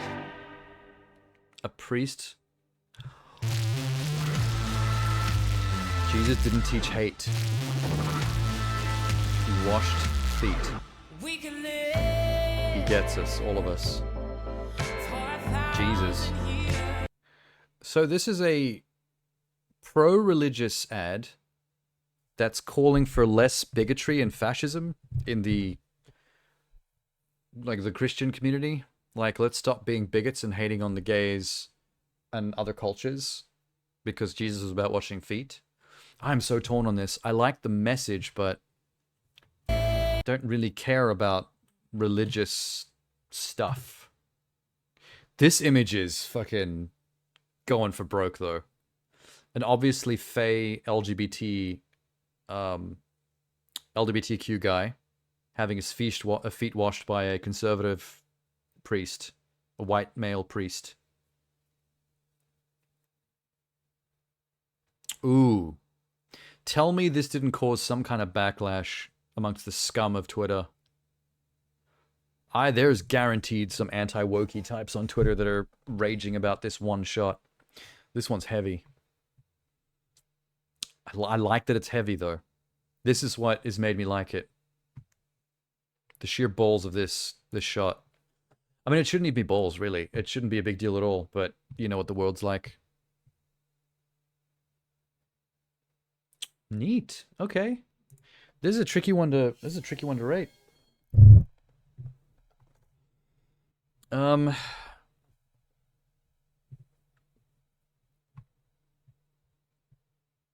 God damn.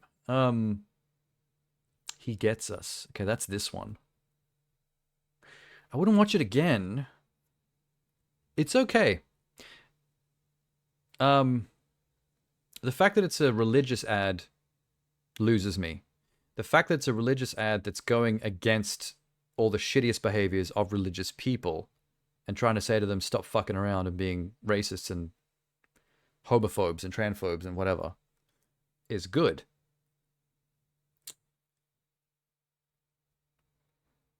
I'm going to put that in okay. For the same reason I put Pfizer in okay. It's a message I appreciate in a well-made ad, but that's not particularly entertaining. So I wouldn't watch it again or consider it the best of the best. But it deserves at least that. FanDuel, absolute dog water. I hated that. That wasn't even an ad. It didn't even end correctly. Terrible. Here's the Ice Spice one. That one's confusing. I'm going to say one-time watch is enough. I don't mind that I watched it. I'm glad I did. I love the guy exploding at the end. But the rest of it's like, huh? The fuck is this? FanDuel, Starry, and Superbowl. Okay. We're caught up. We're caught up, yeah. So, Disney Plus. Done Michael Cera. Mountain Dew. Poppy? Don't know what Poppy is. Ridge, Kawasaki. Another, the He Gets Us campaign is another one. I might just open up everything. CrowdStrike, Apartments, Budweiser, Google Pixel, and that's it.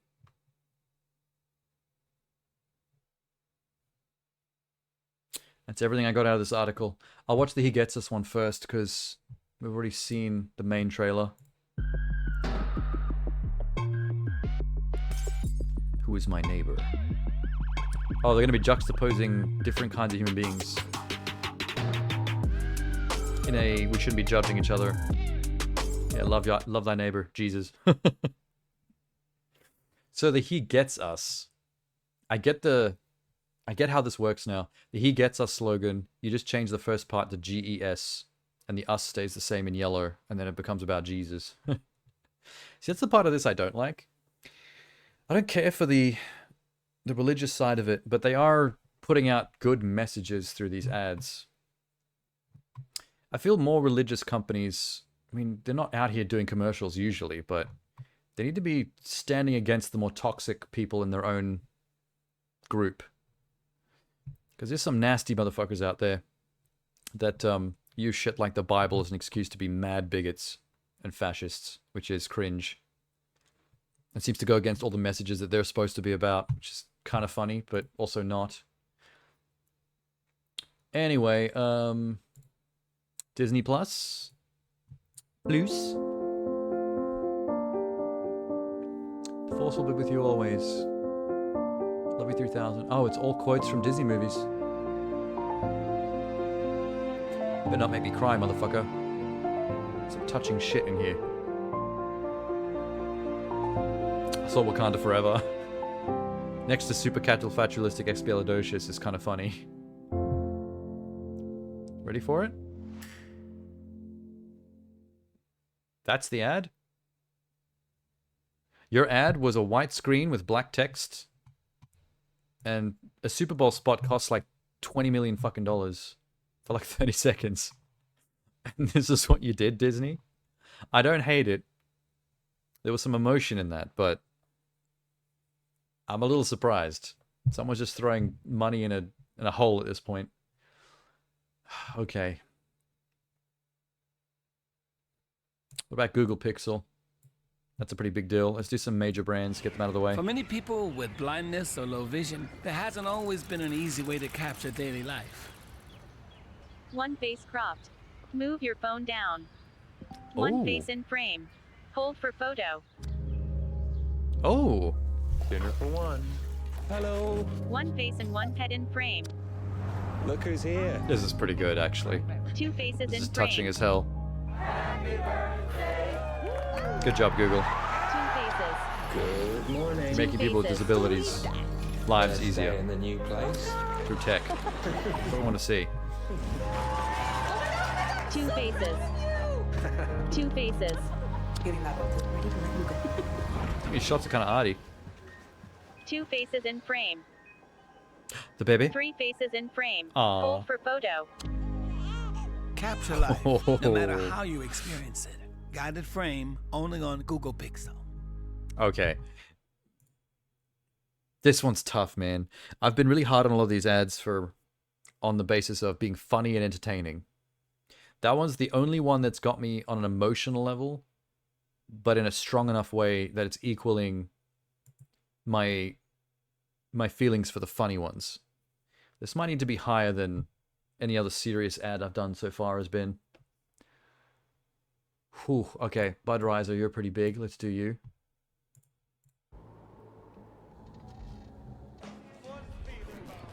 Come on.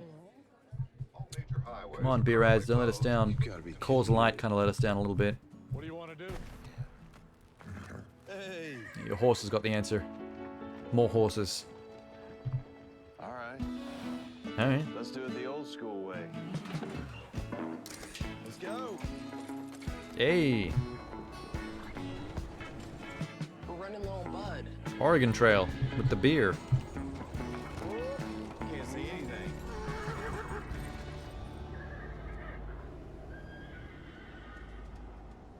Look. It's my dog.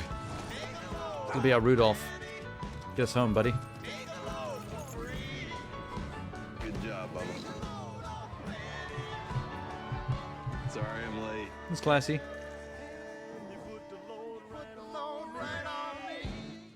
Ah, points for dog licking horsey. Let's line these up, shall we? That was Budweiser, yeah? Yeah. Budweiser, That was okay. Very class act. Disney Plus. You've confused me a little bit here. Disney Plus.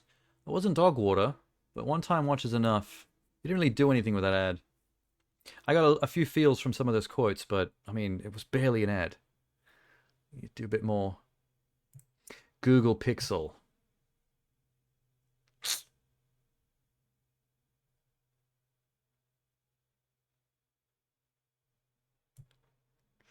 That was mad heartfelt. I don't know what to do with this. I want to put it high. I'd watch that again, just for the feels. That's the highest a dramatic, serious ad has been on this list so far. Everything else is funny. That one is not.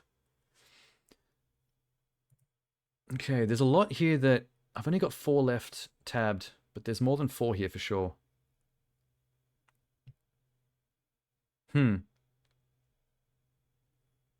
Okay, we'll do the last 4 together, and we'll figure out what we're missing. Poppy. It's another soft trick I've never heard of. You are a human on Earth. And throughout all of humanity's existence on Earth, there have been ideas, strides, and accomplishments. Is Poppy Some one of have them? been enormous. Some have been small and personal. And others have been revelatory. Like Poppy? A simple change that redefines everything we thought we knew. For example, this will be the last moment you ever think of soda as being a dirty word. When has soda ever been a dirty As word? We being love bad for soda. you, filled with unclean ingredients and unnecessary sugar. Because this is Poppy, and Poppy is soda. Has It this got tastes any like relation soda, to Poppy from looks YouTube? like soda, smells like soda, and fizzes like soda. Because it is soda. It will be the soda your kids and grandkids think of when they think They of made soda. it sound very And that's anti-sugar because though. this soda has none of the bad stuff. But I like the Instead, bad stuff. it has all of the flavor. Hmm. Poppy is the next chapter in the story of soda. The future of soda is now, and it's called Poppy. Every time I say Poppy, all I can think about is Poppy. The YouTube Poppy. I don't know, man. You lost me at the no unnecessary sugar. I don't know what you mean by unnecessary. Like, is there actually still sugar? It's just not that much. What's the line of unnecessary, exactly? I'll have to think about that one. Kawasaki. The fuck?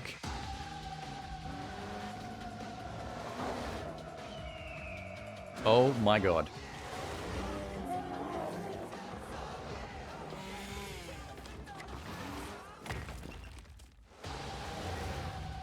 Thanks, fellas. Business in the front, party in the back. The all-new Kawasaki Ridge. I mean, there was an eagle with a mullet. I don't actually like mullets, but...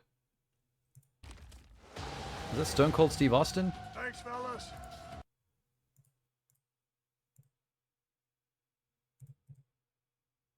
There's a bear and an eagle with a mullet. That's a plus. I don't like mullets, though. That's a minus. Also, there's no real punchline to the ad. It's just that we're all so manly because we drive a Kawasaki that we have mullets. I don't want a mullet. I've got to think about that one as well. It's tricky. Oh, sick. This already has style. Good afternoon, Sheriff.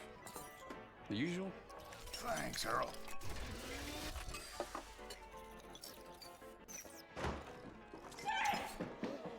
They're back! The adversaries are back! Not again. Sheriff, I got this. Where is this going, though? Protecting your business from cyber attacks can be unrelenting. Cyber With attacks? CrowdStrike, you get AI-powered threat protection, industry-leading intelligence, What the and fuck? a team of experts to detect threats and prevent breaches before they happen. Today's adversaries move fast. CrowdStrike moves faster. What do you call that? This is like an ad for Overwatch. CrowdStrike. We stop breaches.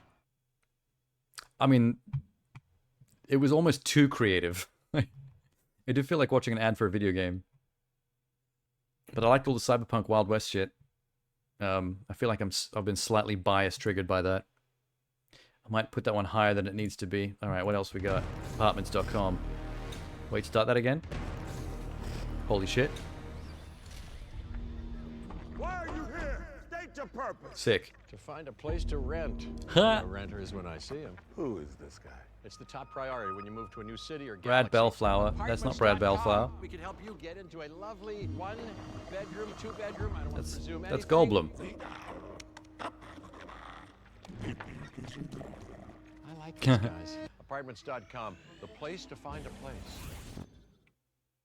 They should have just let his name be Jeff Goldblum instead of giving him a fake character name. That kind of goes no. The production values of the aliens and all that stuff, and having Jeff Goldblum is awesome. It looks like a scene from a movie, but it doesn't go anywhere. It just ended. All right, these three are gonna be hard. Sorry for vibrating the mic. CrowdStrike. That was quite fun. I'd watch that again. It did look like they were advertising some kind of like esports video game like Overwatch. It's kind of groovy. Kawasaki with the mullets.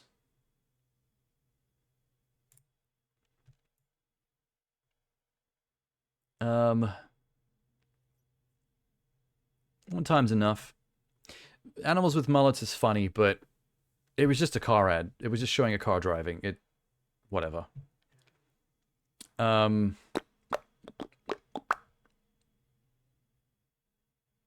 I missing? Kawasaki. Apartments.com and Poppy. There's Poppy. I don't know about you, Poppy. I mean, it's really just you trying to sell me on a sugarless vegan alternative to soda, which I'm kind of like taking personally because I like my vanilla Coke. So I'm a little bit triggered. I mean, once you take the sugar out and make it all hipstery, it sounds like it would taste like dog water. So you know what? Absolutely dog water. Because that's what I think your drink's probably going to taste like. Apartments.com with Goldblum.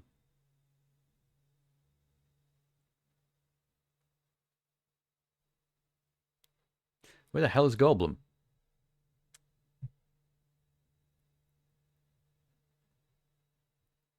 Okay.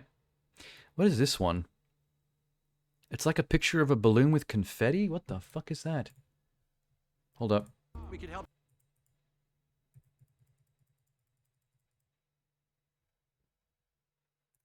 Okay, apartments.com's not there.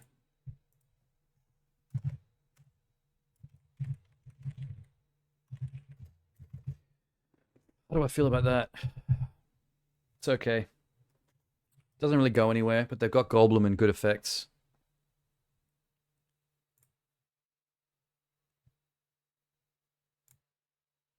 So that's it.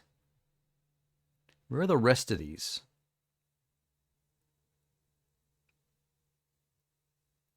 Some of these have been hard to find. What is this one meant to be? It looks like a political ad. I don't know. Okay. Let's hunt these down. Super Bowl 2024 commercial. That went wrong. Let's see if I can spot one we didn't see. There's Beyonce.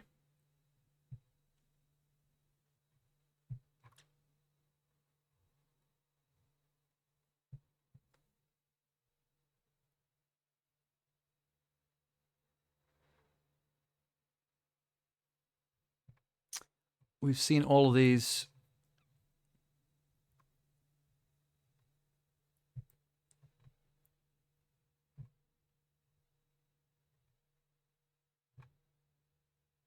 I'm gonna have to get more specific, I think.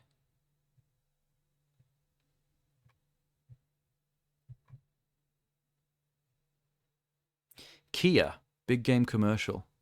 Is there Kia? Is that what that light blue car is? Oh, that might be it. 9 days ago. That must be it. All right, we found one.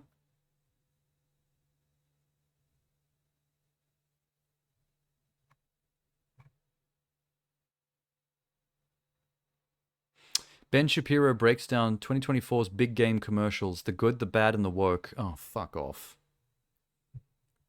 This is why no one wants to know your opinion. You're tiring. Your existence is exhausting. A Dove big game film, 31 seconds. Dove USA. Is Dove here?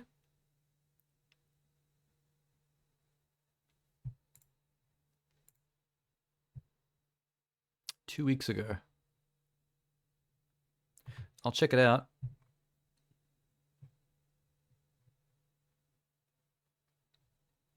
Bud Light, Super Bowl commercials playlist. That might help.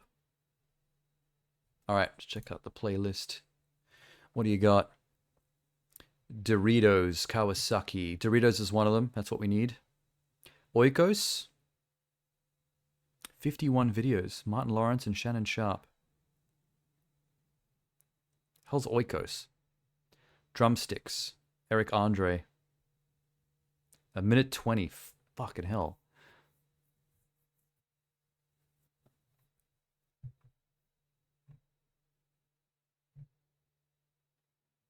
Pringles one was good.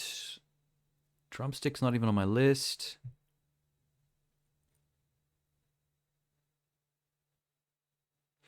Doritos has got Jenna Ortega in it. It's sounding like it might be a good one. A lot of repeats on here. And I think apartments.com might have a second ad.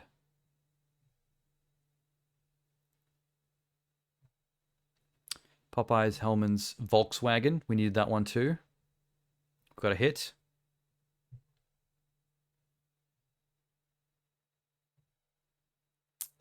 There's Kia again. Okay, let's do it this way. Doritos. Ad review. Nope. Ad review. Nope. Why are these all reviews? Take me to the bottom. Aliens featuring super big gold commercials. Blue, blue, blue, blue. Pizza Hut?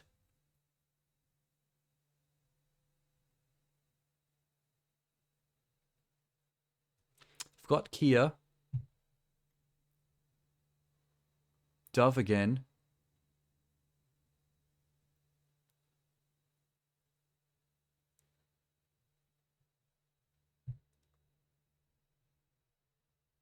What the fuck is with the reviews? Why would you add that to the... Okay, wait, let me see what they mean by review. You know, the Beetle arrived in America at a time of that. Bigger. You know, the Beetle...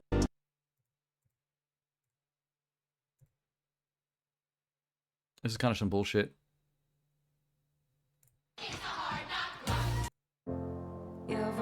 Okay, we've got Kia, we've got Dove. I need to avoid the ones that say review, but there's so many. Jenna Ortega encounter ad. Got it. There's one.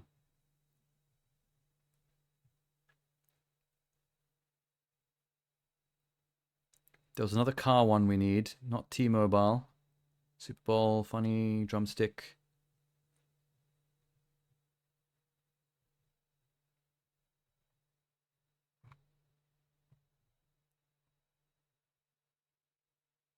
God, y'all are annoying.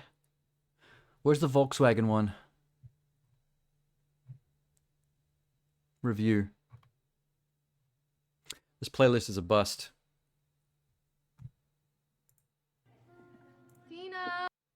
Okay. Here's the plan. Volk. Wagon. Find it manually.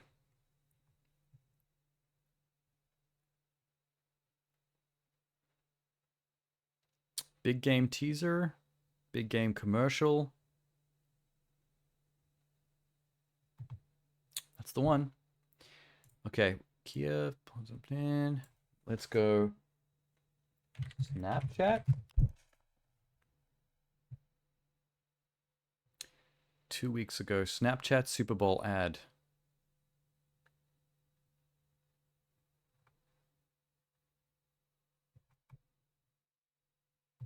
Might be it.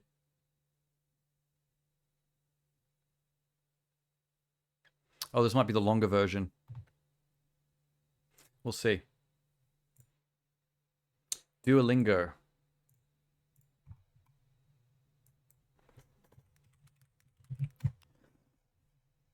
Duolingo Super Bowl ad. 5 seconds? Really? Okay. That seems alarming. Fuckity fuck. Honda, Grubhub. Honda? That's Kawasaki. I'm looking for Honda. SoCal Honda dealers. Player intro Super Bowl. That must be it there.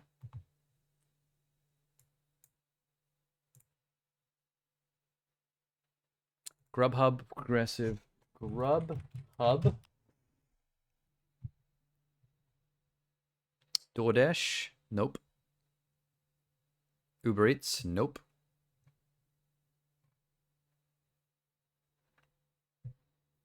Bro, Grubhub doesn't exist.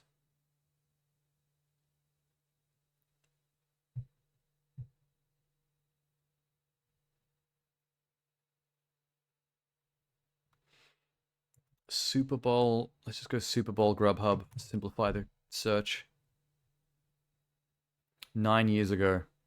Excuse me. 3 years ago. What the fuck, man? Why does this not exist? This month. Every time I try to look for Grubhub, it just brings up nothing but Uber Eats.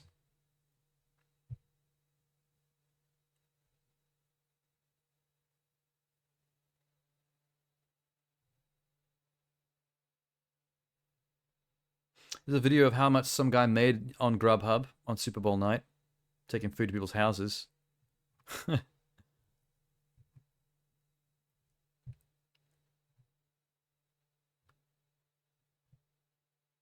I swear to God, this is non-existent. Let's just go Progressive.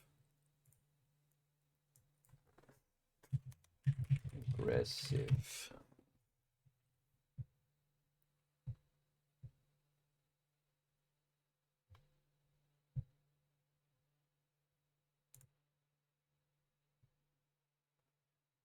Progressive Insurance? Don't tell me they don't exist either. Touching tribute to Carl Weathers during Super Bowl 2024. That's nice.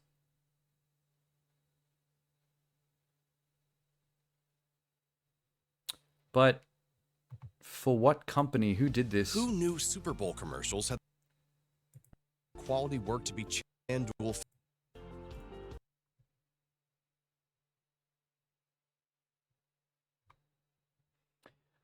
Okay, I don't know. Please stop.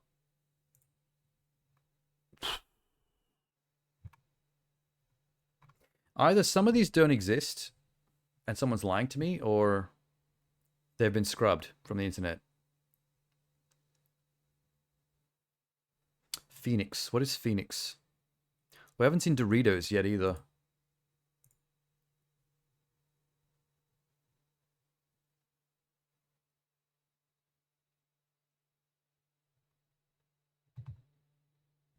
I'll check it out. It's not on my list, but all right. Progressive Insurance commercial 2 months ago. Progressive Insurance videos.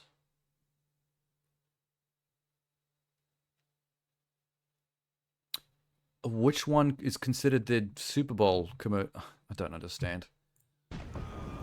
Don't even know what this is.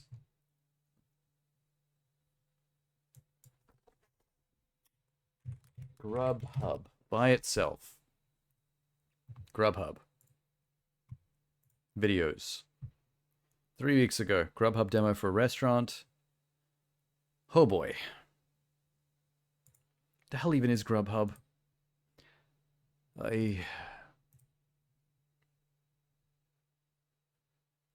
Let's just type the word Grubhub and go this month. Grubhub ad. This month. Five Nights at Freddy's Grubhub ad. Oh my god.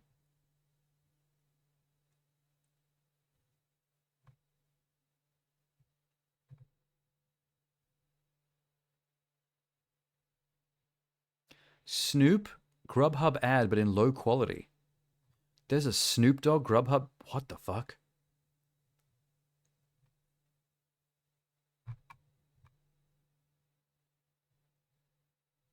What even?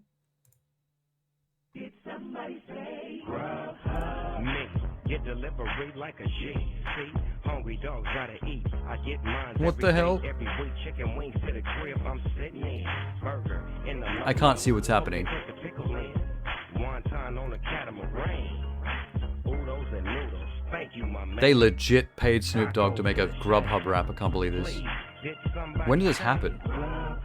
This upload was 10 days ago? My man hand glide by with my fried rice. What could you not love? About a slice on the side of the hot tub. Maybe Snoop Dogg wasn't happy with Grubhub putting this up on the internet, which is why we can't find it. What you gonna do, boo? Chocolate fondue right on shoe. Even dipping in the soup. I see food. Because aside from this bad version 10 days ago, there is no other good version anywhere. I can't see it anywhere. It's non-existent. What the actual? With the I Love You song. Okay, what is this? Grubhub perks give you deals on the food you love. The kind of deals that make you... Okay, someone memed it. Thanks for that. Meme I made my 2020. I was old as hell.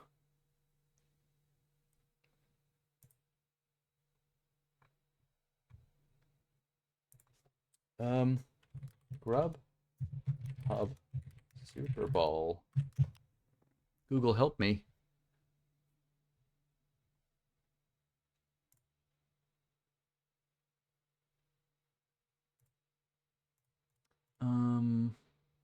Past month.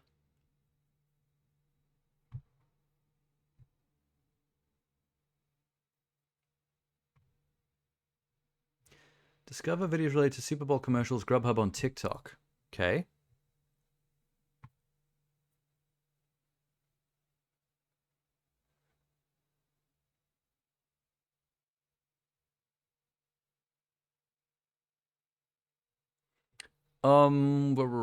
Where is this Grubhub that's meant to be coming up? I don't see it.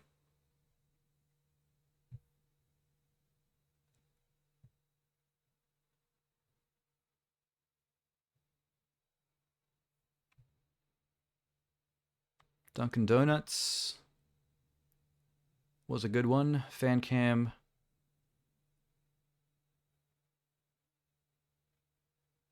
There's something with Kanye.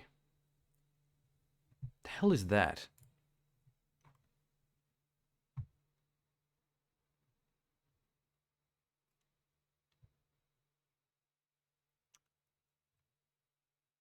I don't understand where this Grubhub thing is.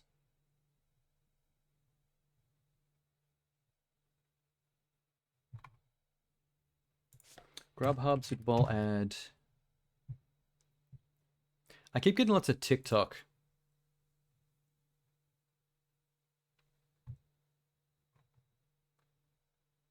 DoorDash, Temu, David, and Corey Bednar. Fucking Uber Eats again. Is Grubhub even a real thing? I'm starting to think that it doesn't exist.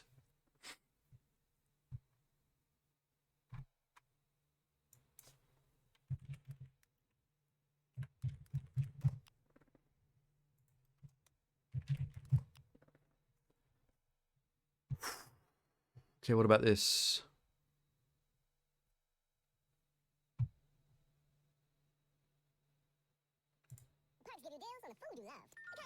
I think people are trolling.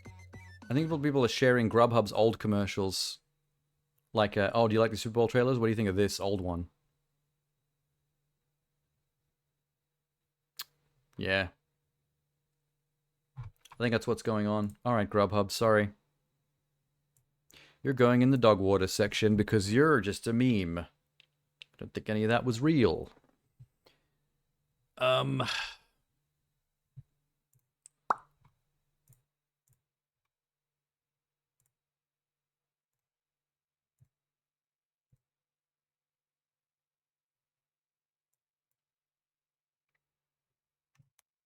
Let's check out some of the stuff we got. It's taking me a while to collect some of these. What about Kia?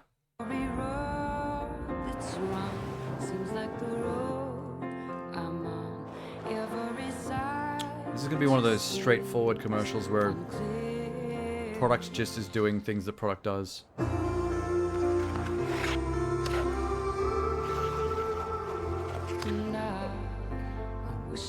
Okay, I was expecting the car to drive around. I wasn't expecting it to provide the spotlight for a Kia. skating Movement that inspires. performance. Well, that was cute.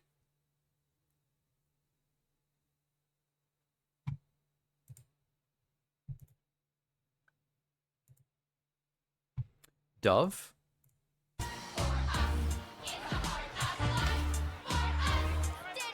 It's just children failing. Already this is getting points with me. More.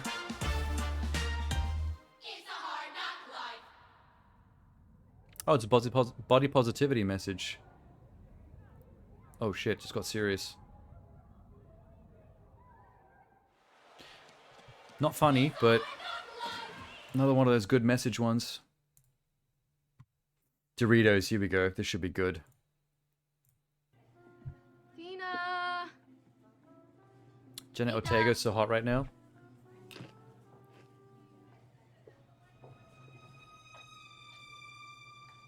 Oh no.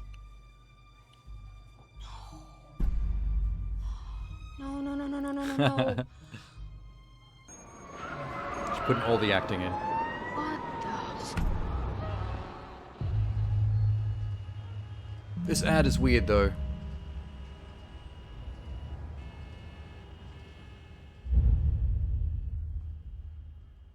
Wait. Wait a minute. Is that... That's AI. Those are AI generated Dorito UFOs. Is that... What? The fuck? Doritos, I need you to explain this to me. Hang on. Where's that Doritos ad? Not this one.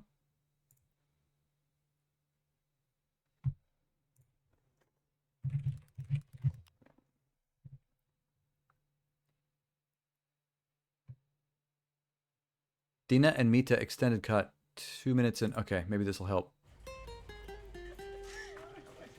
Oh, I forgot something. 1 second. Dinamita, chile lemon. That's cool. You got it.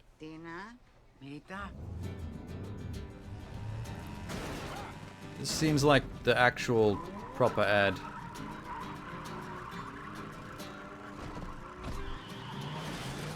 Bro, just eat the chips real quick.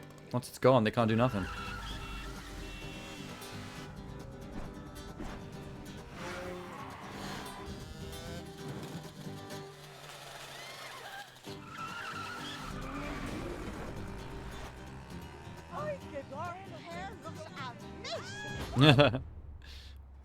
The animator just died. I don't know why he's thinking of helping them. Stuntmen put their all in.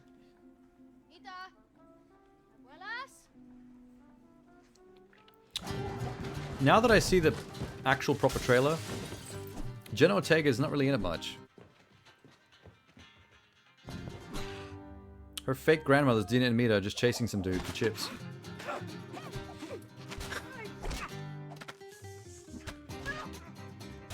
A lot of fight choreography going on.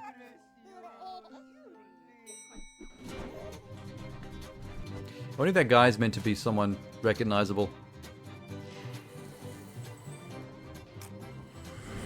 Oh, that's dynamite. It's not dynamite. Es dinamita. Ninamita. Now I see. The Danes. Dropping some Encanto on him. Been looking everywhere for you.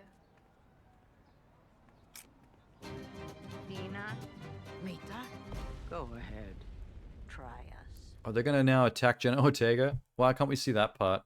She's the one everyone's here to see. So what's the deal with the version where she sees no bag there and then there's a bunch of AI art UFOs made of Doritos? That one was weird.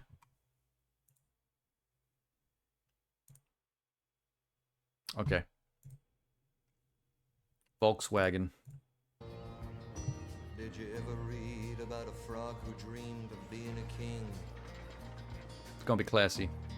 and then became one? This is gonna go straight into the okay pile. Except for the names and a few other changes. If you talk about me, the story's the same one. Is a Volkswagen a cool looking car by old, like really old fashioned standards? Because I don't really know anybody that still thinks that those Volkswagen Beetles still look cool by like today. And now the ad is just showing like really old footage of people thinking it's cool.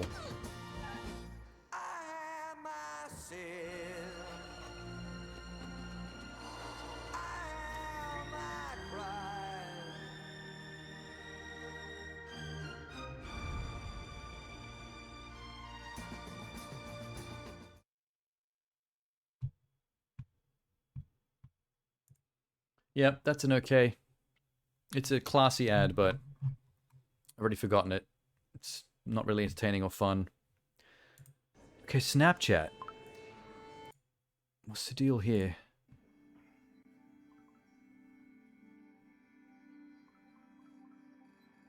Someone filming off a screen. Don't like that. Let's go this one. 1 like.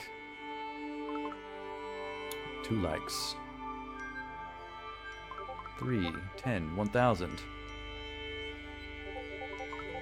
It's gonna be about social media obsession.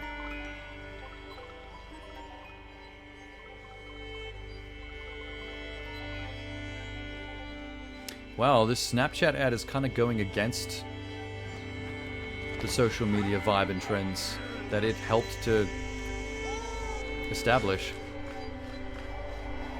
And kudos to Snapchat on that one, I guess. Oh. Holy shit, this is going off.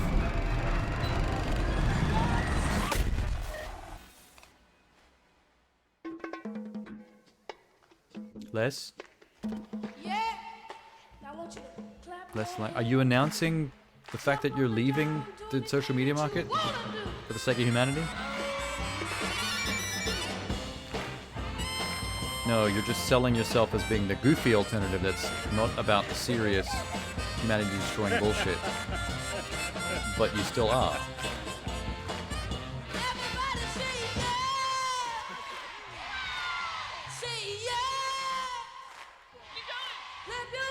I don't think I like the messaging behind this. This is very cynical.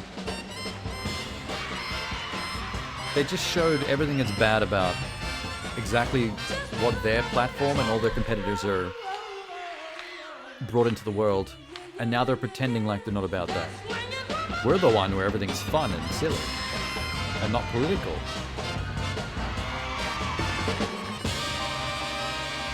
Nah, dude. No.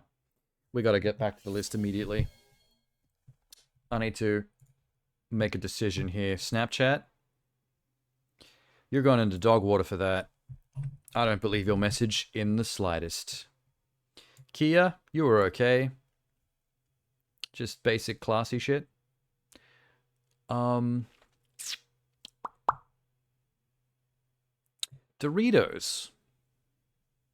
I'd watch that again. That was fun. Could use more Janet Ortega. That's what kept it out of Best of the Best. What else did we watch?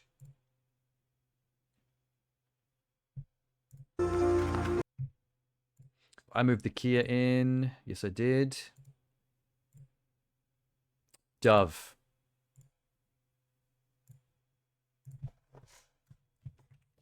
Dove.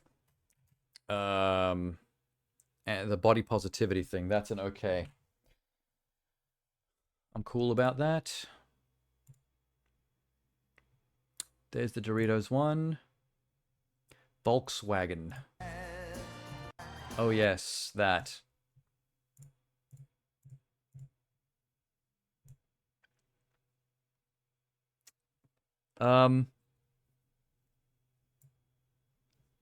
Pretty classy. It's okay. Got another okay.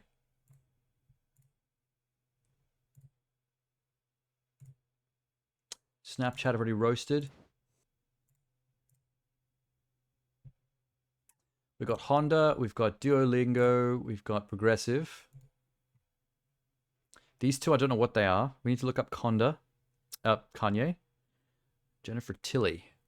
Whatever this is. Might be Drumstick. Hang on.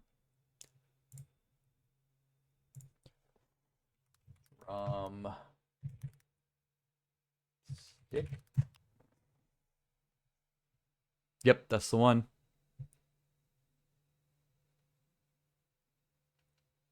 Yeah, it's the one with fucking Eric Andre. How long is it? 31 seconds. Cool. Short is good.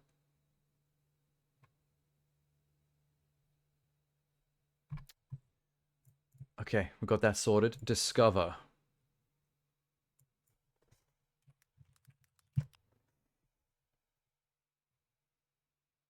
Is that Jennifer Coolidge? Coolidge. It is. So why does it have a Discover icon and also a picture of her? That's confusing. What if I go... Maybe she's in more than one commercial. Jennifer Coolidge. Jennifer? 1 year ago, Elf Cosmetics. Oh. Oh, wait. Okay. I think I understand what happened here. Jennifer Coolidge is the mascot for Elf Cosmetics, which I did watch and couldn't find the icon. That's meant to be the icon. That was confusing. Elf Cosmetics. It was a full-on ad. It was the one with in the courtroom with Judge Judy, and I said it was okay.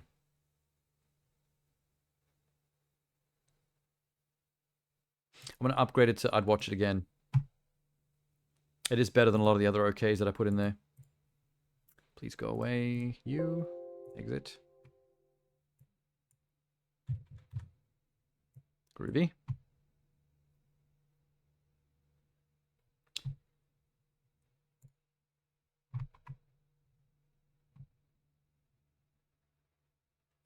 All right, what have we got left? Kanye. And whatever these two are, which fuck knows. Okay. Kanye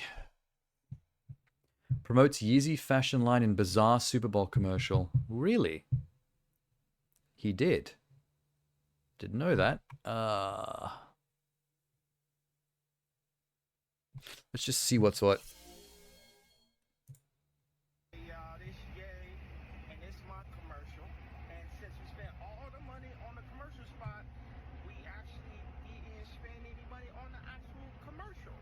Jesus. I want you to go to Yeezy.com, YEEZY.com, and I'm gonna write it at the bottom of the screen. And I got some shoes. And I kind of love this. I don't like Kanye anymore, but that's funny. Making a trash ad from his phone and then spending 20 mil to like put it in the Super Bowl. It's kind of funny.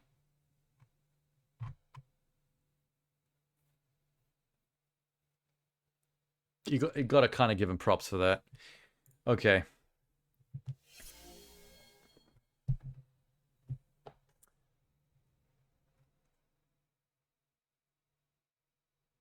I mean, it's so no bullshit. I don't know what to do with it.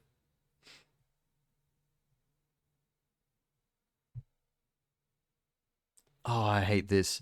I don't want to give clout to Kanye because he's been pretty trash lately, the last couple of years. But I really appreciate making a dog water ad on purpose just to overspend to put it in the Super Bowl.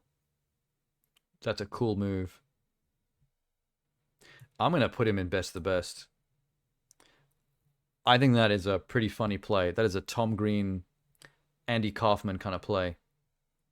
It's the only nice thing I'm going to say about Kanye, and that I have said about Kanye in like 10 years. What are these two? How am I going to figure this out?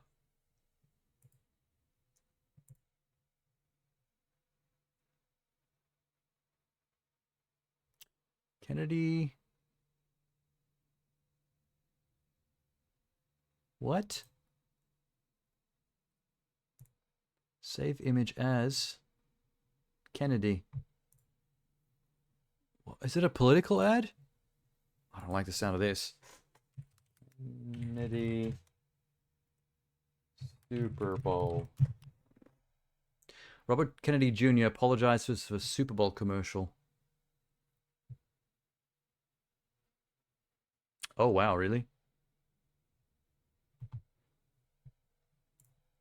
A 30-second Kennedy ad collides with a decades-long family legacy. Echoes a 1960s campaign ad for John F. Kennedy deepens a growing estrangement between Robert F. Kennedy Jr. and much of his family. It's a remake of the 1960s spot that put John F. Kennedy in the White House. And it struck a nerve with the Kennedy family for him copying it. Ooh. This is sounding pretty dog water.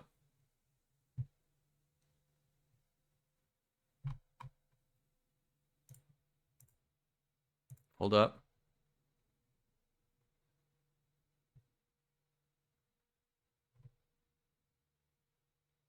Is this it? Oh, it's Fox News. Fuck it.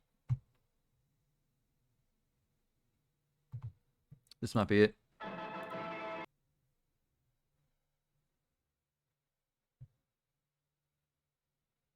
So it's not normally findable because of controversy, so I had to find someone who uploaded it. Cool. Alright. We've solved that. What about this one? What is this? This is the last big question mark. Oh, that's that giant jelly baby thing. Huh? Wait.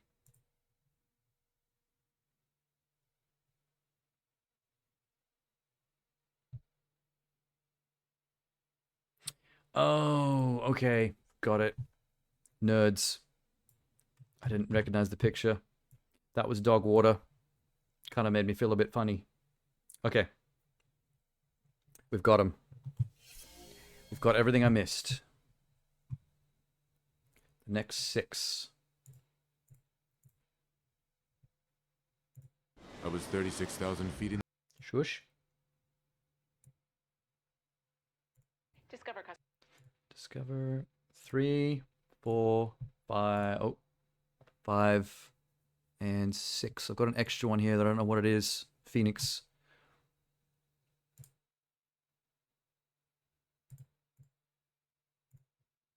And Grubhub was a meme. Alright, cool. Let's clean them out. Do the Kennedy one, because that sounds like dog water to me. Terrible tracking.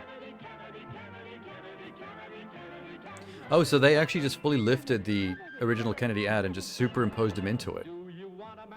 Yikes.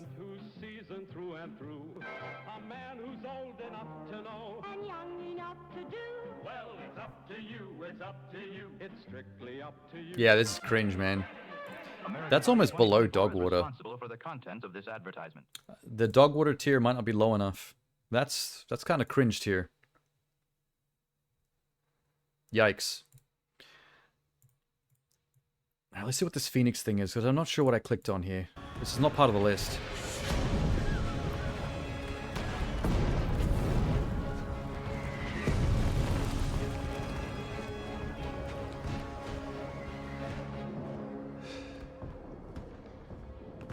We We are surrounded, Basanya. outnumbered, Yes. out of almost everything. But we are not out. Sir, how can you still be so confident? Truthfully, Because product. I've been receiving leading ED medication conveniently and discreetly I knew it. with the help of Phoenix. And with a healthy erection, I feel like I can do anything again. So you believe you can engage in multiple campaigns then? With a bit of a break in between. Maybe a sandwich. I do.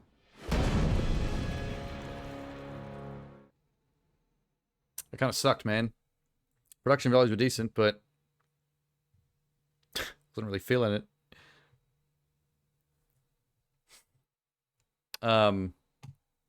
That's why that was on the list. Okay. What is Phoenix? Discreet and convenient way to manage your health. 100% online. Canadian men. Blah, blah, blah, erectile dysfunction and hair loss. Hilarious. Put that in my list. Phoenix. You're a what?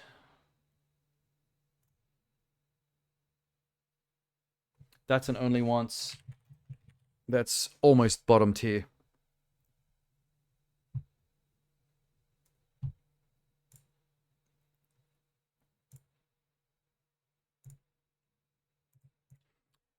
Okay, drumstick. This has got Eric Andre, so this better be good. I was 36,000 feet in the air when... Excuse me, is there a doctor on the plane? I'm a The doctor. name's Umstick. Dr. Umstick.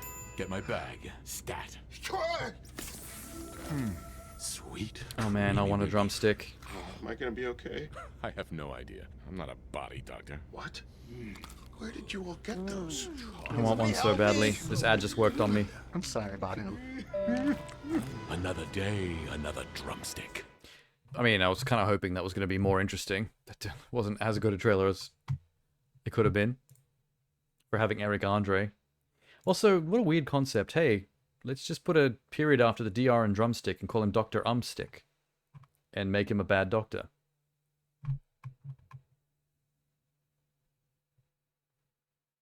It did make me want a drumstick, though. It did make me hungry. I want to think about that one before I make a verdict. Discover Customer Service. This is Maya. Oh, hi, Maya. You robots are sounding more human every day. Oh, I am human. Yeah, it's like I'm talking to a human. At Discover, everyone can talk to a human representative. All right, prove it. Wait, are you a robot? I love Jennifer Coolidge. Oh, God. Oh. Windows XP shutdown sound effect. I'm not. 24/7 US-based customer service. Do you feel like a robot? It pays to Discover. I feel like you could have done more with Jennifer Coolidge there. Slightly wasted the talents of Jennifer Coolidge.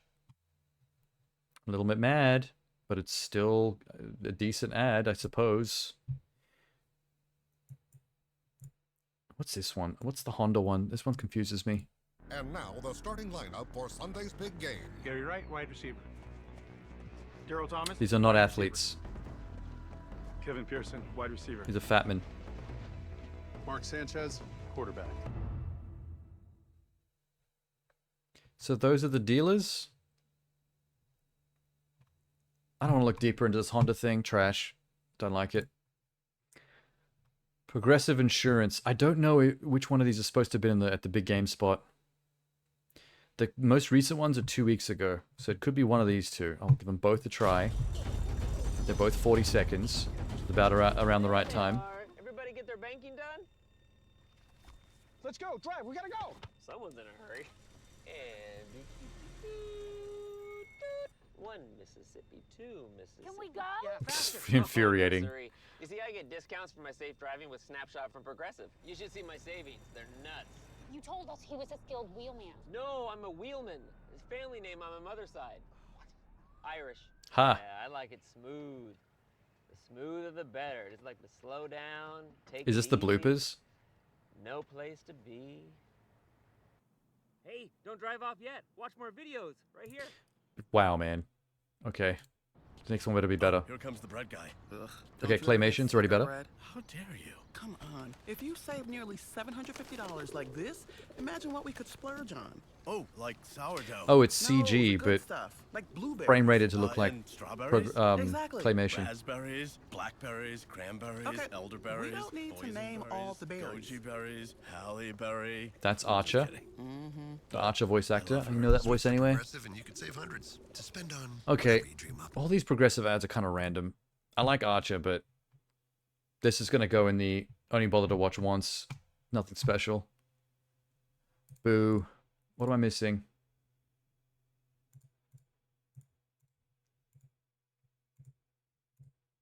Duolingo.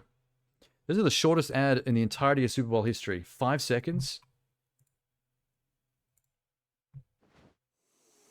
Oh, shit.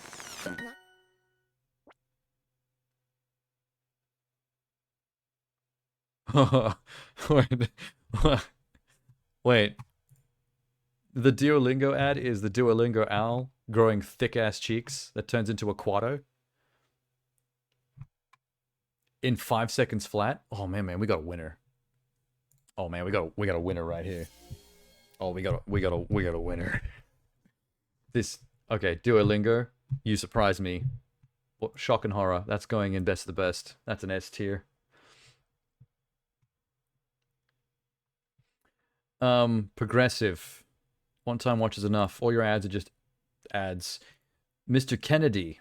Absolute dog water. If I could put you lower than that, you would be. Cringe. Honda. Did not understand it. Dog water. Would look deeper into it, but fuck it. Discover with Coolidge. I would love to put it in Would Watch It Again, but you kind of wasted her a little bit, so I'm going to give you an okay. It was still nice to see her.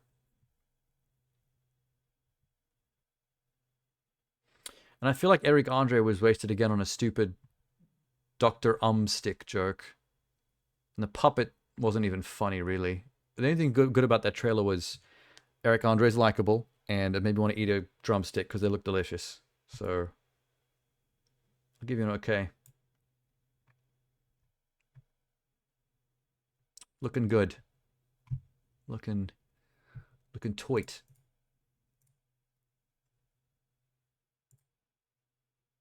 Wait, where is that fucking drums? I need to send someone that Duolingo ad.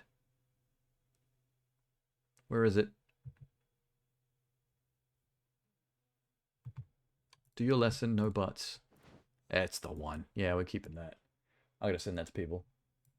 100%. Let's fix up the ones that are missing. I can't believe M&M's wasn't here. So the way we're going to do this is M&M's images. I'm going to go Super Bowl.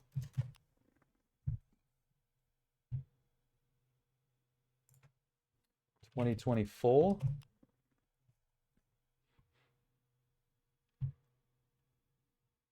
Scarjo. How do I add additional images, choose files? Can I copy paste files in? Copy, paste, paste.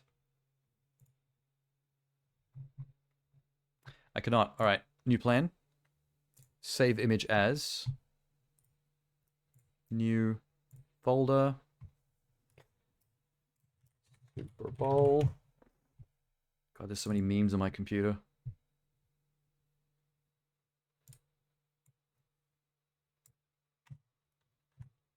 Scarjo. Silk. Right now it should go faster that I got it set up.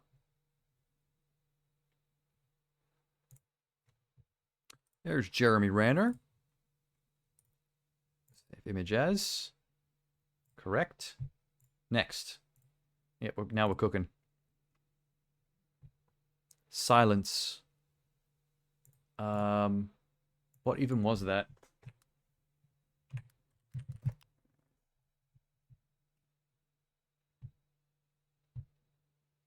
Oh, the anti-hate thing.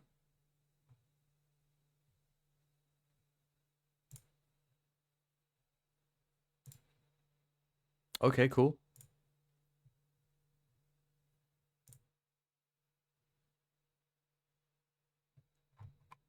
What's a good picture to... Let's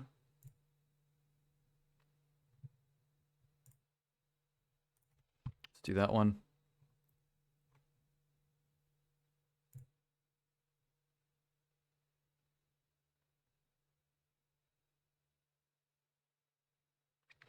(2024) February. That's the one. Yep. Okay, got it.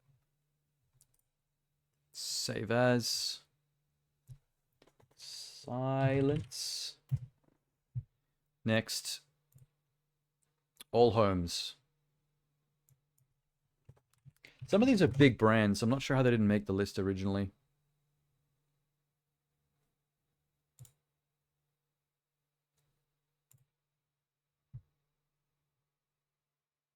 Oh, it was these two.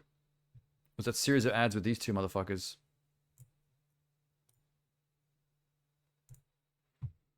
Meh. All homes. Bookings.com.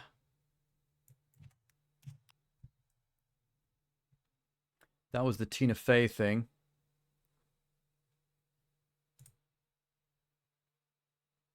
Good enough. Bookings, Tina Fey. Next. Stock cold brew coffee. Oh yeah, I like that one. That was the Anthony Hopkins one. Dope. Oh, amazing. That's the image for sure. Stock cold brew coffee web P. I don't like web Ps. Stupid ass format. DoorDash. Another major brand that I'm surprised didn't make the list. It's a cool ad too. The dash dash dash thing. Yep, that's a good image. Kind of small, but it's a square, which is perfect. DoorDash.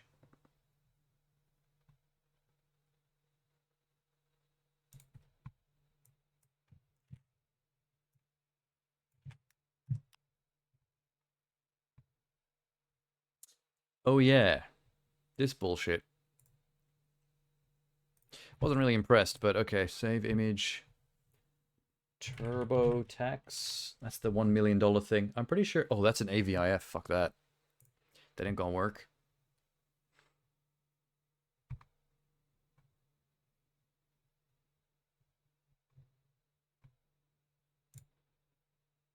How about this one? Don't AVIF me. Good job. Sav.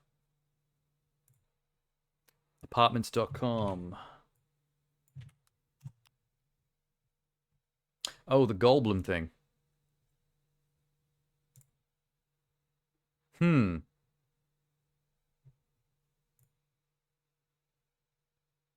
Yeah, I'll just take the square image of Goldblum himself. Good enough. Boom.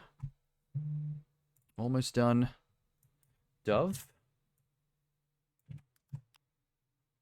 That was a cute ad. A little bit sad, though.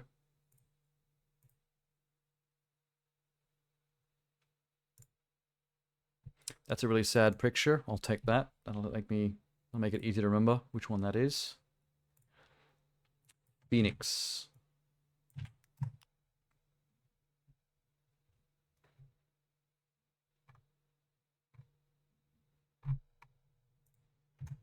Phoenix ad. That's the one. Renewed confidence in men's health. I mean, cool, but aside from the production values, meh. Phoenix. Misspelled that completely, but doesn't matter. All right. Now we get to do the thing. Choose files. Can I do multiples at the same time? Please. Hell yeah, that was easy as. Good website. Okay. Cheat sheet. Eminem's confusing, not the greatest joke, but ScarJo gave it an okay. Anthony Hopkins. No, wait, let's do them in order. Silk. Jeremy Renner. That was a one-time watch because they wasted Jeremy. Silence. Very classy ad, good message. It's okay. Just not particularly entertaining. All Homes. The antics of these two fuckers. That's a one-time.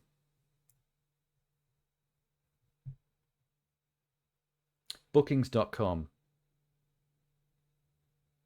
The Tina Fey one with the funny Glenn Close gag. Glenn Close gag gave it an okay. It was almost a one-time enough. She saved it. Cold Brew Coffee. The Anthony Hopkins performance pushed this to a best of the best. Second half's a bit less interesting, but still. DoorDash. Oh, that was good. The Dash joke. I'd watch it again. It's pretty funny, y'all.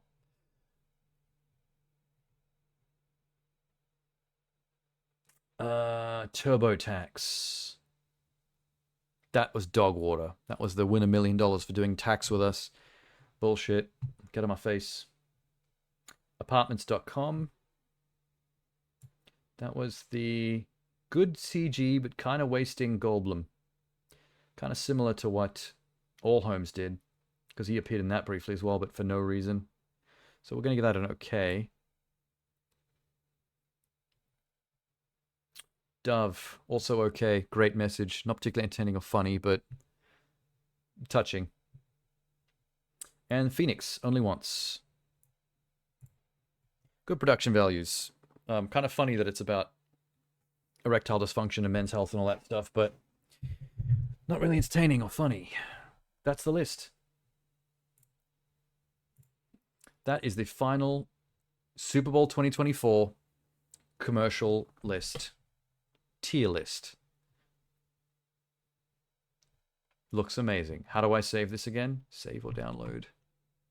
I'm not logged in. Fuck. Wait.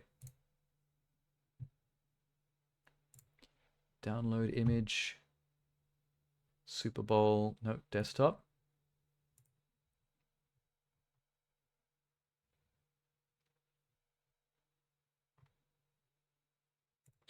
If I switch dark page off.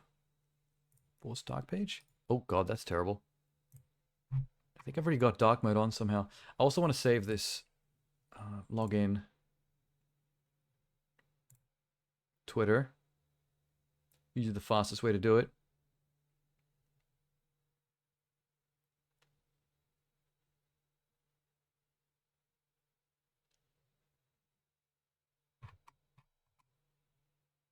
Excuse me? Where's my video?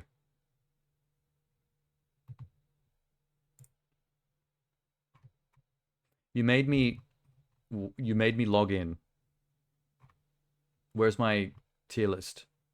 Bruh.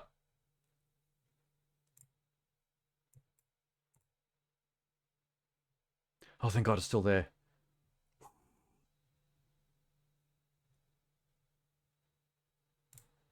$11 files. Oh, is this before I added these last couple?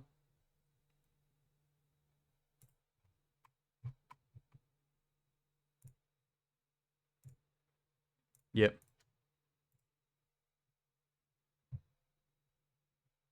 Let me recreate that real quick. That was an okay. That was an okay.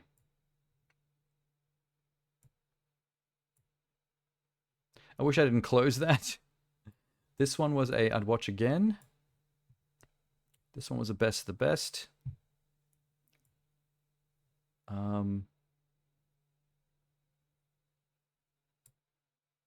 She was dog water. One time on Renner, because they wasted him. One time on the erectile thing. This one was okay. Okay.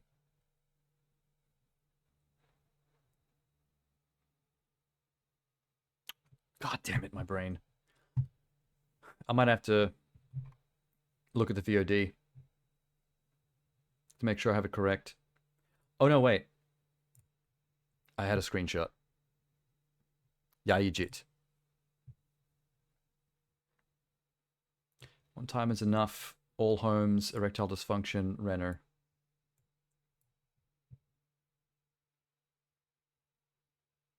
And then bookings.com was okay.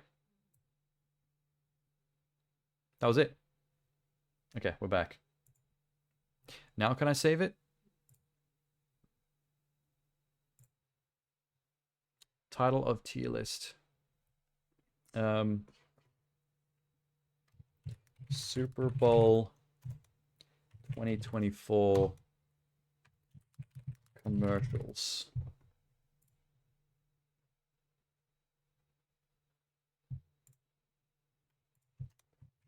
Tier list. Do I need a description?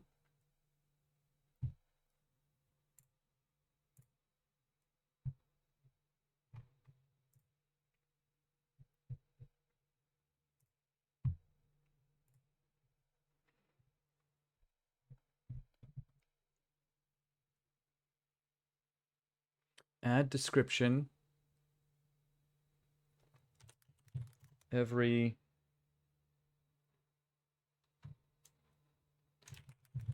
wait.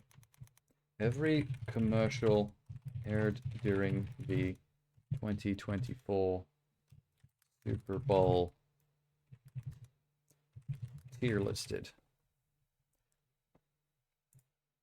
How are you supposed to spell Super Bowl?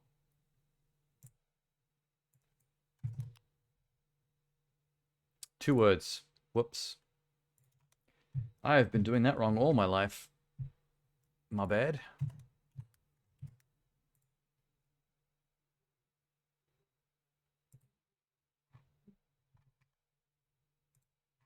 How do I save it? Where's the save button?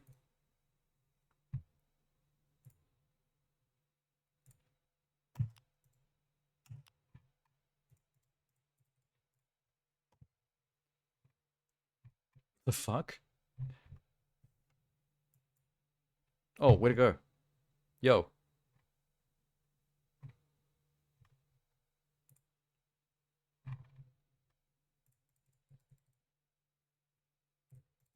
It says save or download. I don't see a save.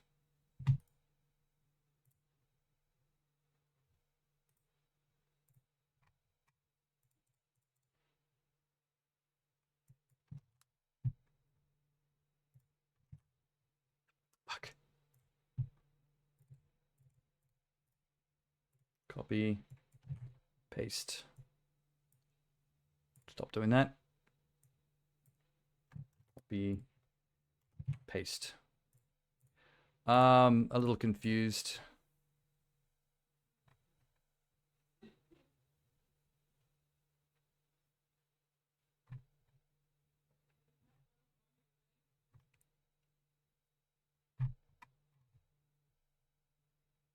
What's presentation mode? Oh, wow. There's the save button. What the fuck? Okay, good. This website's being funky.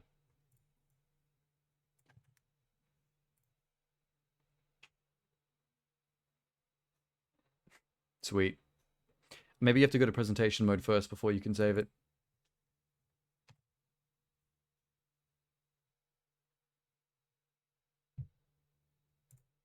Seems like it. Okay. Solved it.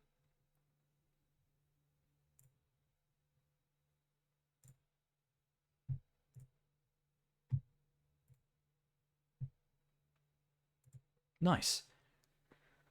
Thank God. Wait a minute. This is not correct.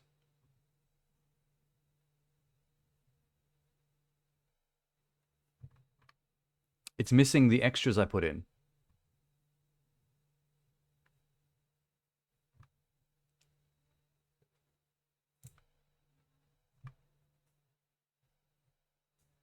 Are you serious right now?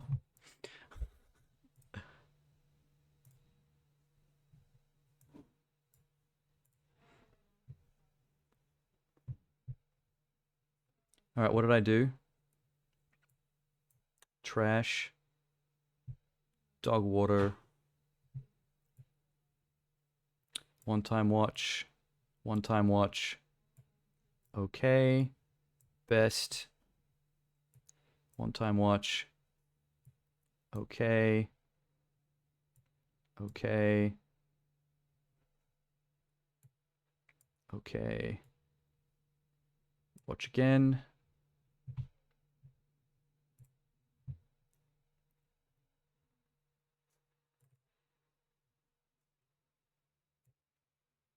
Double check. Good. This one's okay as well. It's 3. 1, 2, okay.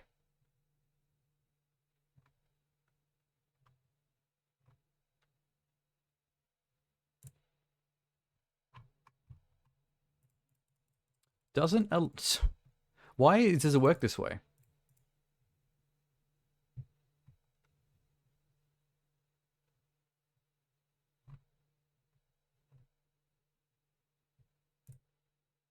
Presentation mode. Where is the ones I put?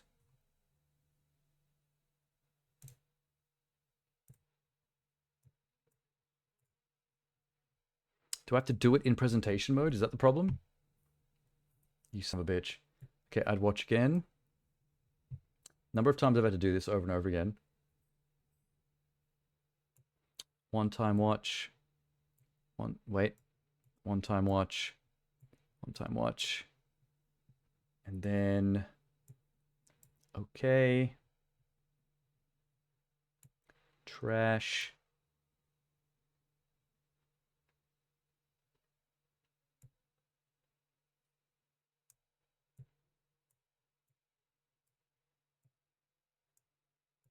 And best. There.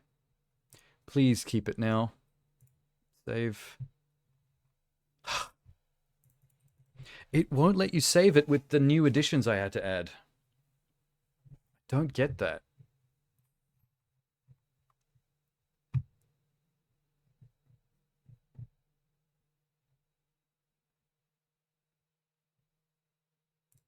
Like, it's... What?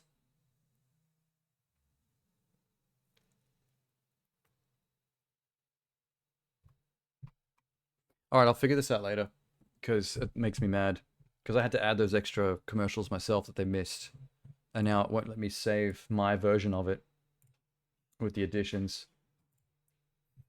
It's quite frustrating. Okay.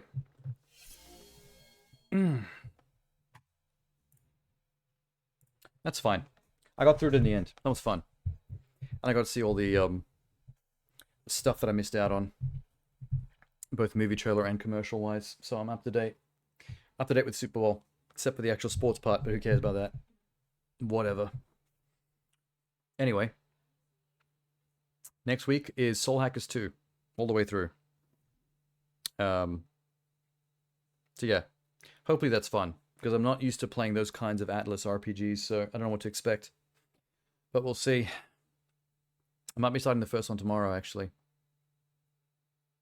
Good luck to me. Alright. Good night.